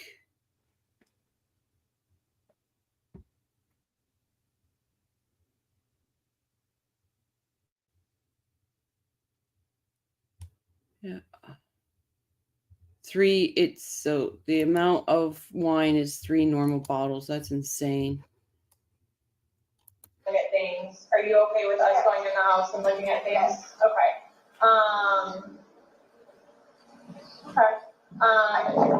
And forensics, so we have to have our forensics crime scene investigators come out. Are you also okay with them coming inside, taking photographs and? Okay. No. Okay. Cayenne, she hasn't been sentenced yet. Today was her first day of trial. They did opening statements today. So Kyrene says this has to be a re-show of the sentence, dark on West Coast and dark on East Coast. Just looked it up and she got life without parole. That's weird. No, you're reading something very wrong. This was her very first day of trial. They did openings and it's just wrong what you read. I'm sorry, but it is. That happens all the time because even if you look at Diddy's stuff, you will constantly see videos and posts that say that he's got life in prison. Yeah. He hasn't been sentenced. He hasn't even gone to, the trial hasn't even started yet for him. But you'll see that he's already got life in prison. And B says, I think she'll go for a rose pink shirt. Rose? Can somebody please get her an owl t-shirt to go under her blazer? That would be brilliant. Just saying. Did she remember Crime and Coffee Crew? Did she remembered the evening? I'm not sure what you're meaning, Jay. That's okay. I'm sorry you read something that's wrong, but today's the first day of trial. We've been waiting almost 5 years for this trial to start, right, Gayla? JJ Don, I don't drink alcohol at all. That would put me in intensive care. That it would put me under. I don't drink either. Kyrene, it was false. Yes, it was false. Jury is watching this and wondering what's the point. They don't know what's coming next. Pity the poor folks. Armand, you're right. An owl drinking Dr. Pepper with a cigarette. Oh my God. Oh, can we buy her outfit for Monday? Openings were this morning and the first witnesses were called after lunch. It just got started. Yeah. Can I ask, is Brian, sorry, George, does he diagnose any kind of medical history? Not that I know of. Not that I know of. I don't know. I mean, he doesn't take drugs. I mean, we'll have you take a bottle of wine here and there, but I don't know. My next question. So you guys don't normally drink? You just drink once in a while, or? Well, I'm gonna say okay, I guess normal drinking is we will have a glass of wine or two, like while we're sitting there. Sure, here, and we'll say that's working with him. Right, Shred? I don't understand though, for the little bit that we had, not having I don't know if they had a heart attack or a stroke or anything, or what happened. I don't know. So were you guys together all day yesterday? Okay. Here? Like neither of you left the apartment yesterday? I remember that we were to get cigarettes. Okay. Oh, Kayla.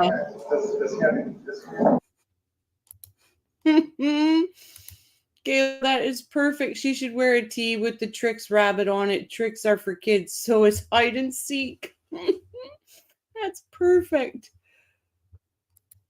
Karine, it's crazy to think this happened 4 years ago. Seems like yesterday, and the other times 20 years ago. I like owls, though. It's not fair. I know, Deb. So do I.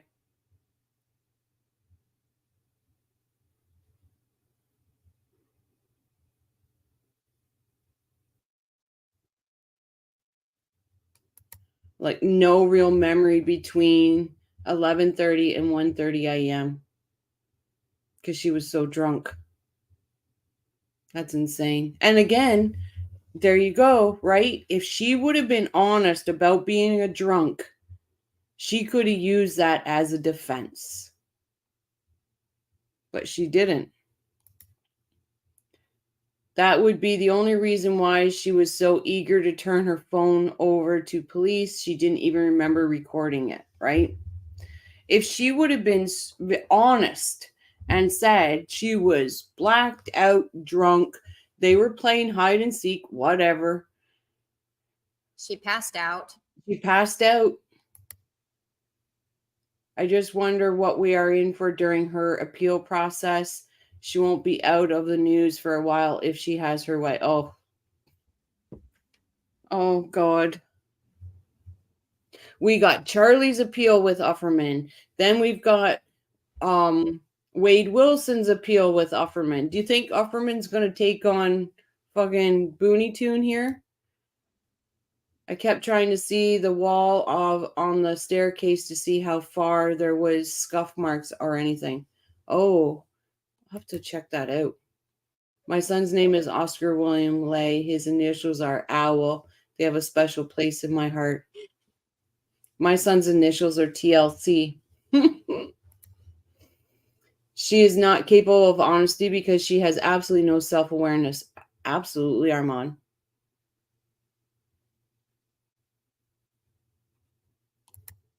I meant there was scuff marks. Just not long ago, I am planning into my mother's home.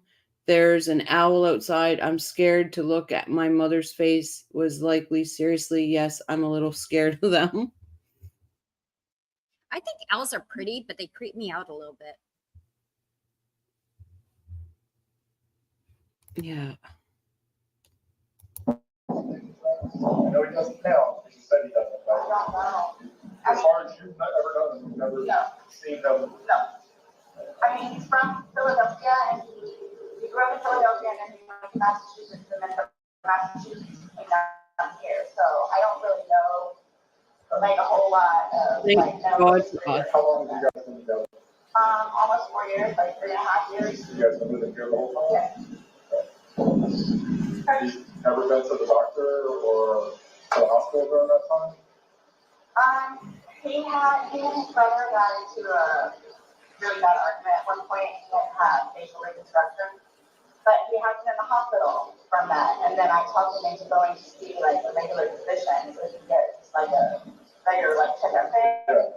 But there were no red flags. How long ago was that?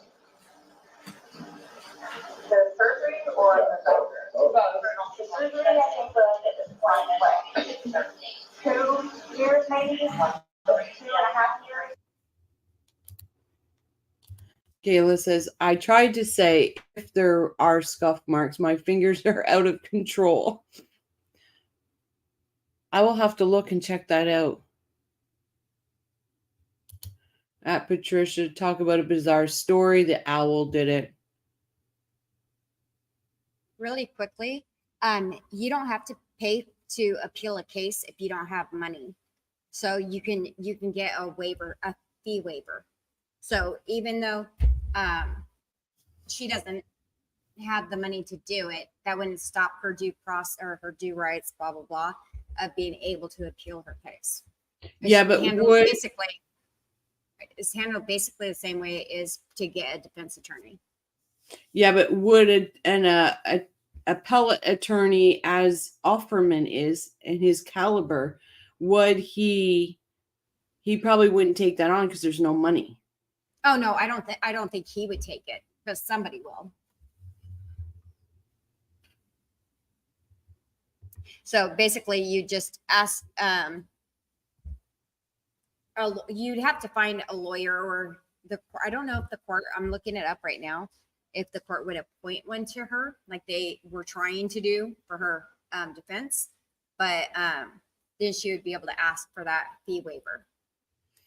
Armand says there are public defenders who specialize in appeals. Andrea Burkhart is one. Andrea Burkhart. She's going to get a free attorney for appeal, and we're back with firing them. Hope the court doesn't allow. Oh my God, could you imagine? Offerman is his appellate lawyer, and he does have money. All those Wade wives. One of the women donated over $30,000 to him. One woman, $30,000. I've been following that case. It's insane. I don't see what everybody thinks he's so good looking for. I don't see it. And I like tattoos. I just don't see it.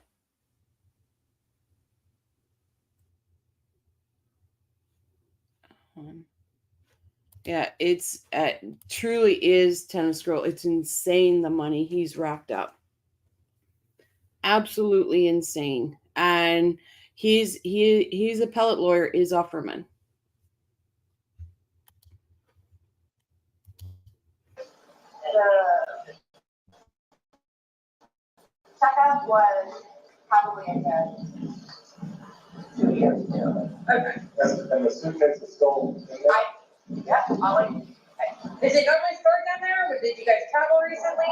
No, he was going to start picking from what do you call it? Donation in there, so that's why it's out. Yes. Okay, you guys did recently travel somewhere and go like that? After you zipped them up, did you move the bag around and that's or you just zipped it up and walked away? I was laughing about it, but I went upstairs and I fell asleep. But what position was he in when you went in? Yeah. Is he sitting on his rear end and his head up and he just kind of Okay, so like this is the suitcase. Right, this is his head and then right here. So he was laying on his side? Yes. You just closed the flap and zipped it around? Yes. Okay. I was not cleaning. He's actually claiming ineffective counsel.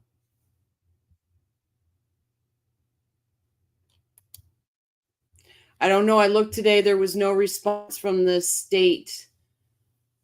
No response yet from the state. I would say it's probably by end of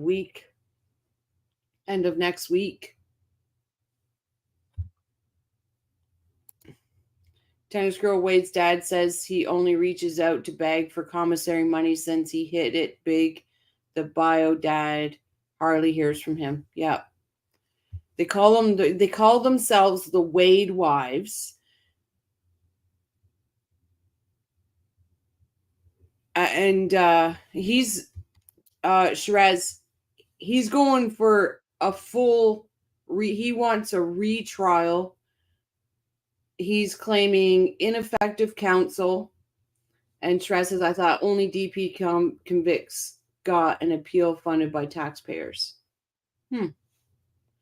But Wade Wilson's going for a full retrial, wants a full retrial.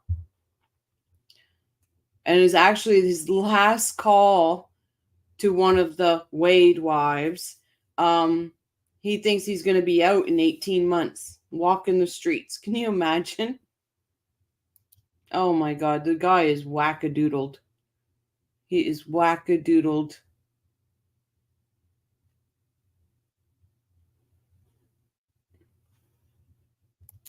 So he said that I needed to tell you guys about his family.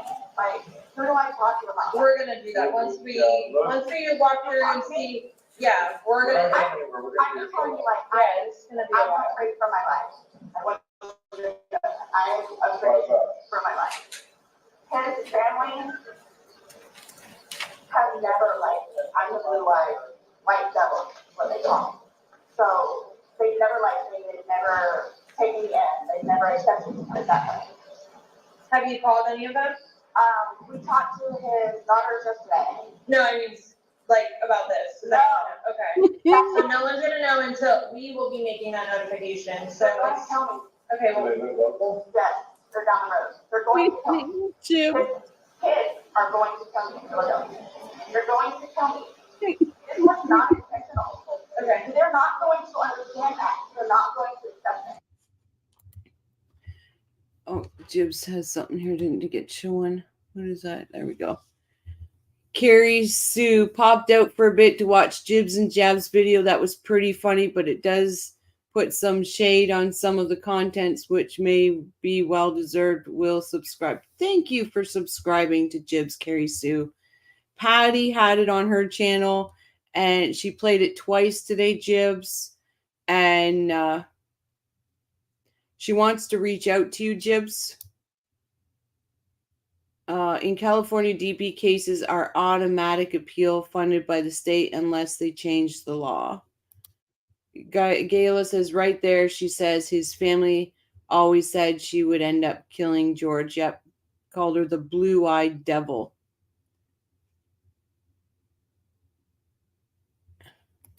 Oh, God. Could you imagine if Sarah and Wade had a kid?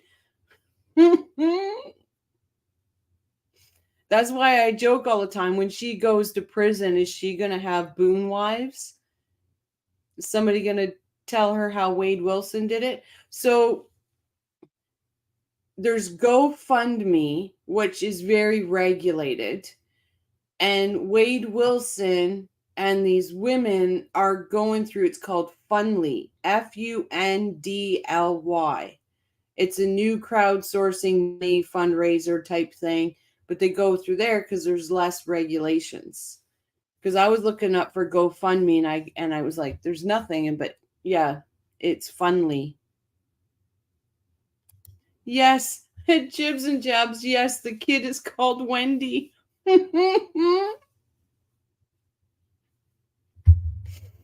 Oh, it's brilliant.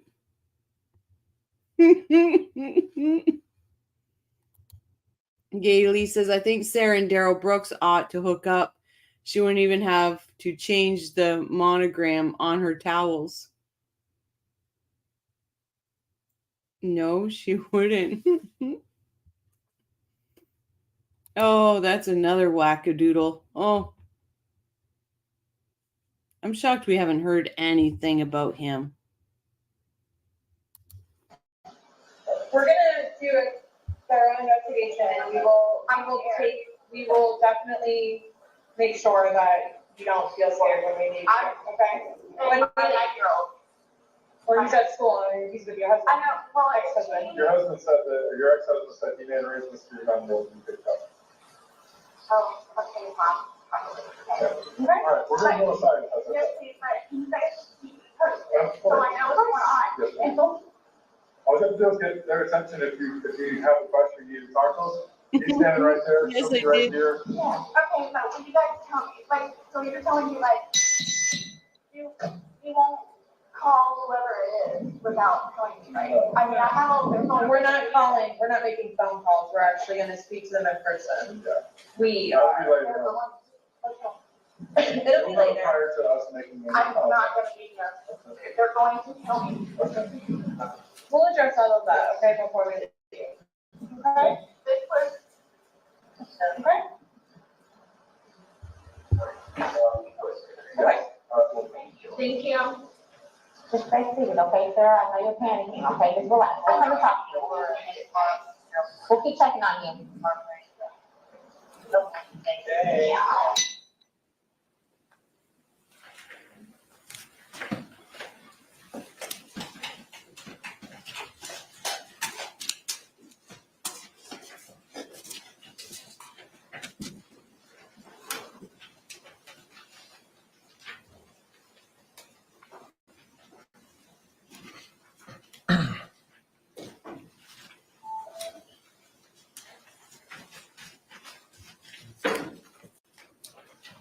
While you were at the scene, did you also make contact with Brian Boone? Yes, Did you take a statement from him as well? I did. Were all your interactions with the defendant on that day captured on your body worn camera? Yes. I have no additional questions at this time. Thank you. Any cross-examination? No questions, Judge. No Is question. witness released? Yes, Your Honor. All right. You're released, not subject to recall, ma'am. Thank you. Thank you. Can the parties approach for a moment? They didn't say, wait, we want to hold her for recall. Yeah. Oh, they don't. Of course, they don't want to recall her.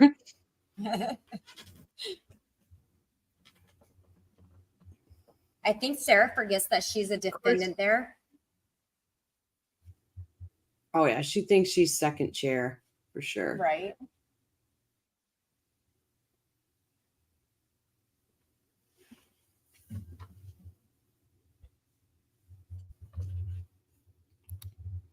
The detectives are like, whatever, lady. When she says his family is gonna unalive her, they know she's full of it.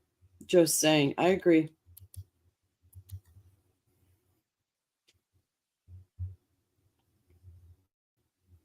She thought her story was going to be so believable. She would have told the truth. She might have a chance.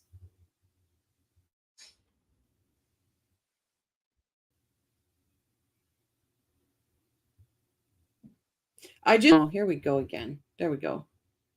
I just love how Owen's binders and folders are all like pastel colors. I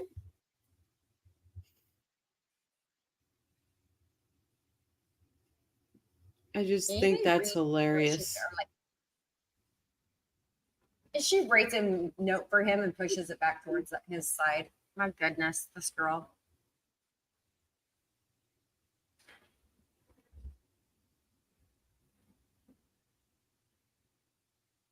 She's writing him messages now. Exactly. In what, since we're doing this, or they're doing that for a second, in what world do you see, or can you see any possibility of her getting off on this? Just a whacked up jury. It's the only way.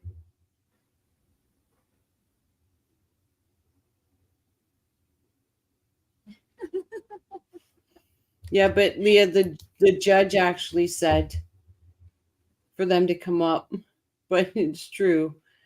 Guys, I'm stuck on the pastel binder and file folders and the paper clips. That's what I said in the clips. Yeah. I'm stuck on those. I've never seen a lawyer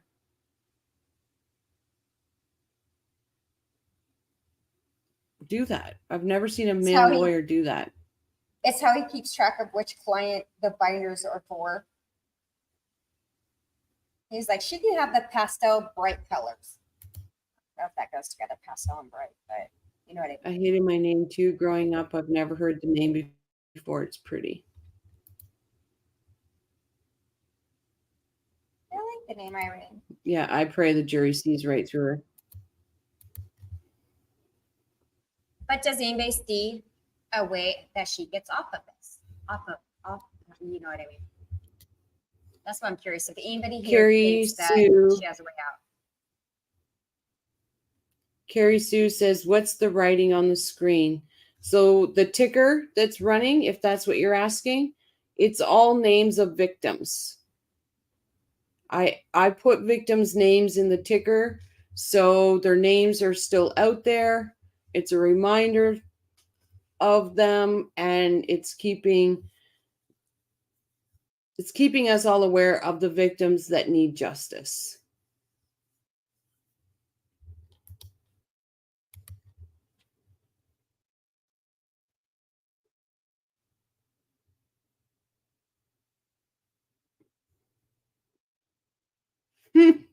Irene Owens is heavy on aesthetics. The book is there for everyone to see, and he had soft colored folders. Sarah is a soft, gentle lady. Yep.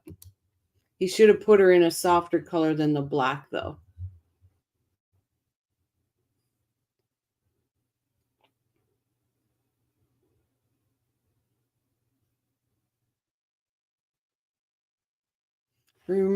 Sarah reminds me of Harpy Eagle.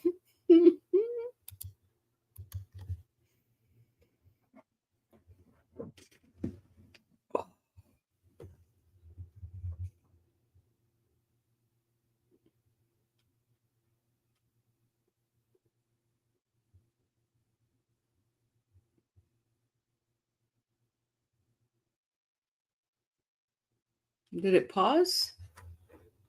Oh, I paused it? Yes, I did. She wasn't writing. I'm like, usually she's writing like she is. I was like,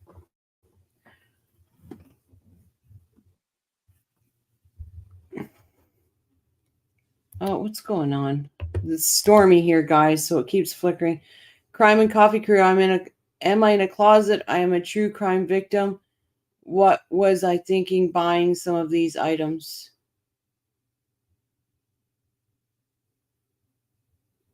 Am I in a closet? I'm not sure, JJ, what you're saying.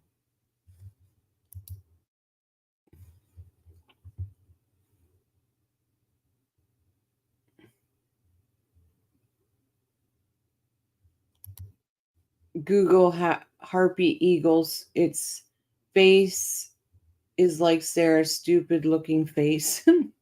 I will Google it.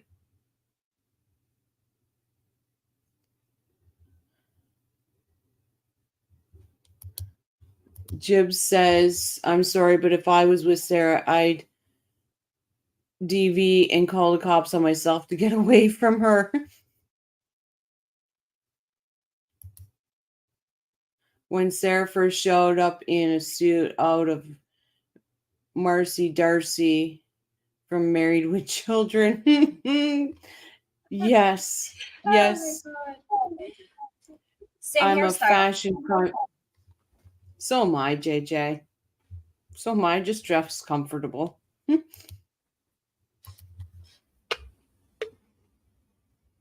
I pause that again, or is she actually moving?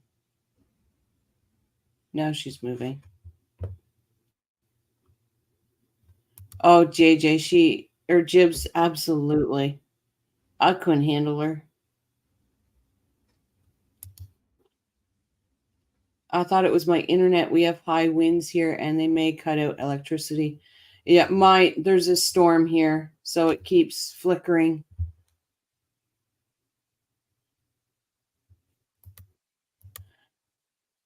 If I live with Sarah, I would definitely keep an active. Members of our journey, it is 3:21 at this time. We're going to go ahead and take that afternoon regularly scheduled break. I'm going to ask you to come back here in 15 minutes at 3:37. Similar instructions that I've given you previously. Please don't just conduct any independent investigation or research as the person, places, things, or charge involved. Do not have any discussions amongst yourselves or anyone else. I thank you for your service, and we'll see you shortly.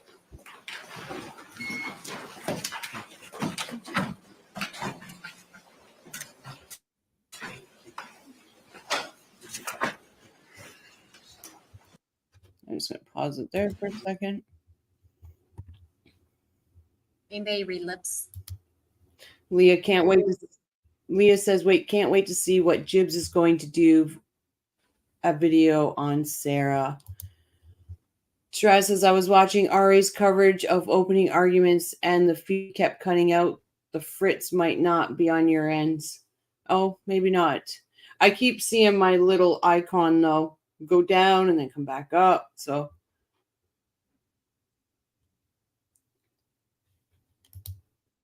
I have 90s roots, oversized, ripped, and burnt sweatshirts I was going to throw away. I was told they are the hottest fashion thing. Yeah, he smiles. He's like, almost, I can see the finish line. I can see the finish line. Can you imagine Sarah as your mom? No, Jibs. Well, I have a Yeah, mom. I can. I wish Sarah would identify as transparent so we couldn't see her.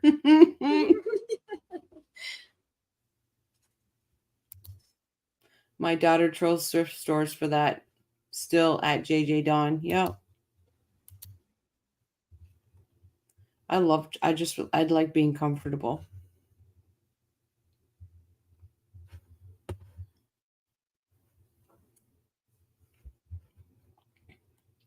Carrie said, someone said Sarah doesn't stand for the judge. Such disrespect. I didn't notice that. Let me go back and see. I believe her defense attorneys had her stand up. She didn't stand at first.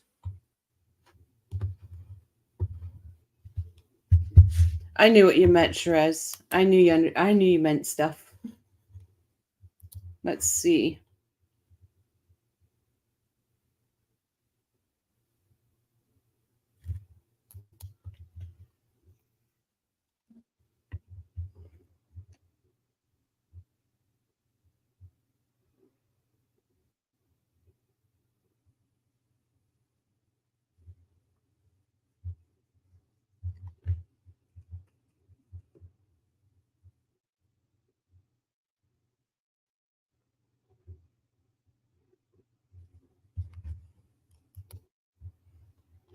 I have a video coming. It's called The Olive Branch on the Hypocrisy of Recent Events.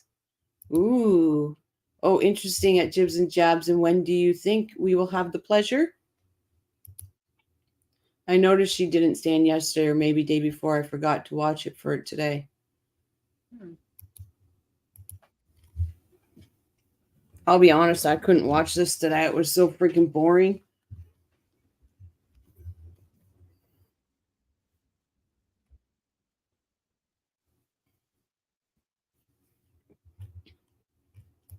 Leah says, I'm wondering if any other channels have a different camera view. I'm glad there's no trial tomorrow.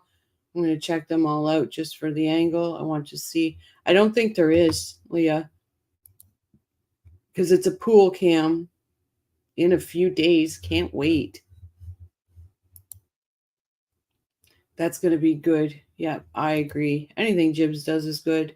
I don't think I've ever seen anybody with this strength of self-belief that they are better than everybody at everything. It's off the charts. I agree.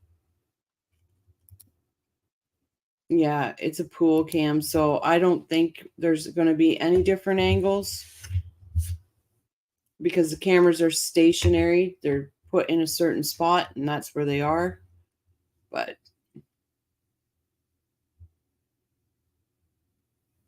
oh, they're allowed to sit now. They're sitting, guys. Yay, they're sitting. Finally. Oh, maybe we're the whole time. We are back on the record, case number 2020 CF 2603, State of Florida versus Sarah Boone. Let me get appearances for the state. Dave Kester on behalf of the state.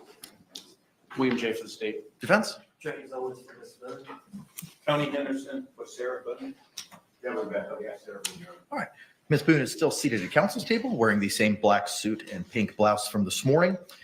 State, anything we need to address before we bring back in our panel? Not from the state. Defense. No, sir. All right.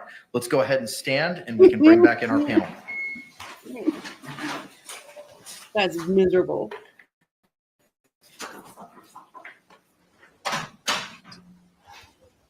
Does she have that girl pulling out her chair for her? No, she is sitting.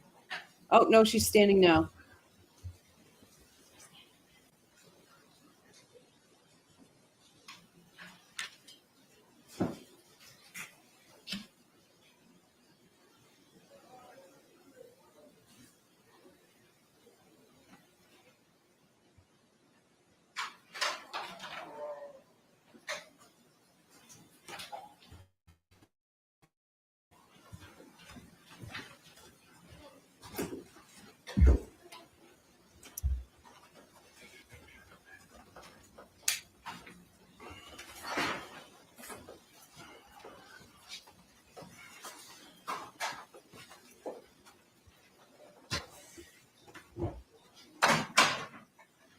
You may be seated. State, do you recognize our jury? Yes, Your Honor. Defense, do you recognize our jury? Yes. Members of the jury, again, if you could please raise your hands, showing that you complied with the court's instructions during our last break. All right, the record reflect all jurors have raised their hands. State, you may call your next witness. State will call Deputy John Martine.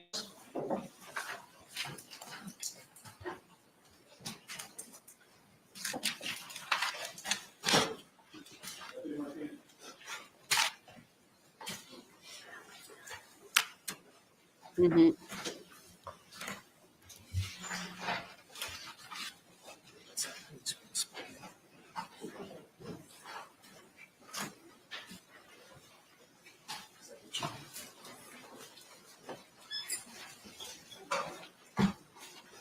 Mr. Martinez, raise your right hand, please. Please, do you swear or affirm that the testimony you give shall be the truth, the whole truth, and nothing but the truth, so help you God? I do. Sir, good afternoon. Can you state and spell your name for the record for us? Deputy John Martinez, JOHNMARTINZ. Thank you, sir. You may be seated. Thank you.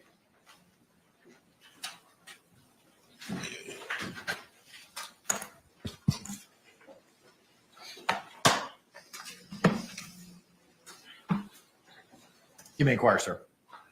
Good afternoon, sir. Good afternoon. Tell us, who is it that you work for? Orange County Sheriff's Office, And what is your position with the Orange County Sheriff's Office? Deputy Sheriff. How long have you been with the Orange County Sheriff's Office? I'm going on my 16th year. Prior to working for the Orange County Sheriff's Office, do you have any previous law enforcement experience? I do. And where was that? I first started my career with the New York City Police Department, And how long were you with the New York City Police Department? about 10 years. And what was your position with the New York City Police Department? I was a police officer. And at the sheriff's office, tell us, what are some of your duties as a deputy sheriff? Respond to calls of service. My primary function is the school resource officer. And is continuing training a condition of your employment with the sheriff's office? It is. Tell us, how is it that you became involved in this case? I was dispatched to this location. And what was this location? It was located at 4748 France Lane, apartment number 3. And is that here in Orange County, Florida? It is. And when you responded to that location, who did you first come into contact with?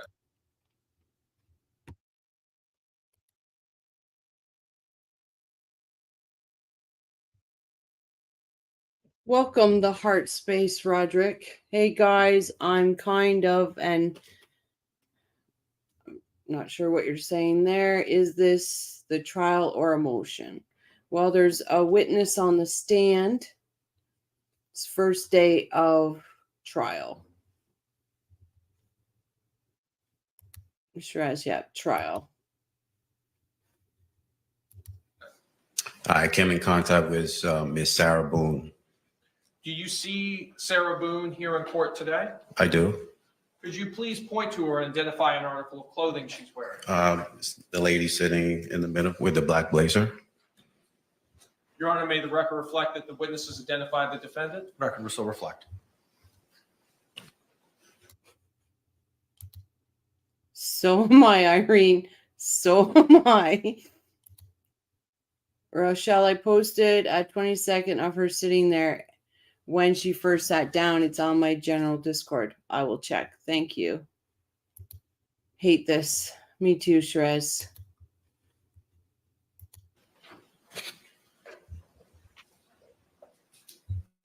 During the time that you were on the scene, did you have a body-worn camera?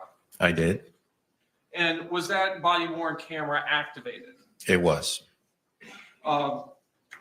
Were all your contacts with Miss Boone recorded on that body-worn camera?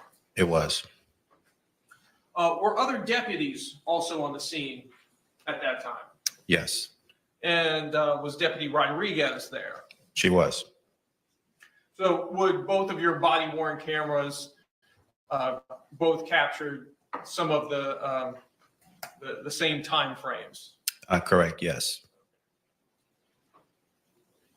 Did you have an occasion to go inside of the apartment? I did. And inside of the apartment, what observations did you make? When I first entered the apartment, I noticed a Hispanic male laying on his back in looks like a small nook dining area. Later identified Mr. Jorge Torres.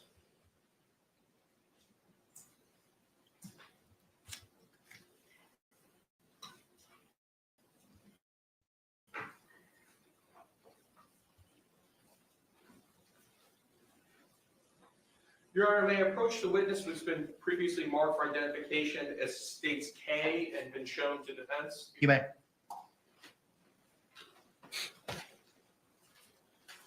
Sir, I'm showing you it's been marked for identification as states K. Do you recognize that disc? I do.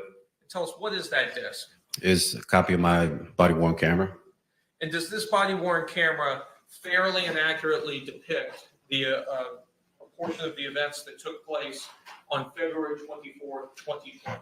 It does. And are those your initials on the disc? Yes, they are. Your Honor, at this time, I'd like to move what's previously been marked for identification as states K into evidence. Any objections? No objection. What was pre-marked as states K will be received into evidence without objection as state 7. Bet you he really works Your out. Honor, request permission to publish. You may. Madam Clerk, can you dim the lights?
Rise above it, guys. Rise above it. I'm not letting them take our thunder away anymore. Just rise above it, please.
I'm not offended by you being here.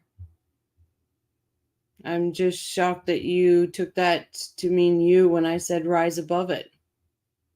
I'm not offended. You're more than welcomed here.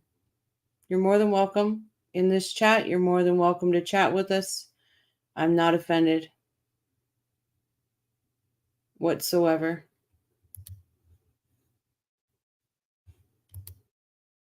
The letter she wrote to Brian about the alimony, who does that, right? This woman is just, she blows my mind. There's no end to her. There's just no end to Sarah Boone. Oh, She's I'm so self-entitled. glad when.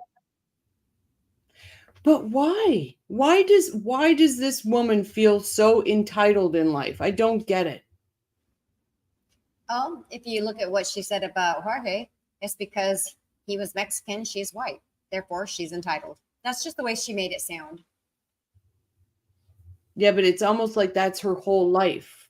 That her whole life has been entitled, but it doesn't make sense because she didn't grow up with a silver spoon in her mouth. Right. It doesn't make sense. I think that's this thing that she built up in her own mind. Maybe she's just been working on it for years in her own brain, building herself up to the point of no return. Mm-hmm. I think Sarah just wants to mess with Brian, the alimony letter. She's mean and has no problem going at her ex. I almost also, Irene, I would wonder too if this whole alimony thing was a ploy to say, hey, if you speak good for me in my trial, I'll drop this. Like more than Wendy.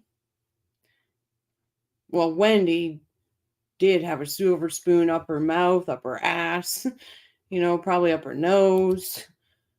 Sarah Boone Esquire, throughout from the 911 call to the initial body cam through to the interview, is not of someone grieving or showing remorse to unaliving.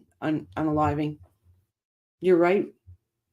There's not one moment that you see any true emotion in this woman. Not one moment.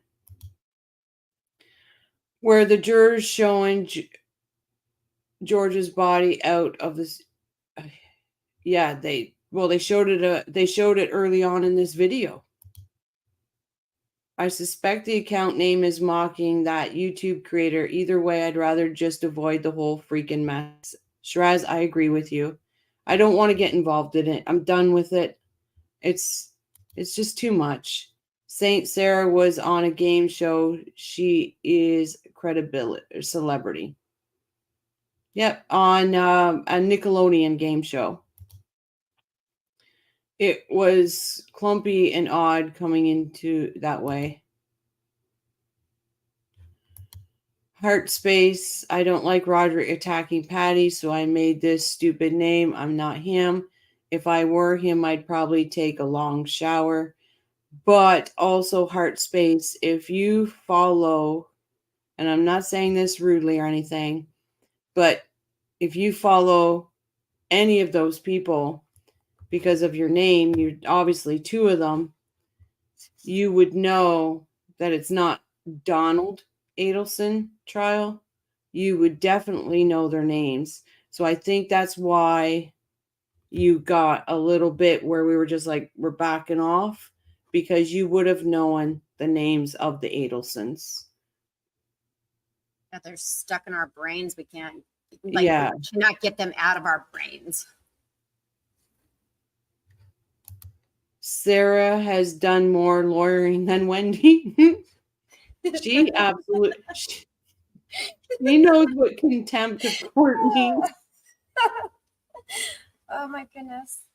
Sarah is resenting Brian for being with their child. This is her punishing him. She didn't enjoy being with her child. She used her child as an excuse. I do somewhere, Patricia. I'll look for it for tomorrow night's show and have it for you. Okay, so Shiraz is a mod and he is the lawmaker and he's going to ban me. Not a smart move, but okay. Okay, see, this is what we're talking about. This is what we're talking about. Why would you say not a smart move? Like, why would you come in here aggressive? We aren't aggressive to you. You don't think Donna could have did autocorrected to Donald? It's just an autocorrect. That's fine, but we aren't coming at, or sorry, we're not piling on you. So I would prefer you not to pile on us. You're welcome here. We're happy to have a conversation, though. We're happy to have the conversation, but we will not be having any negative conversation in here.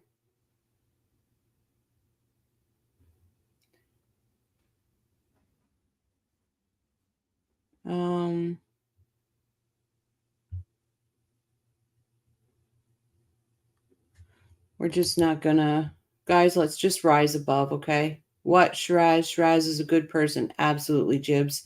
I stand behind Shiraz. I stand behind my whole community. We support each other in here. We support other channels. Let's just rise above it. I love you, Shiraz.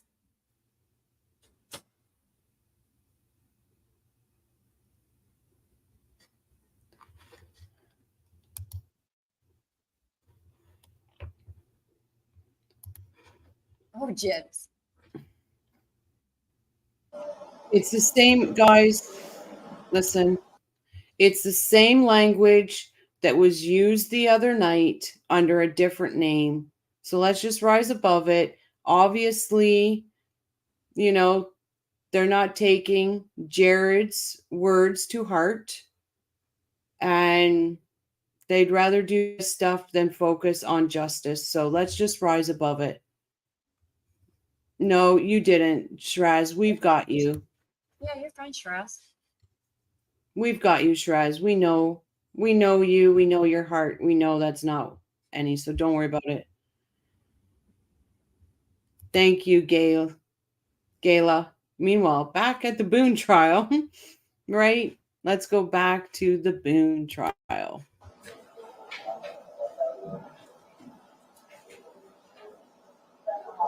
Yeah, B. They're coming out now. I'll get you some. Let's just rise above it. Let's go to Kumbaya. She wants to say something. She wants to call someone.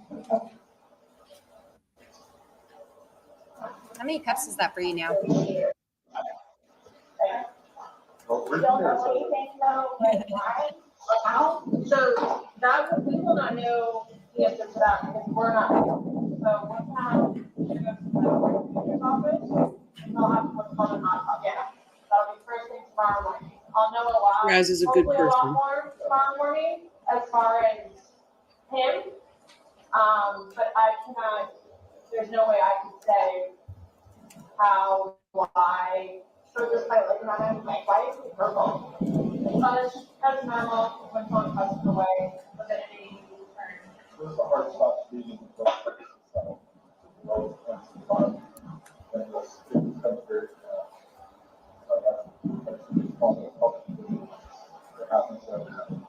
I'm like really scared. I want you guys to know that.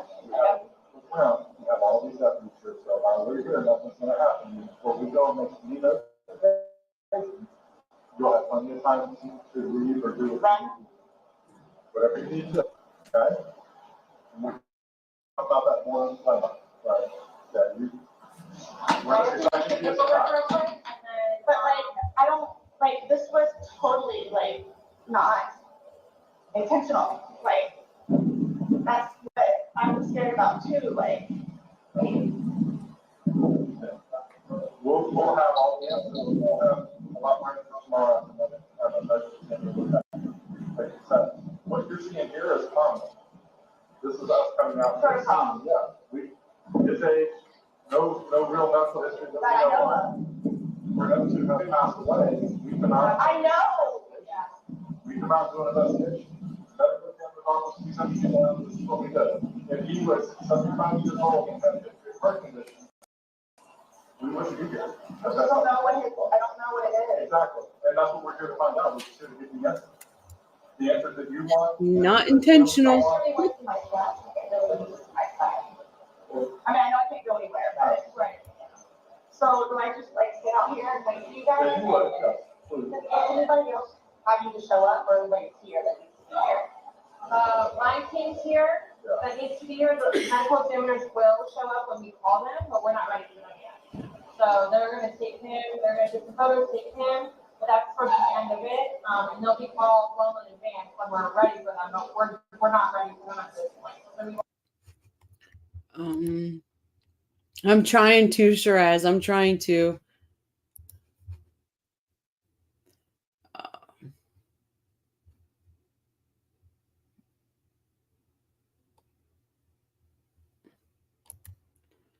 Shell, did you check that out on Discord? I'm going to, Leah. She's condescending to everyone, well, except for George's probation officer, right?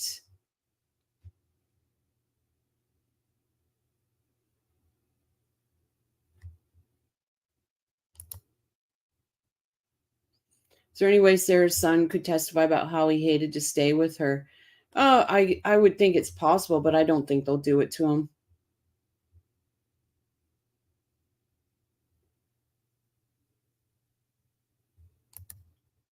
Oh, I know. It couldn't possibly be more perfect than Charlie's shirt the day he was arrested, unemployed. And he predicted it. That's right. He predicted that he could get arrested in that shirt. Says my comfy, dirty pillows, KKR something. I think his folders were to match her outfit here. I can't hear you. I couldn't understand what you said. Sorry. I said, I think his binders, her attorney's binders, are to match her outfit in this video. Oh, good.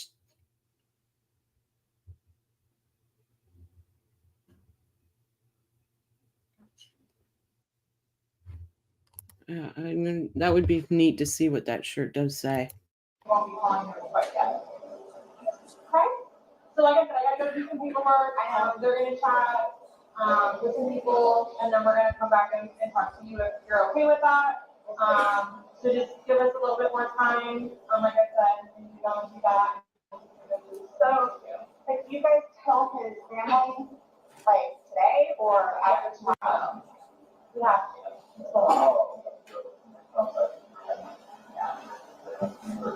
So, our investigation is pretty much complete here. Once we leave here, we will know into. But again, we'll know. I'm not gonna just go and do it, but you know, you'll know. Talk to you about it, anything like that. But how, I mean, I understand what you guys can do it, and, you know, so, but like, what are you just telling us? What do you tell his parents? Like, what's the reason as to why? You told me, we know at that point. Yeah. You told me so. And that we're gonna be waiting for the autopsy results, and I will get the autopsy in the morning. And hopefully the doctor will be able to give me some of what they think and see. Their number, they can contact them, you know. So yeah, they're gonna know what we're here, what we're investigating, and that they're gonna think that we don't know. They always have said that. They've always have said that. I told you because I'm the blue-eyed white dragon, that's what they call me, because they don't want him with me. So. Hey, altruistic baby. Her shirt says something about the boy's father will be there throughout someone's life, even though. Are you serious?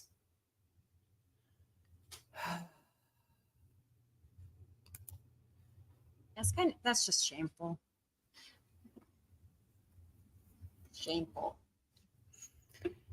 Jared Ross put out a statement today, and these people should read these statements, and maybe they would stop.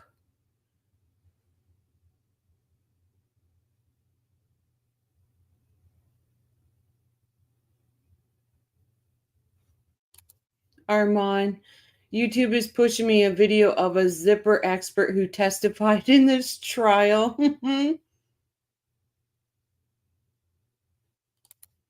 At Crime and Coffee Crew, I don't want stuff that might upset Ruth. No, me either. Let's just rise above it, guys. Let's just rise above it. So he's basically just not really been around the family because he chooses me over them. Even after I encouraged him numerous times to go and see his family.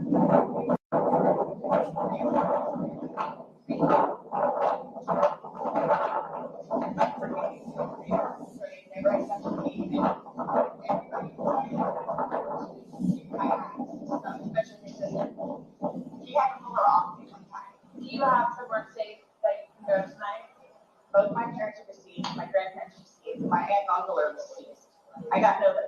I have a brother that's in the Marines, and I got another one that's in jail. Unless the brother that's Marine local, no. Well, he's in Altamont, but I think he's doing whatever Marine he's doing. But the only way. Your phone's inside, correct? Yeah. Does he have a phone? No, he does not. He used my phone. He used your. Yeah, we the share phone. So the only place I could go is over to Brian's house. So I don't think I have a problem with it. So, well, like I said, we're not gonna leave here. If you do not feel safe, you're not gonna leave here when you're not feeling safe. And then we're like, and then so I'm in Philadelphia. Well, she's in Philadelphia because there's gotta be a funeral, right? So that you're talking like days and no, I'm talking right here, right now. So let me do my notification. Let me go do this paperwork that I'm talking about because we can go back and forth about what it's like all day long. I know. So I promise we're not gonna leave here for you and you not feel safe. Please. I don't even know what to tell you. It's okay. Just take a seat, have some water. Give us a few minutes. Oh, Let us hold on, guys. We'll be back to talk to you, I promise, okay? Gotta go back a second. He's deceased, and the only thing she's still caring about is herself. Her. I think we got an angle on the shirt. Let me go back a second. Well, he's in Altamont, but I think he's doing whatever Marine he's Laugh and doing. But the only way. Your phone's inside, correct? Yeah. Does he have a phone? No, he does not. He used my phone. He used your. Yeah, the share phone. So the only place I could go is over to Brian's house. So I don't think I have a problem with it. So, well, like I said, we're not gonna leave here. If you do not feel safe, you're not gonna leave here when you're not feeling safe. And then we're like, and then so I'm in Philadelphia. Well, she's in Philadelphia because there's gotta be. That you're talking like days and no, I'm talking right. it's a longer word than play. So let me do my notification. Let me go do this paperwork that I'm talking about because we can go back and forth about what it's like all day long. I know. So I promise we're not gonna leave here for you and you not feel safe. Please. I don't even know what to tell you. It's okay. Just take a seat, have some water. Give us a few minutes. Let us do our thing, and we'll be back to talk to you. I promise. Okay. Shirt says I like one. Thank you. Okay.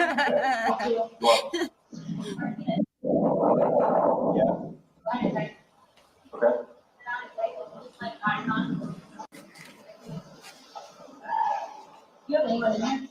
There's nobody here, just me. Okay, that's fine. You're right there. Yeah. Sit there and take your line. I have relief coming, so you save me.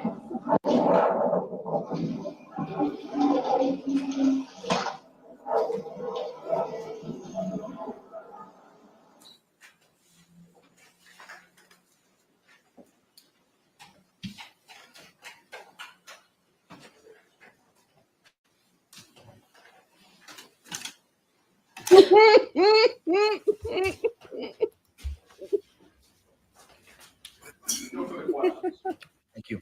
Any cross-examination? No, sir. Can this witness be released? Yeah, sure. Yes. Thank you, sir. You're released, not subject to recall. Thank you. Thank you.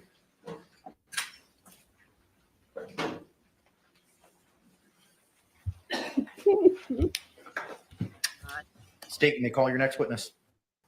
State would call Melissa Roughgarden.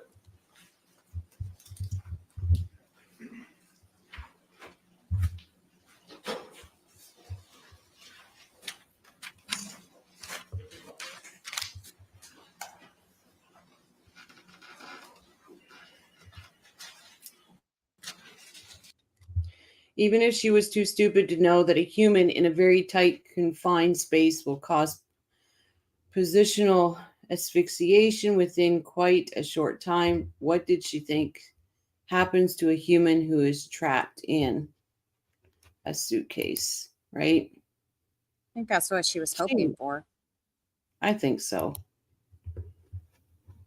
And Armand got 3 moldy stacks for that. Do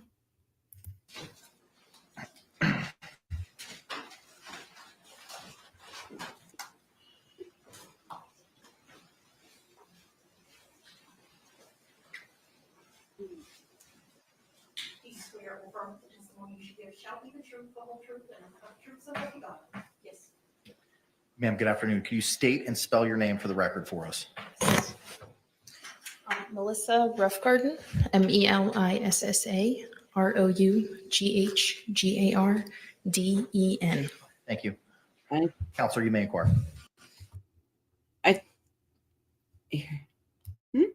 Here's your zipper expert. Ma'am, who do you work for? I'm employed with the Orange County Sheriff's Office. So what is your position with the Orange County Sheriff's Office? Currently, I am a forensic biologist with the forensics unit. Prior to this, I was a crime scene investigator for 5 years. And how long in total have you been with the Orange County Sheriff's Office? About 6.5 years. And tell us all the positions you've held during that time. Those two, a crime scene investigator and a forensic biologist. Let's turn to your work as a crime scene investigator. What does a crime scene investigator do? We respond to crime scenes. We photograph and document those crime scenes through photographs, notes, and sometimes sketches. We collect evidence, we process the scene, and then we do further processing to that evidence back at our forensics lab. When you say process evidence or process the scene, can you? Hey, Broken. How are you, my friend? Sarah in those hot pink shorts made me feel things I haven't felt since Pam Anderson was running on the beach. Oh, man. Oh. JJ, let's put her on our list for our podcast. That would be great. Oh. Her shirt, Magnum PI. Oh, Broken, that was great. She's impressed me. She does not rattle, though. They're going to have to go at her. She held her own. Or Sharon Stone was getting grilled at that chair. Oh, I love the coffee crew. Tell us what that entails. It depends on the scene and the evidence, but it includes the photographs. We also take swabs for potential DNA. We can also do testing for. Yes, if anybody hasn't been over to Broken Baker's channel, please go over, like, subscribe, share, show your love to Broken. No, what the heck? Don't sleep more. You're great.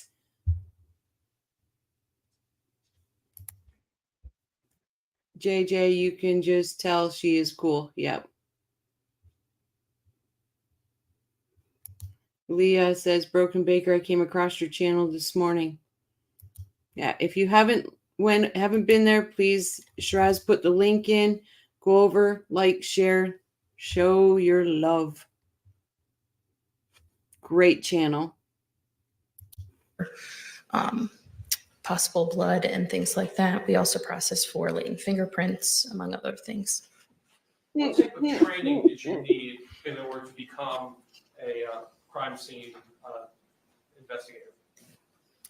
Upon being hired with the sheriff's office as a CSI, I completed a 16-week training program, which includes in-house processing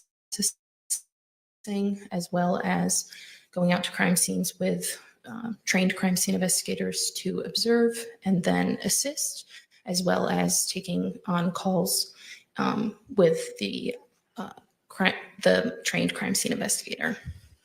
approximately how many crime scenes have you processed in the course of your time as a CSI? It would be hundreds. I don't know the exact amount. Were you working in this capacity as Hey, Tattles. How are you, my friend? a CSI on February 24th, 2020?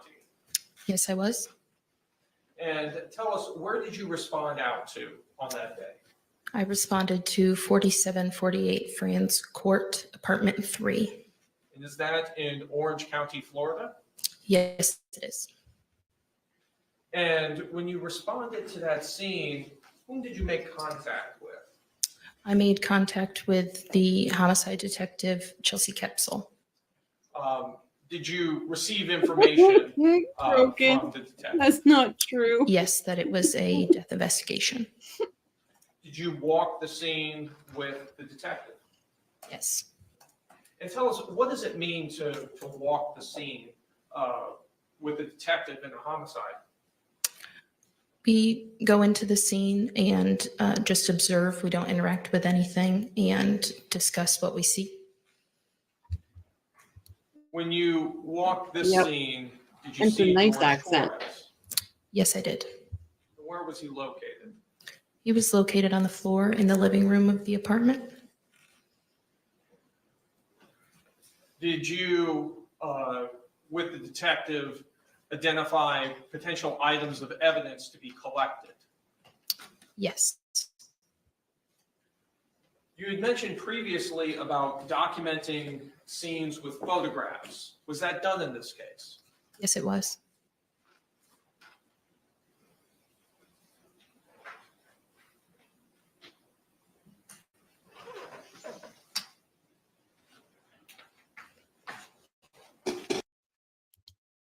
Oh, that's nice. We're going for a stroll.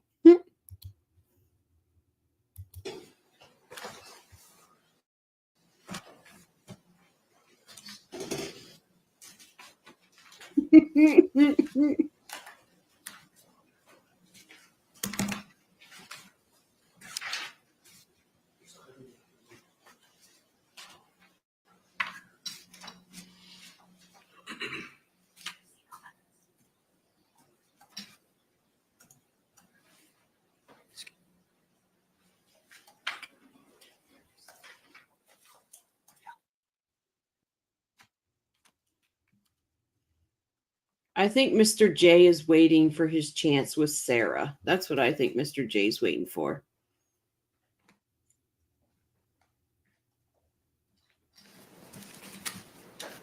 Your Honor, may I approach the witness who's been marked for identification as States M and been shown to defense? You may.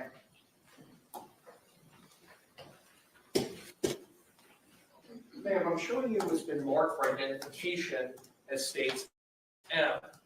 Can you take a look at the contents of State M to yourself and tell me if you recognize the items contained within States M? Yes.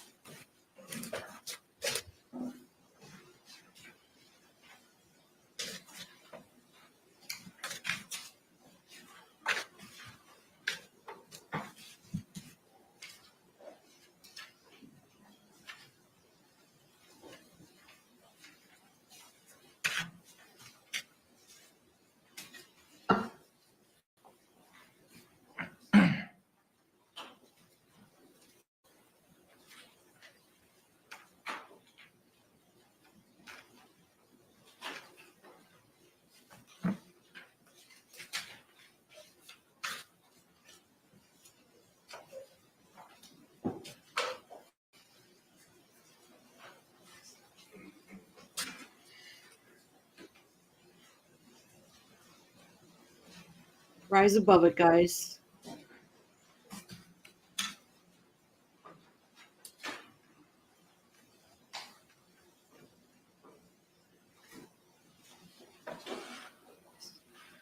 You recognize the contents of States M. Yes, I do. Tell us, what is the contents of State M? They are photographs I took on the crime scene. Do they fairly and accurately represent how that crime scene appeared on February 24th, 2020? Yes, they do. Here at this time, I'd like to move what's previously been marked for identification, the state's M, into evidence. How many photographs are there? Do you have a total? 111. No objection. All right. What was pre-marked as states M will be received into evidence without objection as states 8.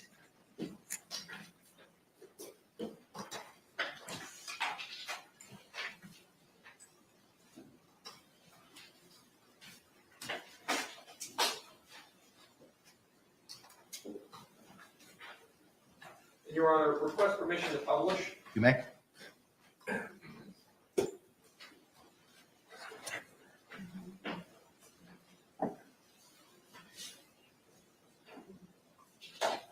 Your Honor, can we have the lights dim? Yes.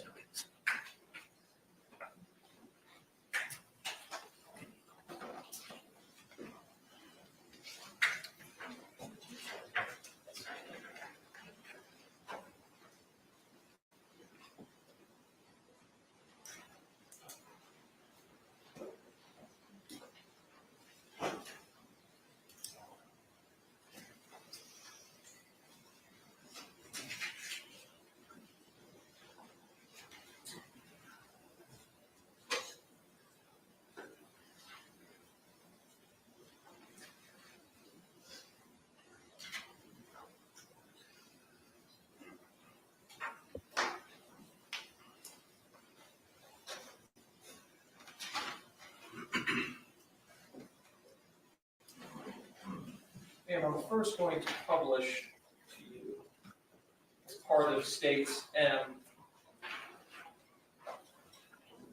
Picture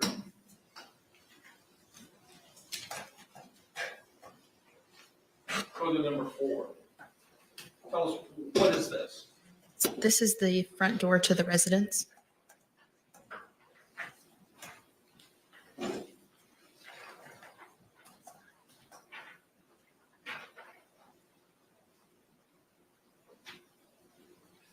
States 5. This is also the front door of the residence, just a closer image to the door.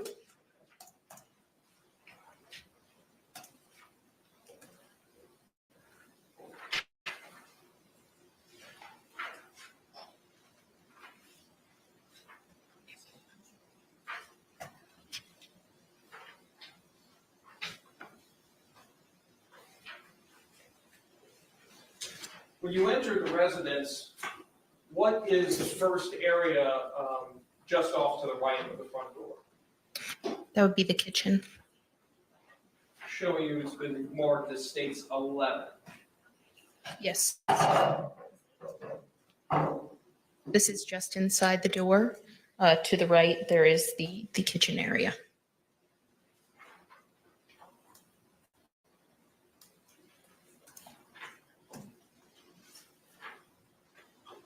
Camera guy, just stay in one position. You know they're going to show the screen. Showing you states 14. Yes. What is this a photo of? So this is the counter with the sink in the kitchen. And there's also the open area just above where you can see into the living room.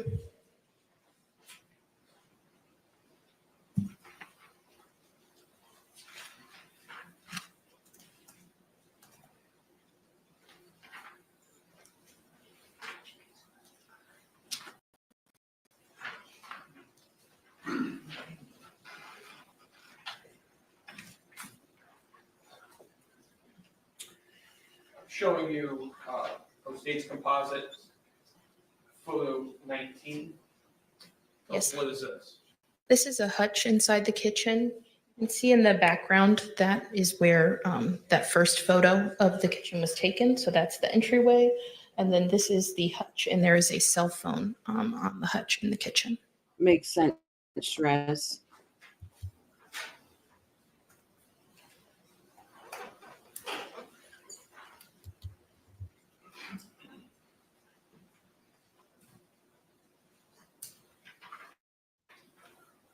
Showing you states 22. This is the trash can in the kitchen. You can also see the hutch we were just looking at there on the side.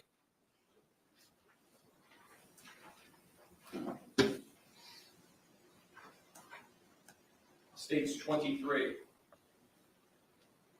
This is the contents of the trash can. You can see 2 wine bottles on the top of the trash. Did you also find receipts in that trash can as well? Yes.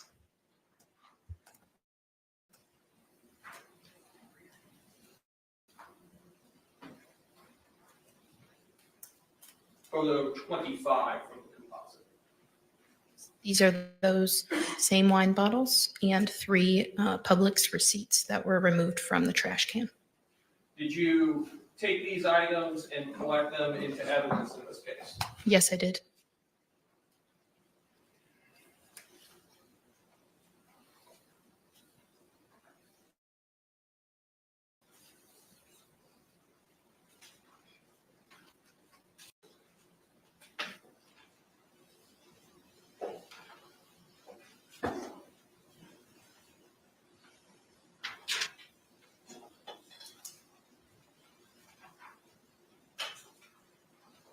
Photo 32 from the composite. Yes, this is just in further into that entryway. You can see the living room.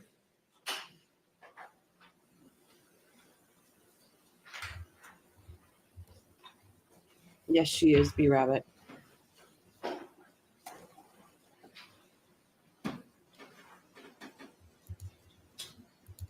Photo 35 from the composite.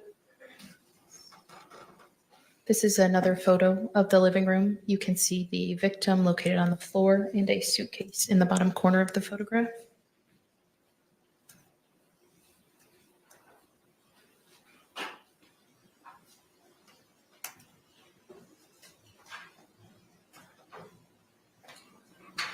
Photo 36. This is another photograph in the living room. This is that wall we saw in the kitchen there with the opening. You can also see a wooden baseball bat leaning against the wall. That baseball bat collected into evidence in this case? Yes, it was.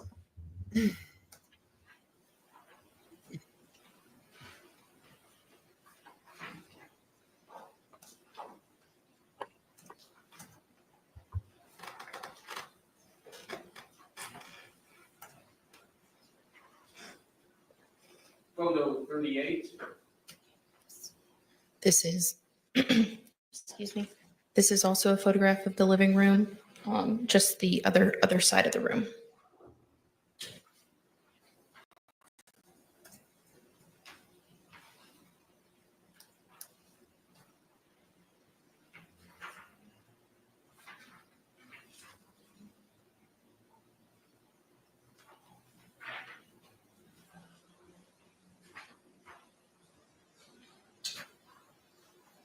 Photo 43 from the composite.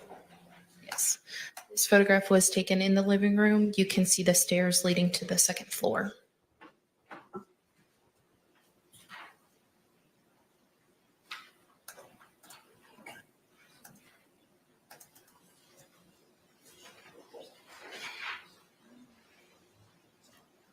I believe he was 8 years old. Photograph 45. This is a photograph of the living room just from the other side of the room. You can see the front door in the middle back of the photo.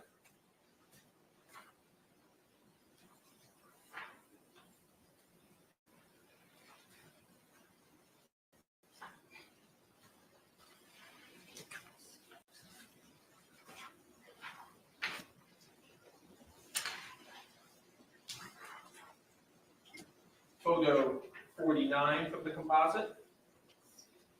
This is a more close-up photograph of the suitcase. Jesus.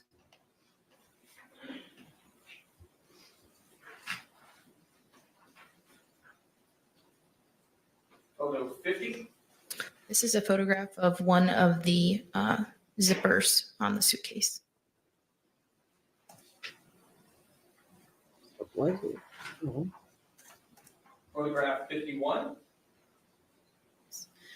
This is a close-up picture of that same zipper.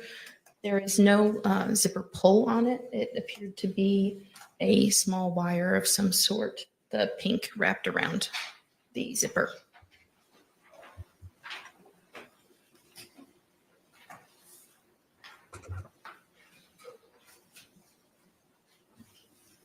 This is the zipper on the other side of the suitcase. Just for the record, that's photograph 52.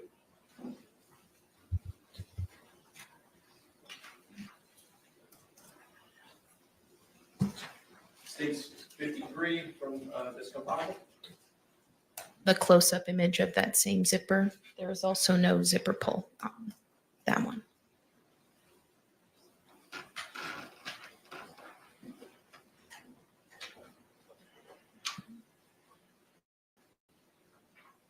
Photo 54 from the composite.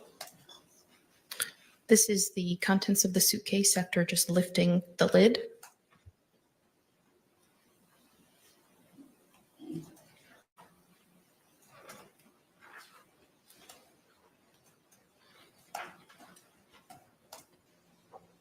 Photo 56 from the composite. More of a close-up image of the items. Irene says, Rochelle, thanks for streaming this tonight. I know it's not all that exciting and you don't feel great. Appreciate you. Thank you so much, Irene.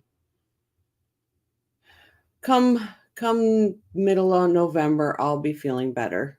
Hopefully. You will. Patricia, she is. Yes, she is, Patricia. There were miscellaneous papers and paperwork, some clothing items, and apparent blood inside the suitcase. What items, what apparent blood was inside the suitcase?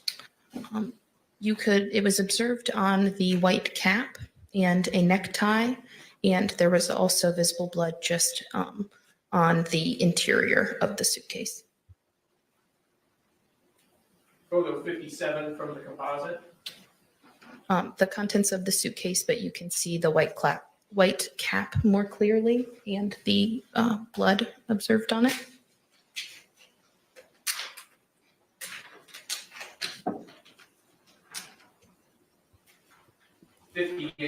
Nope. You can see the necktie with blood. It appeared to be silver multicolored. And then there's also a diazepam syringe in the plastic casing there. It was prescribed to the victim.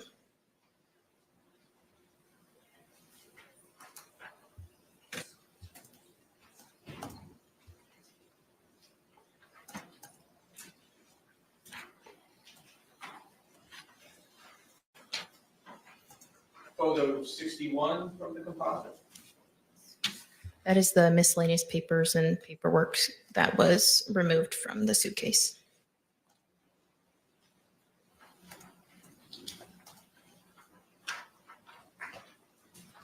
Photo 62 from the composite. That's the suitcase after all of the items were removed. Can't even imagine.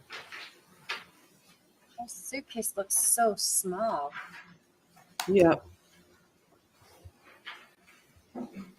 Photo 64 from the composite.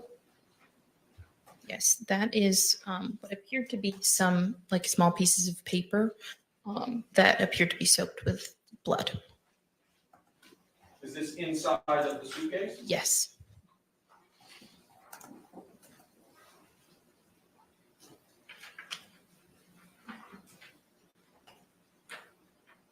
Photo 65. I can see her from the face. composite. That is the baseball bat that was leaning against the wall in the living room.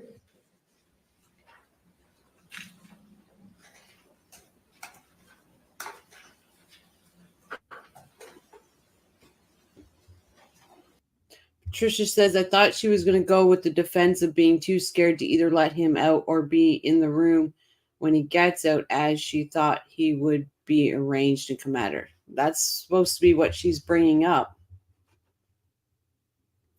Right? The suitcase is 28 inches. It's, I can't even imagine. Photo 68 from the composite. This is back to the stairs to the second floor in the living room.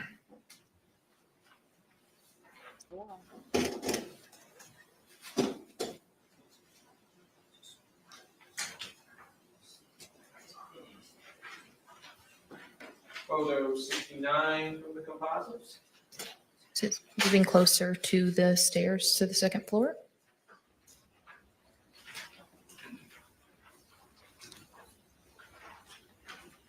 Photo It's 70 okay, Leah. from the composite. Photographing more of the staircase.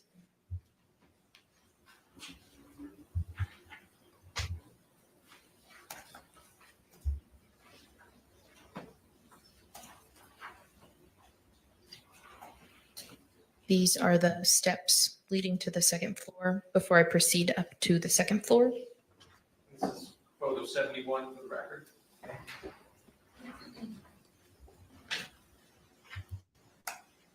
Photo 72 from the composite. The upper portion of the stairs leading to the second floor.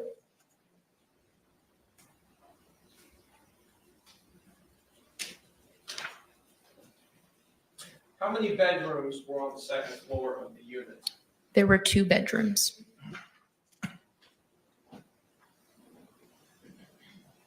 Photo 75 from the composite. What is this? This is the hallway. You can see a closet in the hallway and then the door to one of the bedrooms. Does this appear to be a child's room? Yes, it did.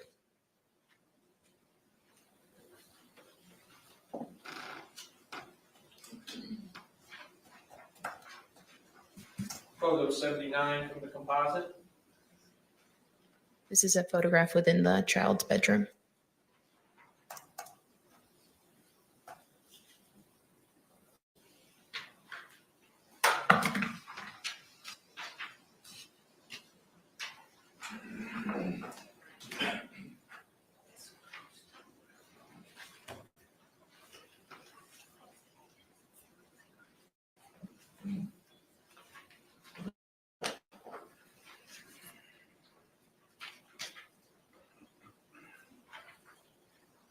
Photo 86 from the composite. This is the door leading to the other bedroom upstairs.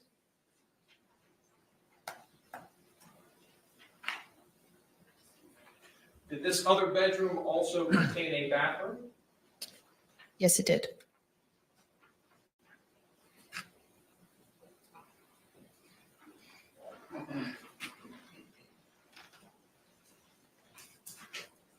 Photo 90 from the composite. This is the bed within that bedroom.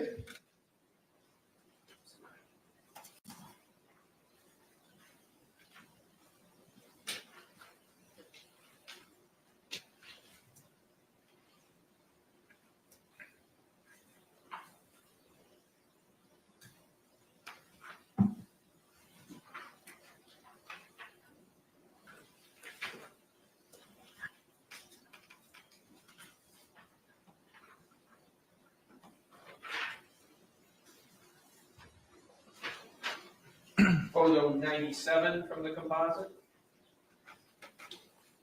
This is the bathroom. In that master bedroom upstairs. Yes. Did you also have an occasion to photograph the defendant? Yes, I did. You see the defendant here in court today. Yes, I do. Could you please point to them and identify our article of clothing they're wearing? She is right there with a black blazer and a pink shirt. Your Honor, may the record reflect that the witnesses identified the defendant. Record so reflect.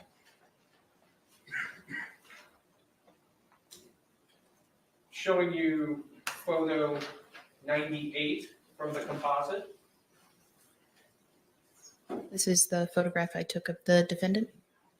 Why is it that you are photographing the defendant at this point?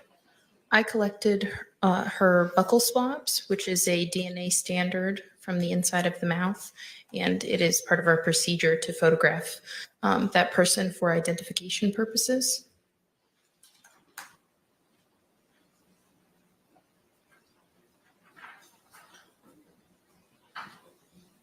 Yes, it was. You're right. You also document the rest of her body as well at that time? Yes, I did.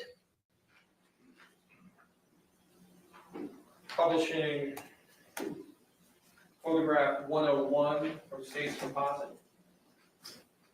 This is a photograph of her hands facing upward.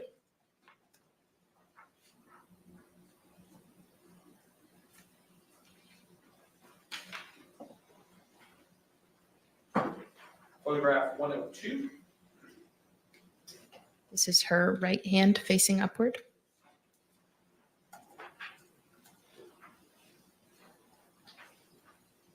Photograph 103. Her left hand facing upward.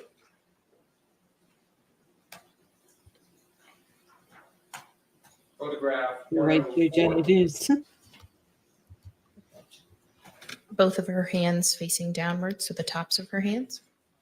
The devil sitting in the defendant's chair. Mhm. Photograph 105. This is her right hand facing downward.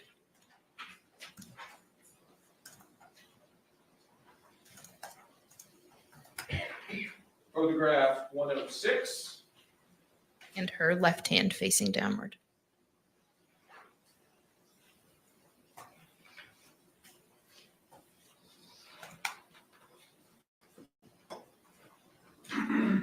Photograph 107. This would be of her right arm.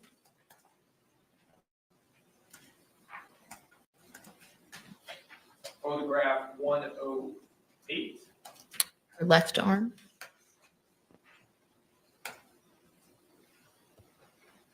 Photograph 109.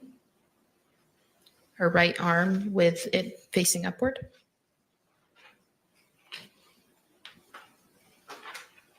Photograph 110. Her left arm with her arm facing upward.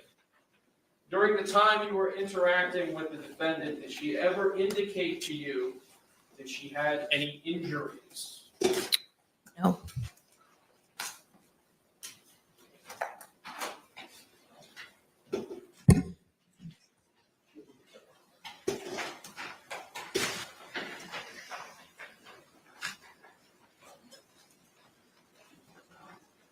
You had previously testified that you also collected physical items of evidence from the home as well in this case.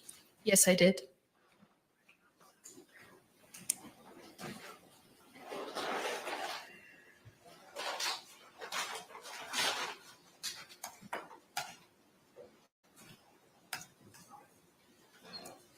Your Honor, may I approach the witness what's been marked for identification as State C and been shown to defense? You may.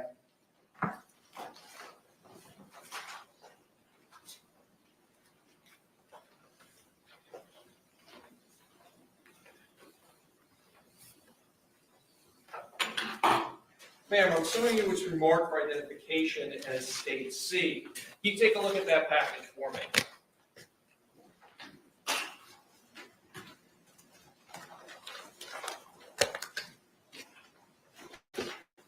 Yes. Do you recognize that package? Yes, I do. And tell us, what is that package? These are the 2 wine bottles that were collected from the trash can. Is your name on that package?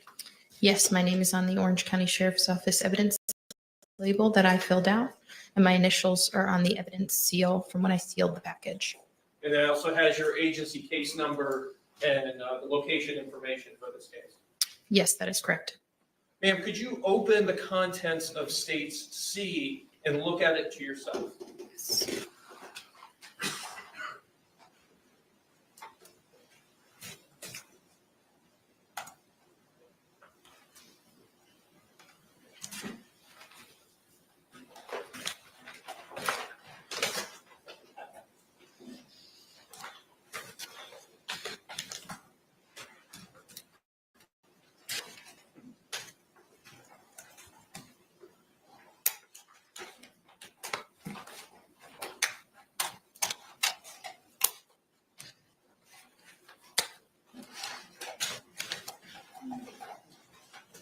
Any motion that she can't convey, Shiraz. Appropriate shirt for the day.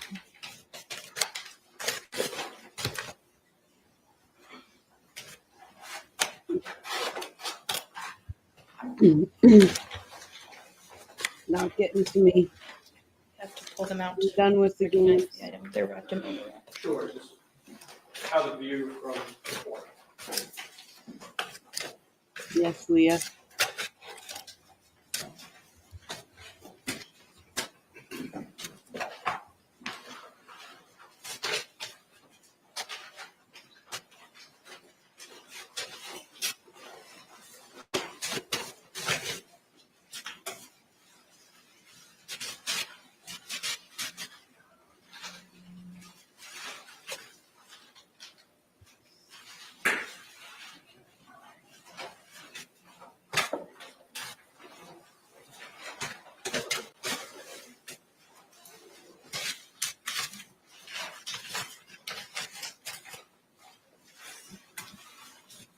What is the contents of State C?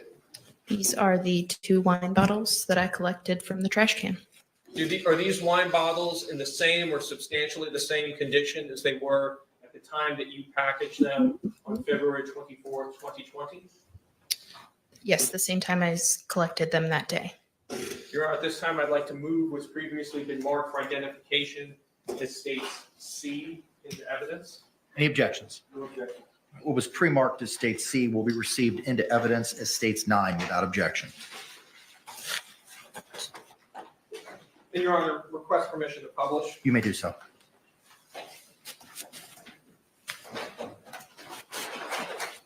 You can unwrap it now.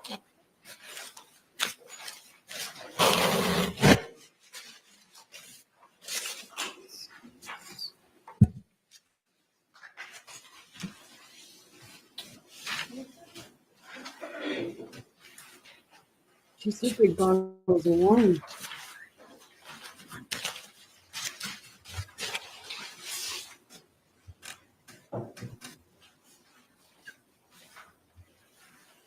You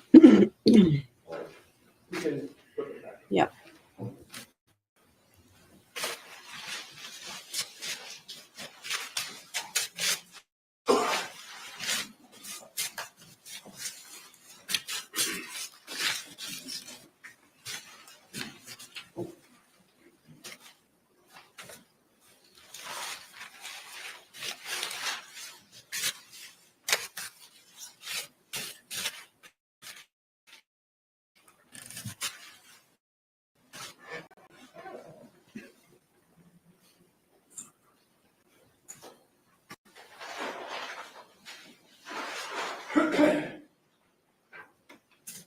Did you also have occasion to collect the baseball bat from the living room?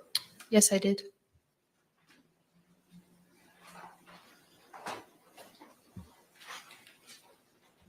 Your Honor, may I approach the witness who's been previously marked for identification as States B and shown to defense? You may.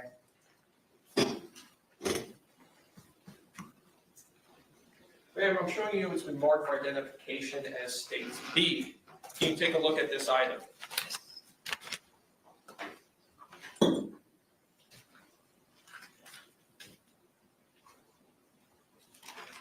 Yes. Do you recognize this item?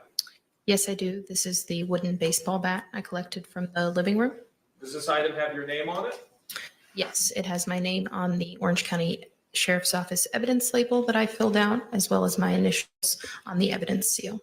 It also has your initials and your agency case number as well. Yes, it does. Absolutely. Ma'am, could you open States B and look at the contents of it to yourself without displaying it to the court? Yes.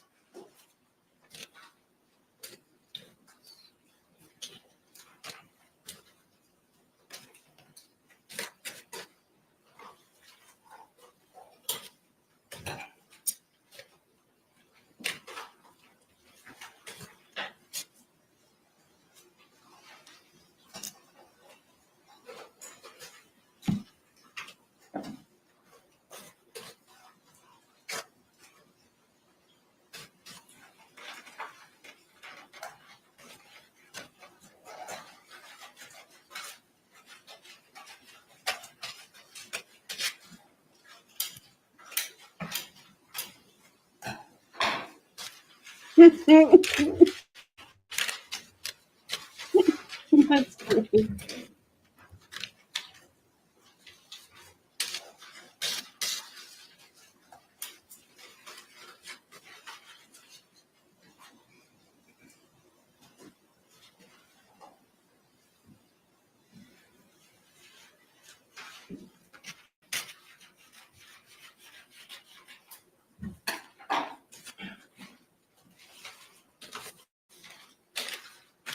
What is contained within stage B? The wooden baseball bat. And is that bat in the same or substantially the same condition as it was at the time that you collected it on February 24, 2020? Yes, it is. Your Honor, at this time, I'd like to move what's previously been marked for identification as stage B into evidence. Any objection? No objection. What was pre-marked as B will be received into evidence as states 10 without objection.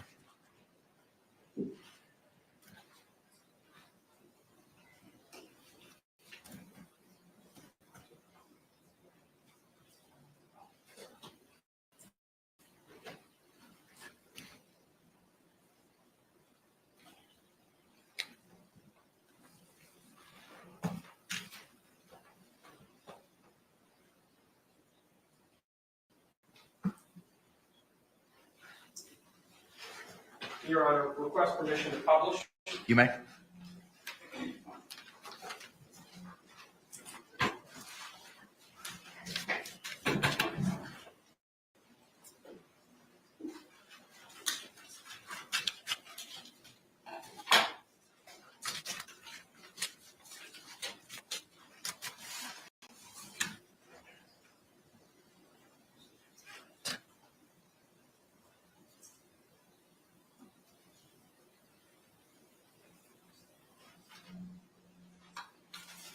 He was about to grab it.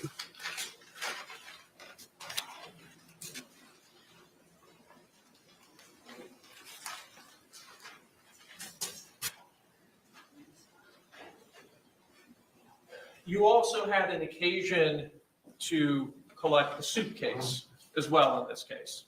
Yes, I did. Prior to placing the suitcase into evidence, did you process it? I took measurements of the suitcase. What are the measurements of the suitcase? It was 28 inches in length, 20 inches wide, and 8 7/8 inches deep.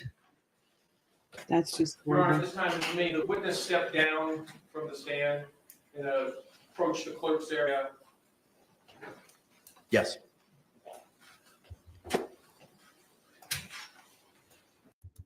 Yeah, she hit the suitcase with the bat, also hit his fingers as he tried to pry the zipper open.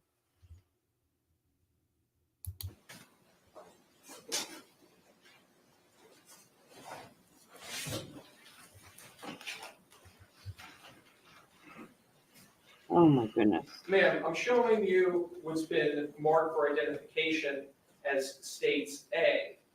Tell me, do you recognize this item? Yes, I do. Tell us, what is this item? This is the suitcase I collected from the living room. And how is it that you know that this is a suitcase you collected from the living room? It has the Orange County Sheriff's Office evidence label that I labeled with the item description. It also contains my name and the agency case number, and my initials are also on the evidence tape. Ma'am, at this time, could you open states A and look at the contents of it to yourself? Yes. All she's writing down is, are they going to repay me for all the items they took from me? That suitcase was like $10. I wouldn't doubt it, Crimes. I wouldn't doubt it.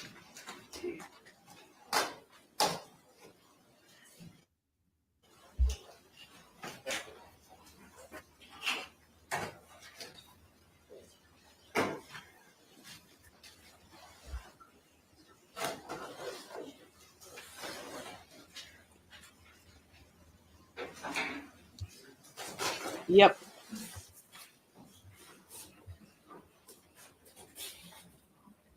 That was, remember Brian said he bought it for his What is son? inside of states A? This is the suitcase I collected from the living room. And does it appear to be in the same or substantially the same condition as the time that you collected it and placed it into evidence? Yes. Your Honor, at this time, I'd like to move what's been marked for identification as States A into evidence. Any objections?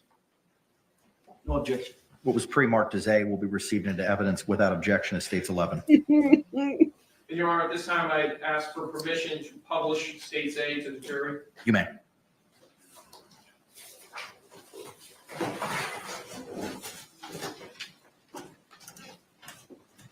Jeez. Can you open the inside of it?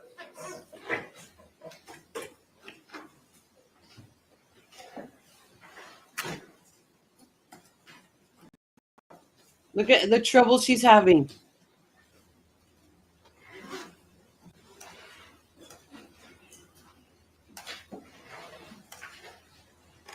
Guess that little pink wire wasn't doing too much good.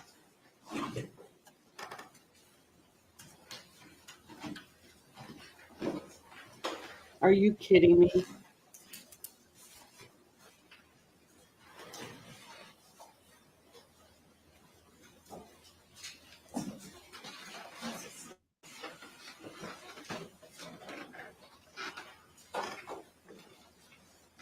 Oh my God.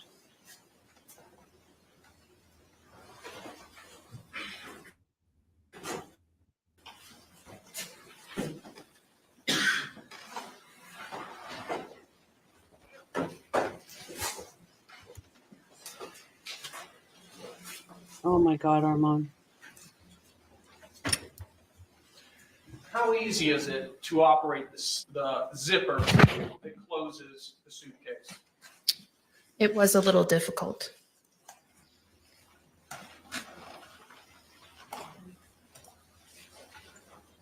I have no additional questions at this time. Thank you. Any cross-examination? Yes, Your Honor.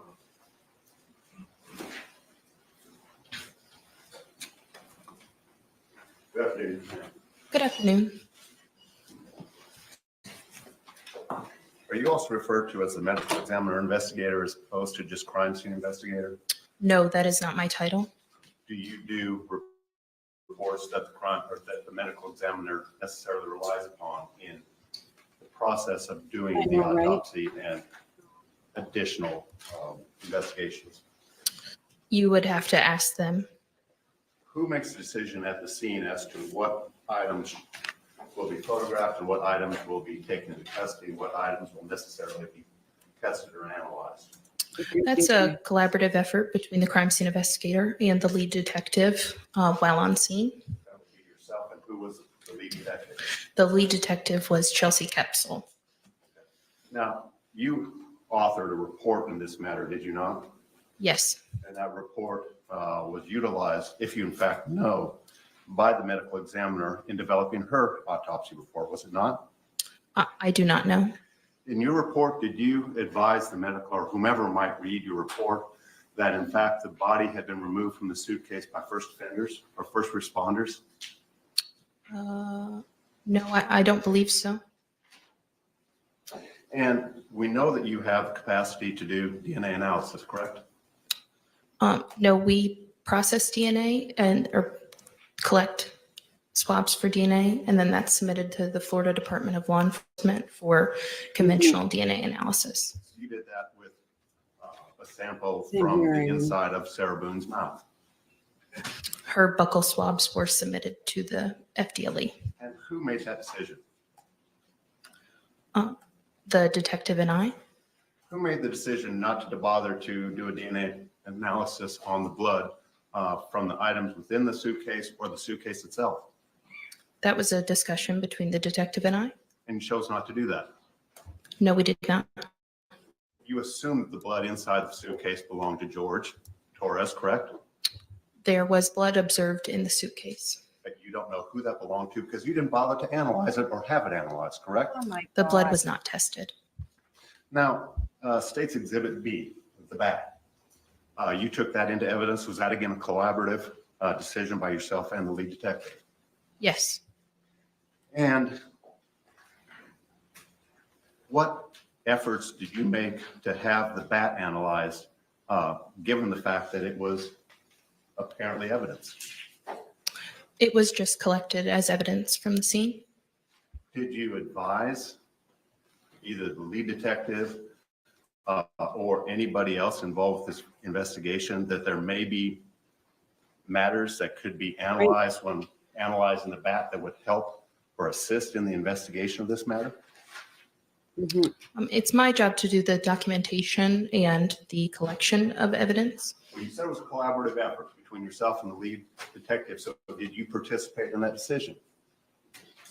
We chose to collect the bat and put it into evidence. And so there was a fiber analysis done on the bat to determine whether or not it was used to strike Jorge Torres when he was in the suitcase. Was there not? Pardon? In fact, there was not, was it? There was no effort to analyze bat. She said pardon. Jack, I don't believe the witness had an opportunity to answer the question. Sustained. I'm sorry. Please, Can you repeat the question? if I can remember it, I will. Oh Do my you God. know that there was any effort made in this particular investigation? Obviously Straws wasn't made of important there, sir, straws. if you can't remember. Exactly. Unbelievable. She's owning him anyway. Armand Fenton. No, it's one of, I don't know how many lawyers Owen has somehow managed to enjoin to help, right? She went from none to 3 Crap. and I believe 2 paralegals. Bullying arsehole. Absolutely. The investigation of Sarah Boone to analyze the bat for fibers.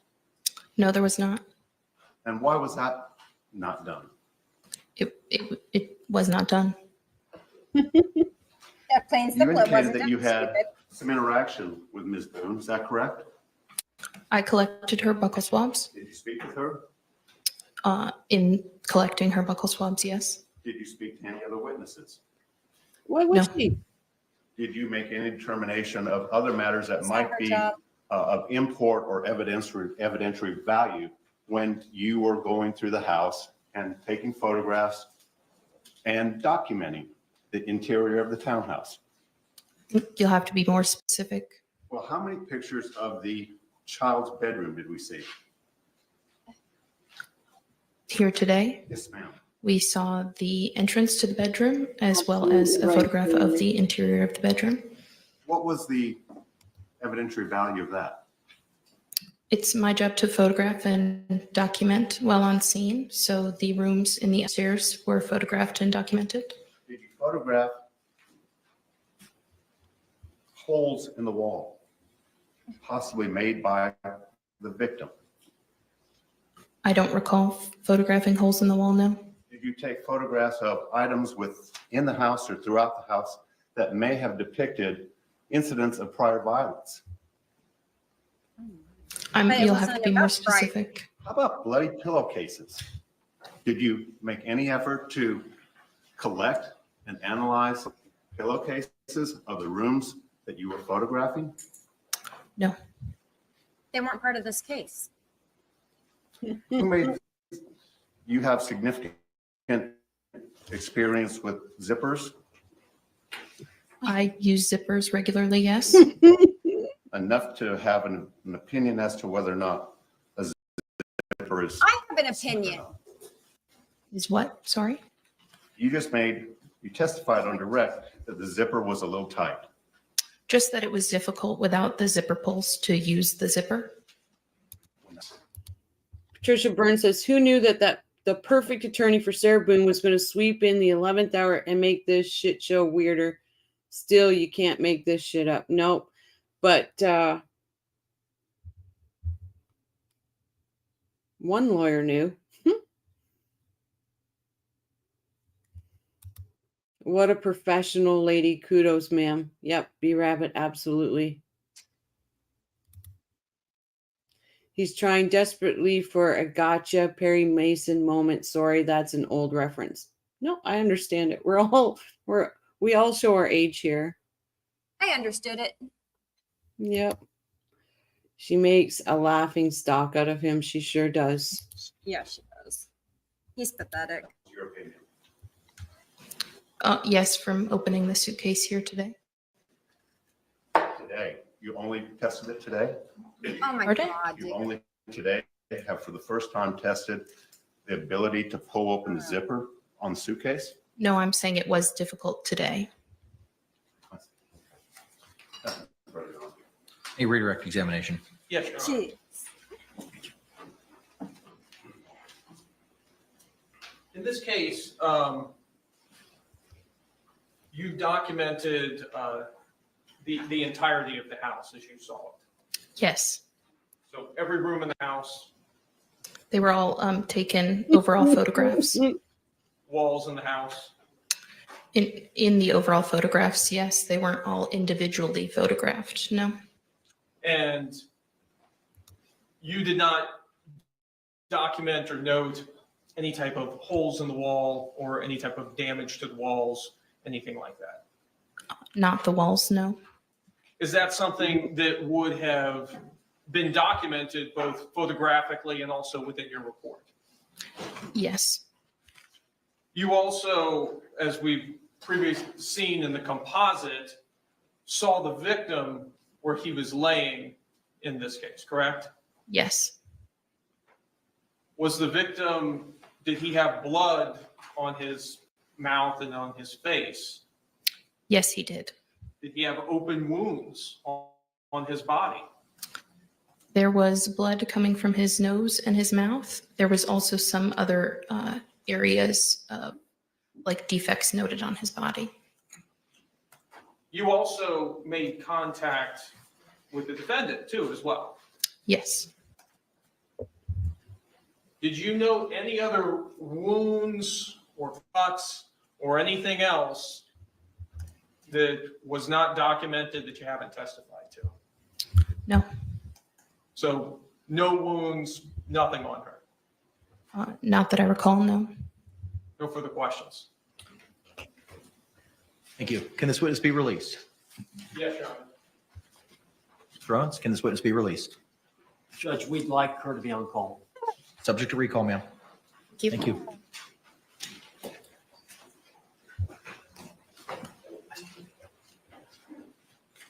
Can the parties approach? Judge is calling for them to approach. Our attorneys are talking to her like they're very disappointed dads, right?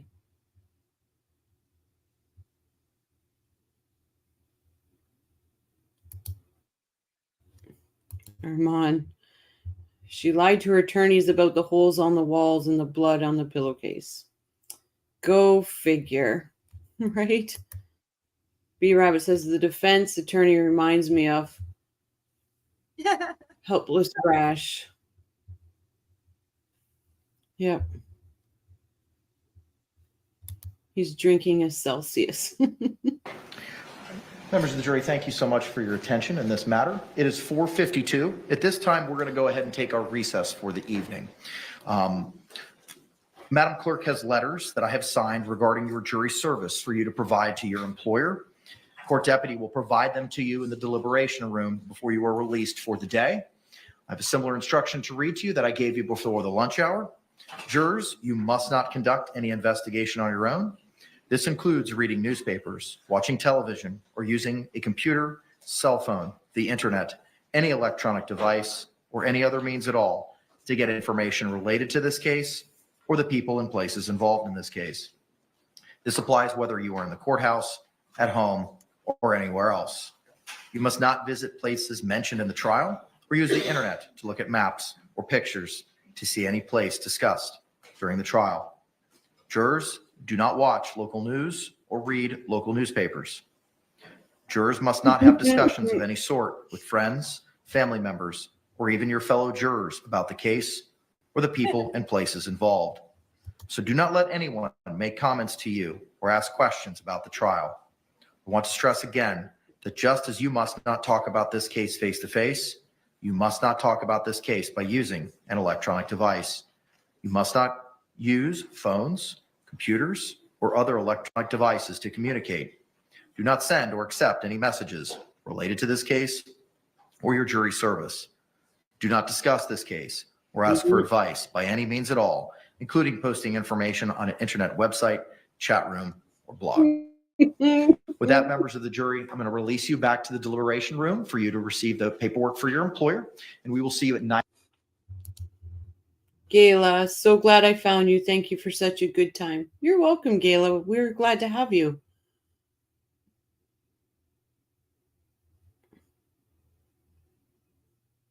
Who would have thought watching something this dark could be a good time? Well, that's the thing, right? We know we're watching this.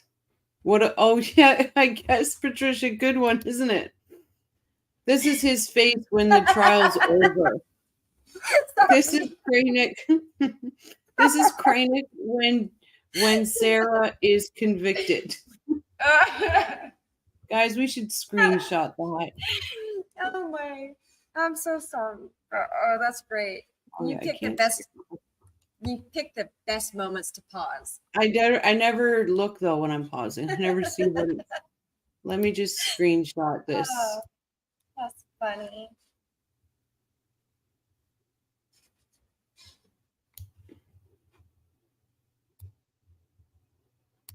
I'll tell you what he's really drinking. He's got some wine in there. Who, Owens? Yeah, he poured some wine in that. He's like, I'm gonna need this. He's so happy it's Friday. Even from behind, she looked pretty frazzled at the end there. So she's not gonna try to fire these guys by Monday. Captain Frye.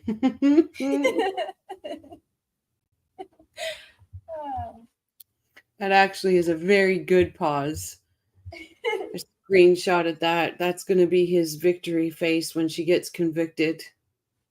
Oh, man. He'll be so... Out of everybody, I think this man's going to be so excited to be done with Sarah Boone.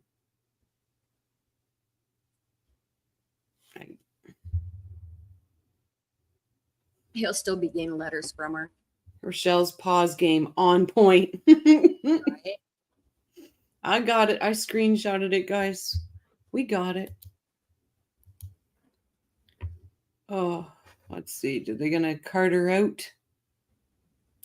9 a.m. this coming Monday, October 21st. I thank you for your sacrifice and your service.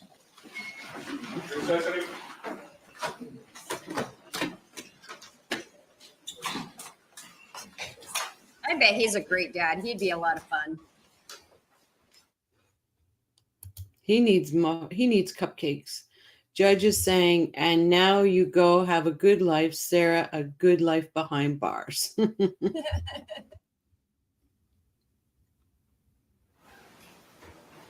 Kranick deserves cupcakes, guys. You all may be seated. Thank you. State, anything else we need to discuss? Not for the state. Defense. All right. Thank you all very much. We will see you at 9 a.m. Monday, October 21. We're off the record.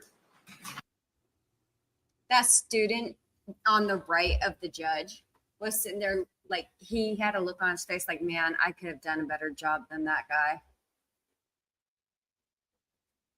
Man, that defense is Probably. something else. That defense, like, I don't know. Irene, what they are oh, please thinking. don't say that. Oh, Irene. No, except for 2. Irene, 3 weeks trial, I believe. I hope not, Irene. I hope not. B says, Sarah Boone Esquire, put simply, you're effed.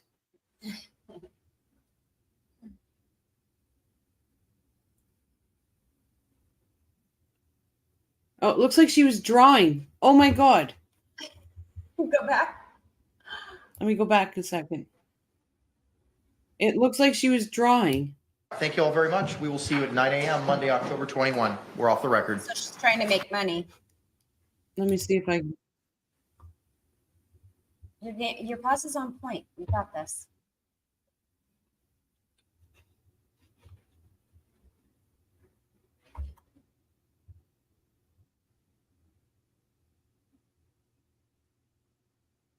Oh, she had a full top on today.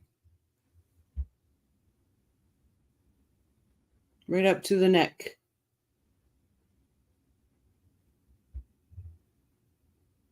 Armand, it looks like she was drawing. See if I can catch it.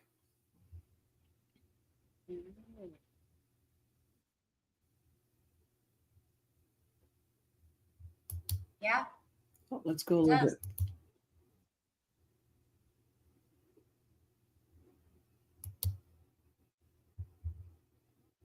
That's funny. She's not even interested see in if the I- trial. Let me just see if I screenshot this. Just get a little screenshot of it. See if I can.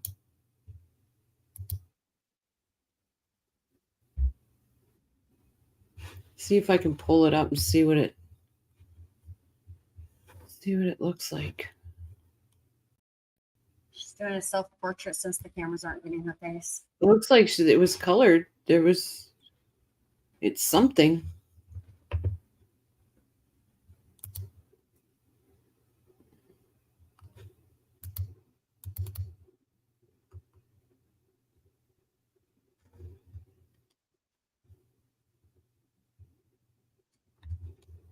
Let me see if I can get it. It's very blurry. I wonder if I send it to Jibs, if Jibs can bring it up.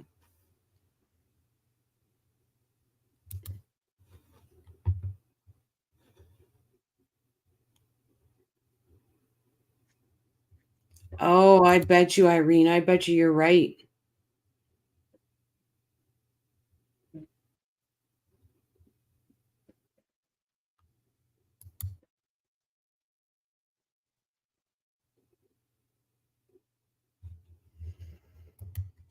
Well, we made it through. This woman's Sarah got Boone. nerves. Sarah Boone trial day 1. Ugh, it was boring, as boring can be. We've watched that video of the suitcase video. We've seen it. For some reason, the suitcase is smaller than I thought it was. You know what did it for me is when they had the suitcase standing up and her and the attorney were standing right there next to it. And then just imagining that Jorge wasn't going to be like much smaller than either one of them. And just picture how tall they were compared to that damn suitcase. I'm claustrophobic. I couldn't even imagine climbing inside something like that. No. More or less, like I don't eat, like that's what I mean. I can't even. Ugh, gives me chills thinking about it.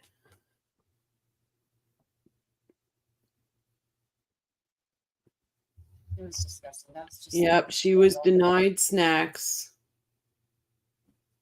Maybe she should write a letter. It's probably going to be part of her ineffective counsel. With that suitcase, have a bad odor. Oh, you would think. You would think. Gets more interesting, Rochelle. This is just routine foundation. Laying in order to introduce evidence and get in the court record. It's boring, probably smart to get it out of the way early. Yeah, I agree. It's all like when she gets on the stand, oh my goodness. Oh my goodness. My theory is there was no hide and seek. She was pushing him with a time out and he played along. So, what my thought was about this is she was being violent. He was trying to hide from her. I think that's where the hide and seek in her brain comes. He was trying to hide. And he thought maybe he'd be clever to hide in this suitcase, put the lid over, not do it up, but she wouldn't be able to find him. And she was like, haha, found you. And when she found him, she zipped him up and down the stairs he went. That's my theory. I think he was in there because who would think I'm going to put myself in here for no reason? I think he was truly trying to hide from her. I'm going to go back to who hides the person that they're supposed to be finding. Gayla says that's why she was drawing a donut. Probably everything in her apartment smells like garbage and cigarettes. George bowels and bladder would have released at some point in that suitcase. Yep. But that's my theory. I think he was trying to hide from her. And that's why she came up with the idea hide and seek. Because she was being violent. And if they were cleaning out the closet upstairs and the suitcase was in the back of the closet up there. Yep. I know it's just my opinion on it, but I just don't see a grown man getting in a suitcase for fun. I just don't see it. I think she talked him into the suitcase and stepped him up and broke off the handle on the it was already broken. They were going to be giving the suitcase and all that to a secondhand thrift or whatever. Why would they take it downstairs before putting the clothes in? That's why I say I don't think it was downstairs. I think it was upstairs. I think she was drunk and getting violent. He decided to hide from her. And she found him. That's where the whole hide and seek comes into play. And she zipped him up, and then down the stairs he went. Yeah, I don't think he hid in there. She somehow talked him into getting in there, and she refused to let him out. See, and that's, probably right, guys. I'm just I just can't see a grown man doing that. I honestly don't.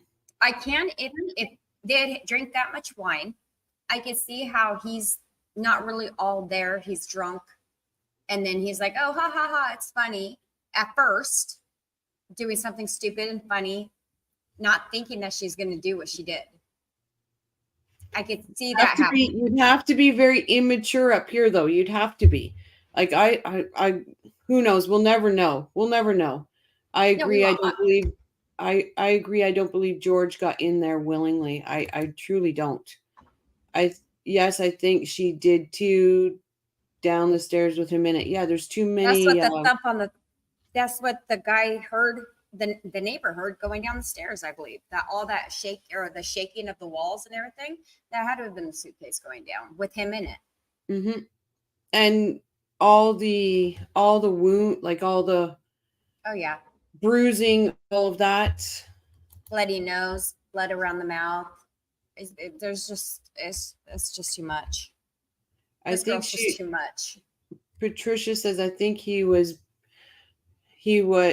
berating him for when he choked her last and convinced him to experience it himself.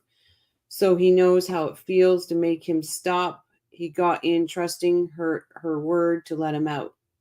But then again, her what she said in the interview that he took those courses and he said, oh my goodness, Sarah, this is how I made you feel. I'm so sorry. Mm-hmm. All this, then all that's gone out the window too. Yeah. At Shrez at Gala, testimony from her neighbors today suggests the suitcase stumbled down the stairs with George in it. They heard it. Yeah. Yeah, because if you think about that suitcase, it's not a heavy suitcase on its own. So it going down a flight of stairs isn't going to thump against the wall that loudly all the way down. No. Now, a human in it who weighs maybe anywhere from I think they said he weighed around 140. Around 120. I think it was 120. Okay. 120. Okay. So even still, 120 pounds in that going down the stairs, that's going to make a lot more of that thumping sound, and it is going to hit the walls and stuff, making them shake, is what I mean. Yeah. Irene says, I actually find that believable. Neither were mature, in my opinion. No shade to George Jr. Yeah, something's not right. Hey, Jibs, welcome back, Rockstar. You are trying to rationalize the mind of two people with an alcohol and drug soaked brain. You're right. You're right, Jibs. As always. The banging was likely him trying to break his way out, fighting for his life. Armand says, at least I know this. I will not die in a suitcase since I'm 6'2". I'm like a complete foot less than you. I was trying to look at the wall on the stairs for scuffs or gouges. Yeah, I couldn't see them either, but there was no really good pictures going up the stairs. Oh, that's right. I knew it was like a smaller number. George is 103. She was 120. Yes. All right. Thank you, Shiraz. You are right. I remembered it being a small number for him. There was a guy in my home that could fit into the cabinet above my refrigerator. No, sir. Was he like completely double, like every joint was double jointed, like a contortionist? Are you sure it wasn't Wendy? Are you sure, Shiraz?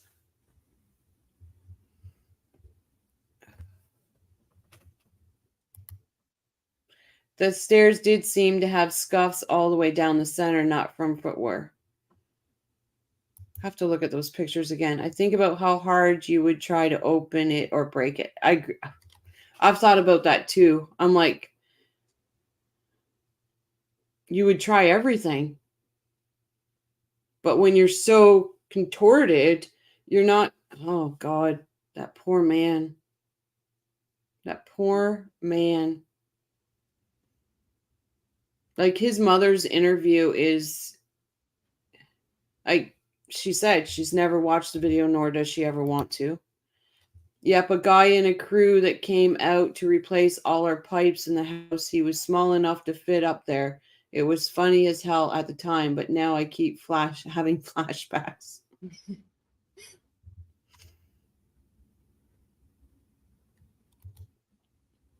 And how hard she hit him with that bat, allegedly. Well, actually, it's not allegedly. The defense has already admitted to it, right? The defense has already said she's hit him with the bat. Because he had violent fingers. Can you do that one more time, Rochelle? The fingers were so violent. So she had to beat him with a bat. Come on. Come on. Oh, man. Like, it just doesn't make sense. And her story, no matter how many times she tells a different story or whatever, it just doesn't make sense. There was a moment that George thought to himself, I'm going to die. Guaranteed. Guaranteed. And at what point did he just give in to it? That's such a terrifying thought. And now it's in my head. Man. Laugh out loud. Like the hand from the Addams Family, right? Yep. They revealed that in pre-trial hearing to explain why she was in fear of her life from a man stuck in a suitcase. Yeah. The violent fingers. You didn't do the fingers. I'm waiting for you to do that again. I thought defense only said she hit his threatening hand. His whole body was injured. Oh, exactly. Guaranteed she beat him with the bat, but then remember the injuries he would sustain from going down those stairs in that suitcase too. Yep, absolutely, B Rabbit.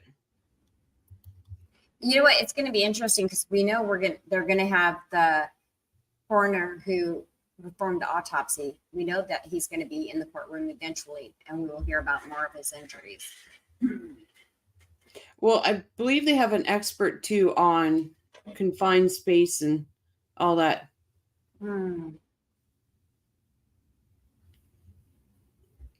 Yeah, I don't. Oh, hold on. I got to, I promised Jibs. Give me 1 second. Pulling it up on the fly.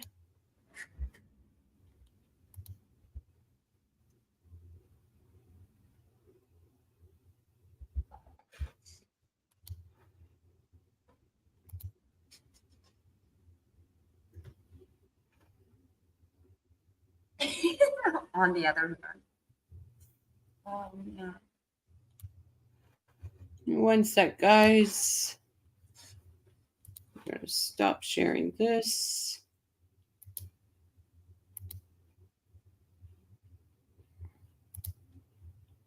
Jibs, if you're still here, I'm going to share your things.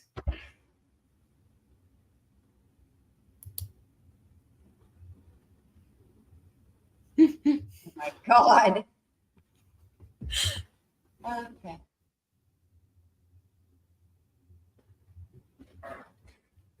Okay, I'll show you the next one. That was great. Jibs is amazing. Oops.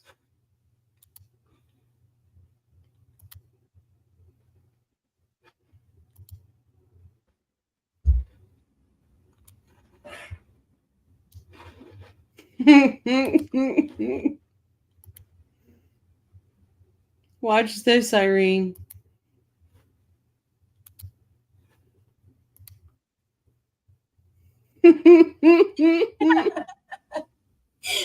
Oh man, the eyes. Look at those eyes, though. Aren't they hypnotizing? Yeah. Patricia says, many years ago, I was on a dark towpath by a canal going home, and in a black baklava, a man in a black baklava with a 6-inch knife grabbed me and put the knife to my neck and assaulted me. I thought he was gonna stab me, but I was in full survival mode until I got away. Good for you. Such a warrior you are, Patricia, and I'm so sorry that went through you. I'm so sorry you went through that.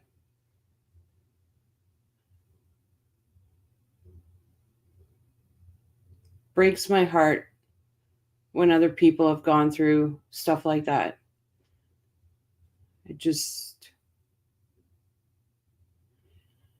I'm so sorry, Patricia.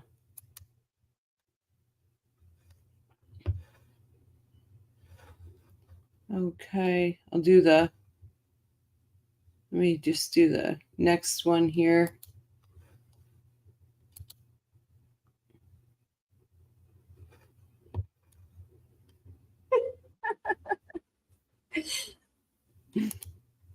The talking Tina doll from the Twilight Zone.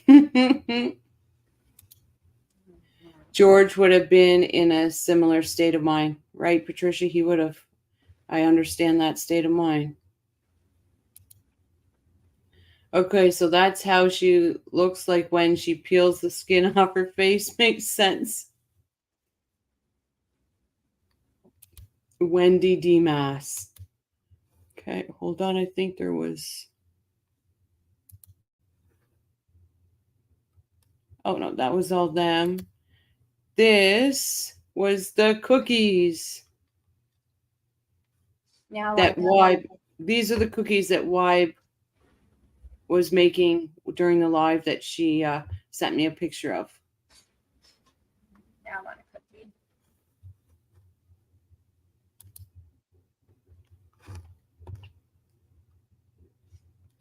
Yeah, exactly. It's terrible. Absolutely terrible.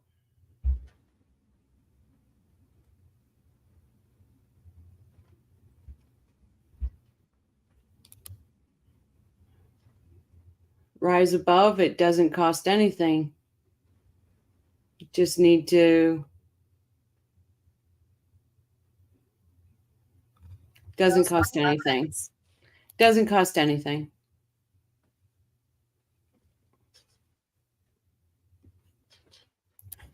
Sure has $1 million. I'm so at Patricia. Irene says, at Patricia, I'm sorry that happened, friend.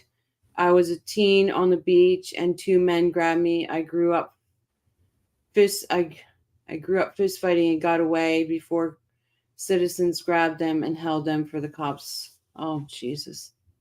I'm glad you got away, Irene. I'm so glad you got away.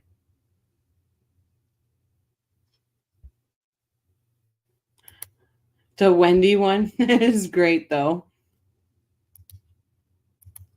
Jibs, you are so good at that. Isn't that what they always say? A joke? Yep. So guys, I appreciate every one of you so much. We did very well tonight. Not stooping to anybody's levels. Again, I would like to. Off the rails. Pardon? Yeah, so we didn't go too far off the rails today. No, we didn't. I would just start this. I will just start this live the same way I ended it.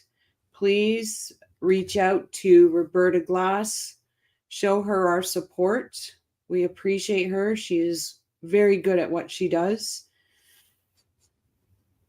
Thank you, Mrs. Rochelle. You're very welcome. As always.